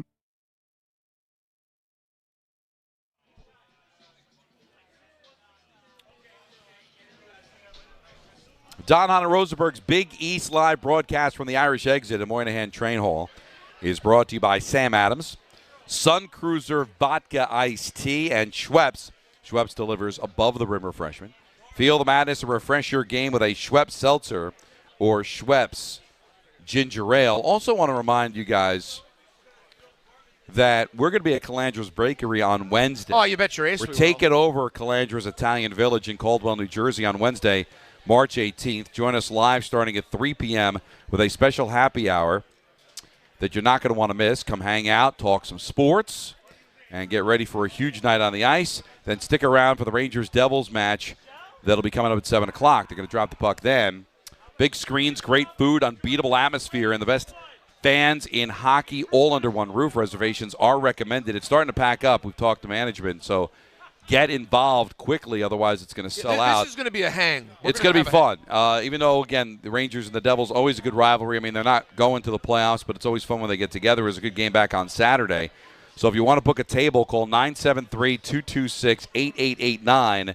See Don Hahn Rosenberg live at Calandra's Italian Village in Caldwell, New Jersey. That's Wednesday, March 18th, starting at 3 p.m. So we'll do the show there. Yeah. And then we're going to hang out for the game. That's right. You bet your ace we will. Take advantage of that, man. It should be a lot of fun. Now, Don, you may see I brought a special guest here. Yes, you have.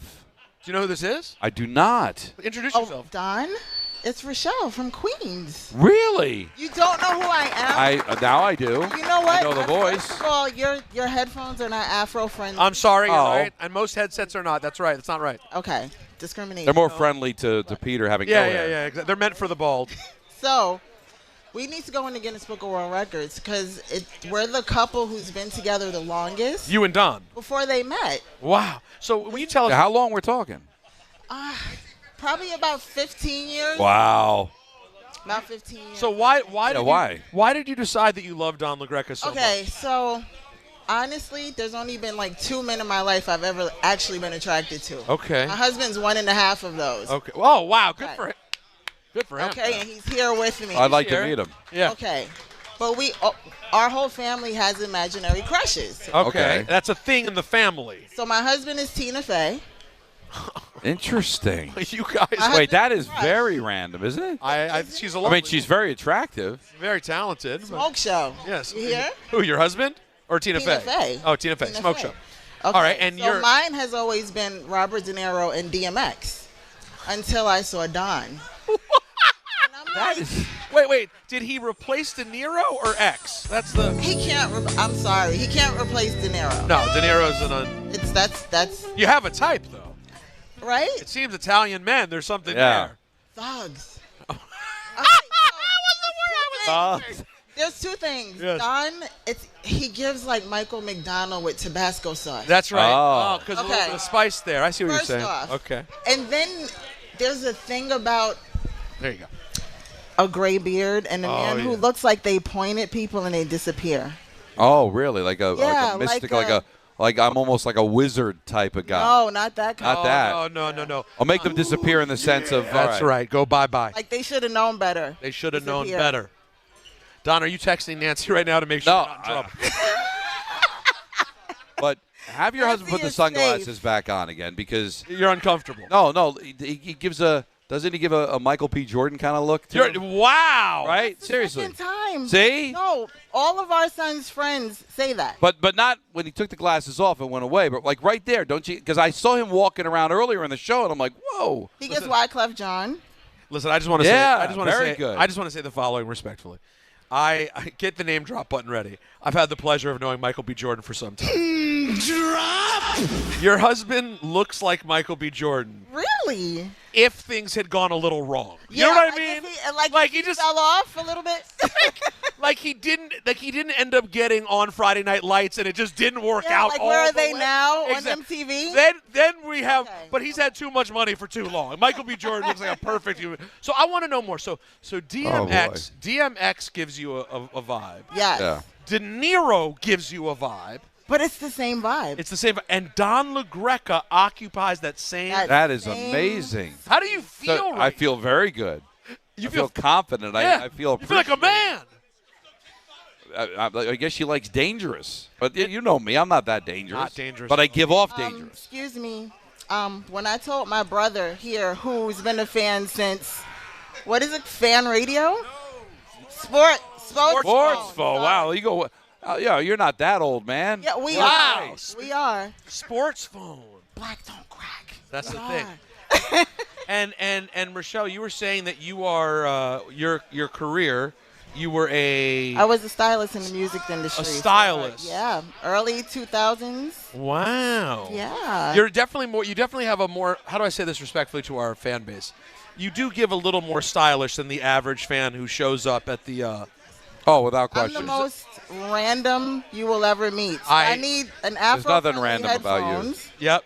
I'm a Marvel nerd. Wow. I love 80s and 90s hip hop. Wow. We would have been friends in high school. Yes. Yeah, we would have been like hip hop head. Wow. But then I love the black bow tie music. Frank Sinatra, he gives that too. Wow. Yeah. You give that too.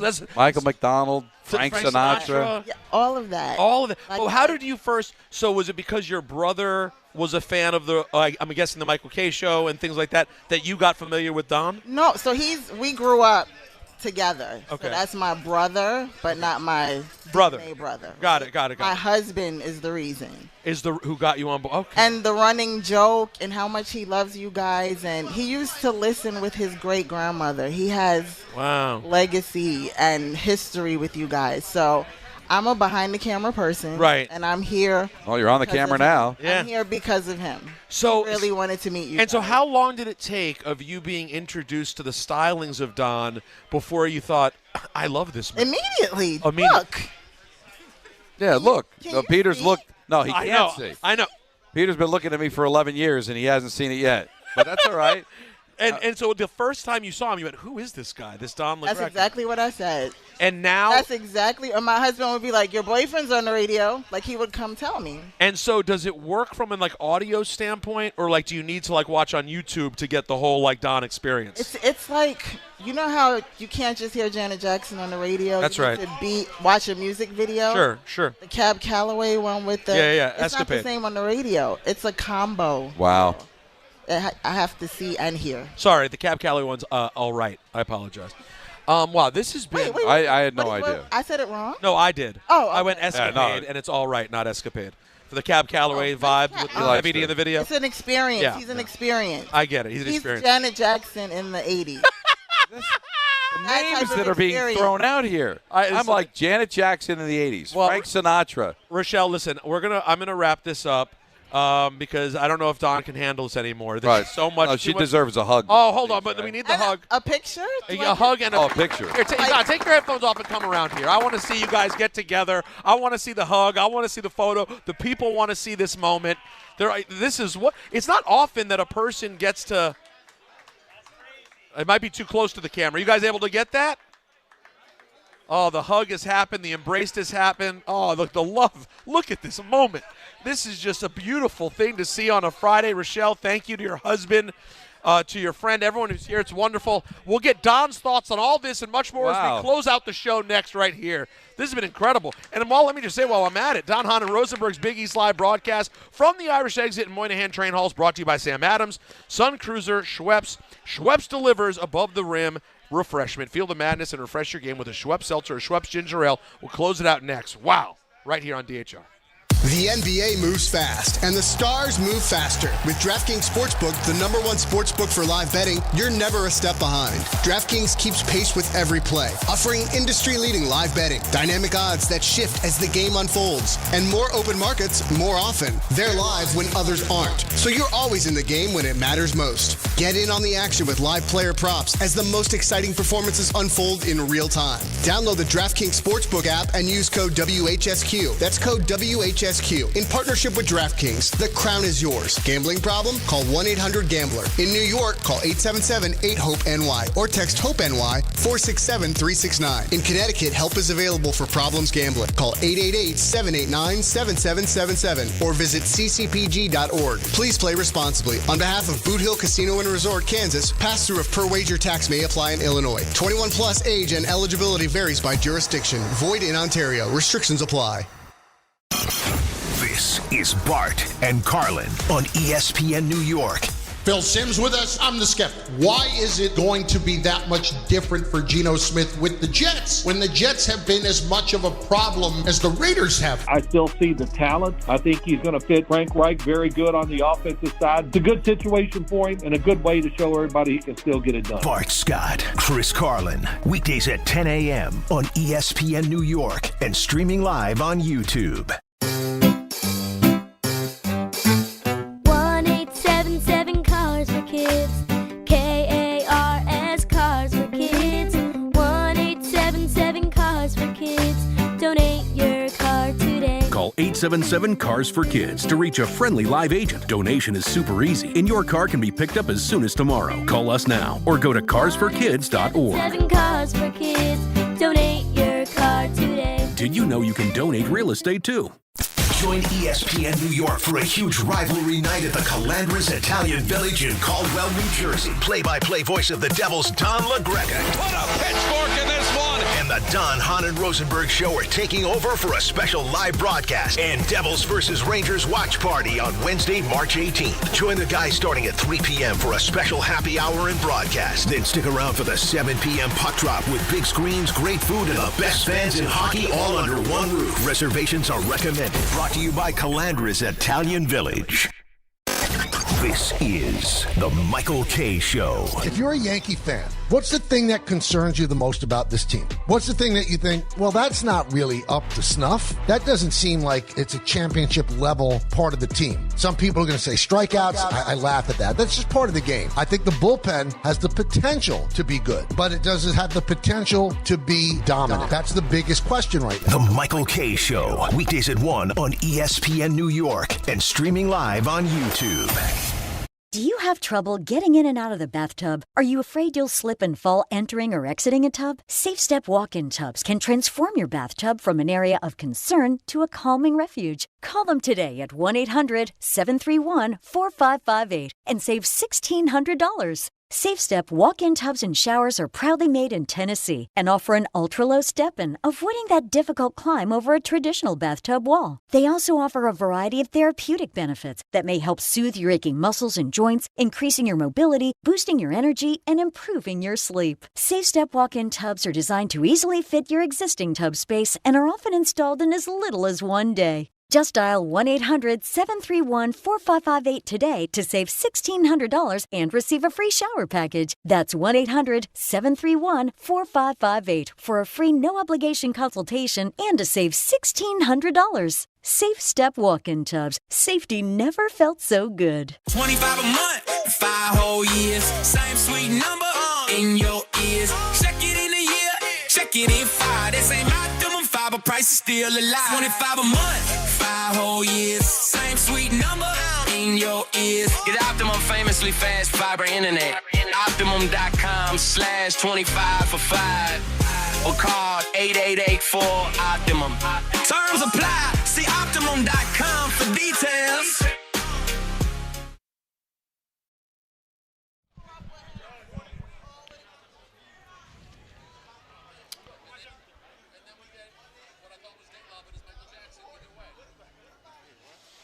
Game time is brought to you by Tullamore Dew Irish Whiskey, because when it's game time, guys, It's totally time.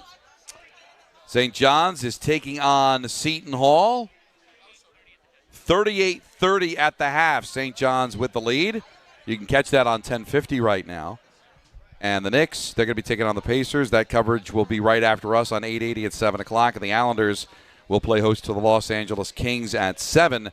Tullamore Dew, the original triple distilled, triple blended, and triple cast matured Irish whiskey. Be sure to grab a Tullamore Dew or try the new Tullamore Dew Honey during today's action. Glasses up to enjoying Tullamore Dew responsibly. And Don Hahn Rosenberg's Big East Live broadcast from the Irish Exit in Moynihan Train Hall is brought to you by Sam Adams, Sun Cruiser Vodka Iced Tea, and Schweppes. Schweppes delivers above-the-rim refreshment. Feel the madness and refresh your game with a Schweppes Seltzer or Schweppes Ginger Ale. Last call, crew, 1-800-919-3776. Let's get to the phones to talk to Nick and Wantagh. You're on ESPN New York. What's up, Nick? Nick! All right, we'll try Nick another time. He was here. He was entertaining us during commercial breaks, and now he's on our phone. Richard in Manhattan. You're on ESPN New York. What's up, Richard? Hey, Richard. Richard? I think there's something. To them. There he is. There he is. Can you hear me? Can you hear me, guys? Yes. I hear you, Richard. Hey. Peter, I met your cousin and his son.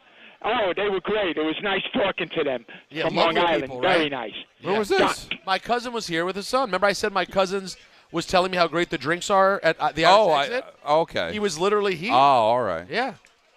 Peter, I told him what I thought of you. I told him how great and wonderful and how thank you. varied He you told me are. you and said can that. you can handle anything. Sports, politics, music, wrestling, UFC, whatever. Anyway, Don, I got a question for you. The Avalanche have the Triple Crown right now. They have the most points, they've scored the most goals, and they've given up the least amount of goals. Do you ever remember a team like this having the Triple Crown and not winning the Stanley Cup? I'd have to see. The team that broke the record for points was, what was that? The 96 Red Wings, and they got beat in the beat in the conference final by Colorado. I'd have to check and see. The thing is, I just had somebody here ask me, who's going to win the Stanley Cup. I mean, right now it looks like it's the Avalanche, maybe Tampa, but you see all kinds of upsets. So I would not be surprised if it did happen, Richard, but I don't know the answer right away. All right, NBA, we got to talk. This guy, Shane Gilgeous, he's the MVP. Oh, yeah. You don't tell me about anybody else, Jokic or Cunningham. This guy never, ever, I follow all the box scores every day, never, ever, ever has a bad game, ever. This guy is the MVP. He is consistent like nobody. Every game he comes to play. And what a game last night, the Celtics and OKC. There was never a lead bigger than 5 points. It went back and forth. Tatum didn't play, but Hartenstein didn't play for OKC. But what a game, fellas. Man, back and forth, it was wonderful. Now, the Lakers, if the Lakers play like they did last night, wow, their starting five had 135 points. That's got to be the most this year. Starting five, 135 points. Wow. No, 137. Their subs only scored 5 points. 137. The fact that this Celtic team doesn't have a better, this Laker team doesn't have a better record than it does is really a shame. And fellas, I'm just going to leave. Well, I got two more quickies. Zion Williamson never shoots a three, ever, never, ever. This guy could have played 50 years ago. He could have played with Chamberlain and Russell. He could have played with Reed and Clyde. This guy could have played in any era, Zion Williamson. The fact is nobody likes him. That's why you don't hear more about him. And lastly, I'll leave you with this. Has there ever been a ball player, Al Horford? This guy was the fourth wheel on that Florida back-to-back championship team. They had Corey Brewer, pro. Yep. They had Joakim Noah, pro. They had David Lee, pro. All those guys have been out of the NBA for 10 years. This guy was the fourth wheel, and he is still going strong. How do you explain that? It's an unbelievable medical marvel. No, he's been faded out, folks. But it is true what he points out from those Florida teams. That he ended up being the guy that lasted forever. He forgot someone too. Didn't he forget the other guy on that team? But it is an interesting point. Richard was shot out of a cannon today. Yeah, and a lot of those points he was making with us live here. It's great to see him. It's great to see everybody. You love seeing Richard, don't you? No, listen, Richard's a gem. You were nervous about putting him live on the air, though. Well, I don't want to create a monster. This is kind of what we do. We had a lot of guests. It was a lot of fun. And maybe next year. Well, you're against it? No, I think you made the right call. He seemed like maybe last year was so much that he was almost too riled up today. I think in person he might have exploded. It's good to see him. I hope I'm as passionate about sports when I get that much older. And he's not jaded. He still loves it. Still carrying all the newspapers. He's as old school as you can get. He's as passionate about it as you can get. All right, Nick in Wantagh is back. You're on ESPN New York. What's up, buddy? Thanks for taking my calls, guys. I want to talk about how the biggest loser in free agency so far for the NFL is the Dallas Cowboys. I'm a huge Cowboys fan. I think they made some pretty good moves, but they're the biggest loser because they didn't get the George Pickens deal done. Once Alec Pierce signed that deal, George Pickens' stock just skyrocketed through the roof. I want to know what you guys think on that and what you think he's going to get. Well, if he continues to progress the way he's going, I don't know the cap situation with the Cowboys. I know sometimes Jerry Jones can be very stubborn in negotiations and all that, but listen, wide receiver, guy that can make the plays that he can make. I know, Peter, he can be a bit much, but that's never stopped the Cowboys from signing guys like that before. Yeah.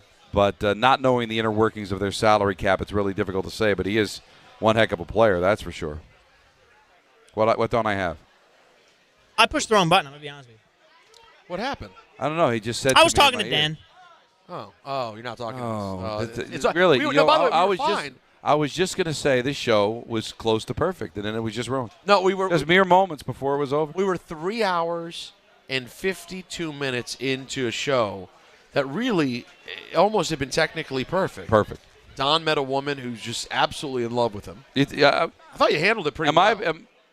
Do you think that was serious? Or do you think that's just like a troll? What do you mean? That it's a goof. No. I think it's a legitimate crush. I think they have a unique relationship. They do have a very unique relationship in which they can have fun. Where their hall passes are Don LaGreca and who was it from Tina Saturday? Fey. Tina Fey. It's odd. Well, she didn't say hall pass though. No, but for lack of a better word, it's not a hall. But no, what did she say? Is that they're imaginary crush? Right, imaginary crush. But you're not that imaginary because you were. And last I checked, Tina Fey was also real. Also real people. But I guess not a lot of people know this. Tina Fey is doing a remote just further down the way here. Oh, listen, that's why they had to run. That's right. She's outside of the Jacobs Pickles meeting people right now. Well, and listen, she's been calling, 15 years, and she's always had nice things to say about it. And how far back do you remember this? I mean, probably, I didn't think it was that far back. But now thinking about it, yeah, it's been. The first drop was in January of 2025. And That's the first drop. Okay. All right, but let's hear the drop. What's the drop you got over there? I have had a relationship with you, Don, in my head since the first time I laid eyes on you. Now, I want to ask you guys something. In January 2025, was I there or was I gone with the baby? What's the date? In January? Well, that's when the baby came. Oh, that's a good point. I don't remember you being there. My guess is it was in the second. But that was nice 21st. that you brought her on because I wasn't sure what was going on. What was the date there, Anthony? That'd be the 21st. I was not here. Baby came January 15th. Wow. Yeah. So, yeah, that moment. And, I got to tell you something. If you want to know about, who doesn't respect you, John Winthrop. No less an authority than John Winthrop. Right. When I told him what I was planning, because they came up and said hello to me, and I said, all right, well, let's put her on right now. Let's surprise Don. He was worried about you, how you would deal with it. In fact, he had me, I was going to have her go around and sit next to you. He had me scoot in and had her sit on the outside, almost like he thought you would, spontaneously combust if you were close to a woman when she gave you a compliment. Oh, it's troubling. That's what he thought. I know. I wasn't worried about you. Man, I was sitting there going, and this is for the people that aren't watching on YouTube, but just to give you a visualization of what I saw. Yeah. As what was I coming out of break, or I didn't know what was going on. I was doing the read. Oh, you're doing the read. I was doing the read, and I'm like, why is Lenny Kravitz's drummer sitting next to Peter Rosenberg? Is that what you legitimately thought? Have you ever seen? Yes, I recall. It's because I saw the big afro and I saw sunglasses. I'm like, who is this? You wouldn't just put anybody on the air. No, you're damn right I wouldn't. And wow, that was good. See, you know good. You sense good radio. You hunt for it. It's not. You crave it. I crave it, and it's in my DNA. It is. And so I was like, wait, you're saying the last year when we had extra time, we got Richard. Yeah, this is. This year, much more flattering to me. All right, Don Hahn Rosenberg's Big East Live broadcast from the Irish Exit in Moynihan Train Hall, brought to you by Sam Adams, Sun Cruiser, of course, vodka, iced tea, and Schweppes. Schweppes delivers above-the-rim refreshment. Feel the madness and refresh your game with a Schweppes seltzer or a Schweppes ginger ale. Lots of people to thank. This was a heck of a show. So much fun. Maria Marino was nice enough to swing by and talk to us about women's sports and the WNBA. Also, what a great job by Walter Berry with one of the great stories of the ages. Definitely go back and listen to the podcast on that one. Charles Smith, of course, everybody involved in this broadcast. To put this together is always so very difficult. But, of course, thanks to Moynihan Hall and the Irish Exit. Enjoy your weekend. Big East, World Baseball Classic, hockey, basketball, it's all on the table. Peter, my friend, we'll talk to you again coming up at 3 o'clock on Monday on ESPN New York. March is here, and the madness is underway. Schweppes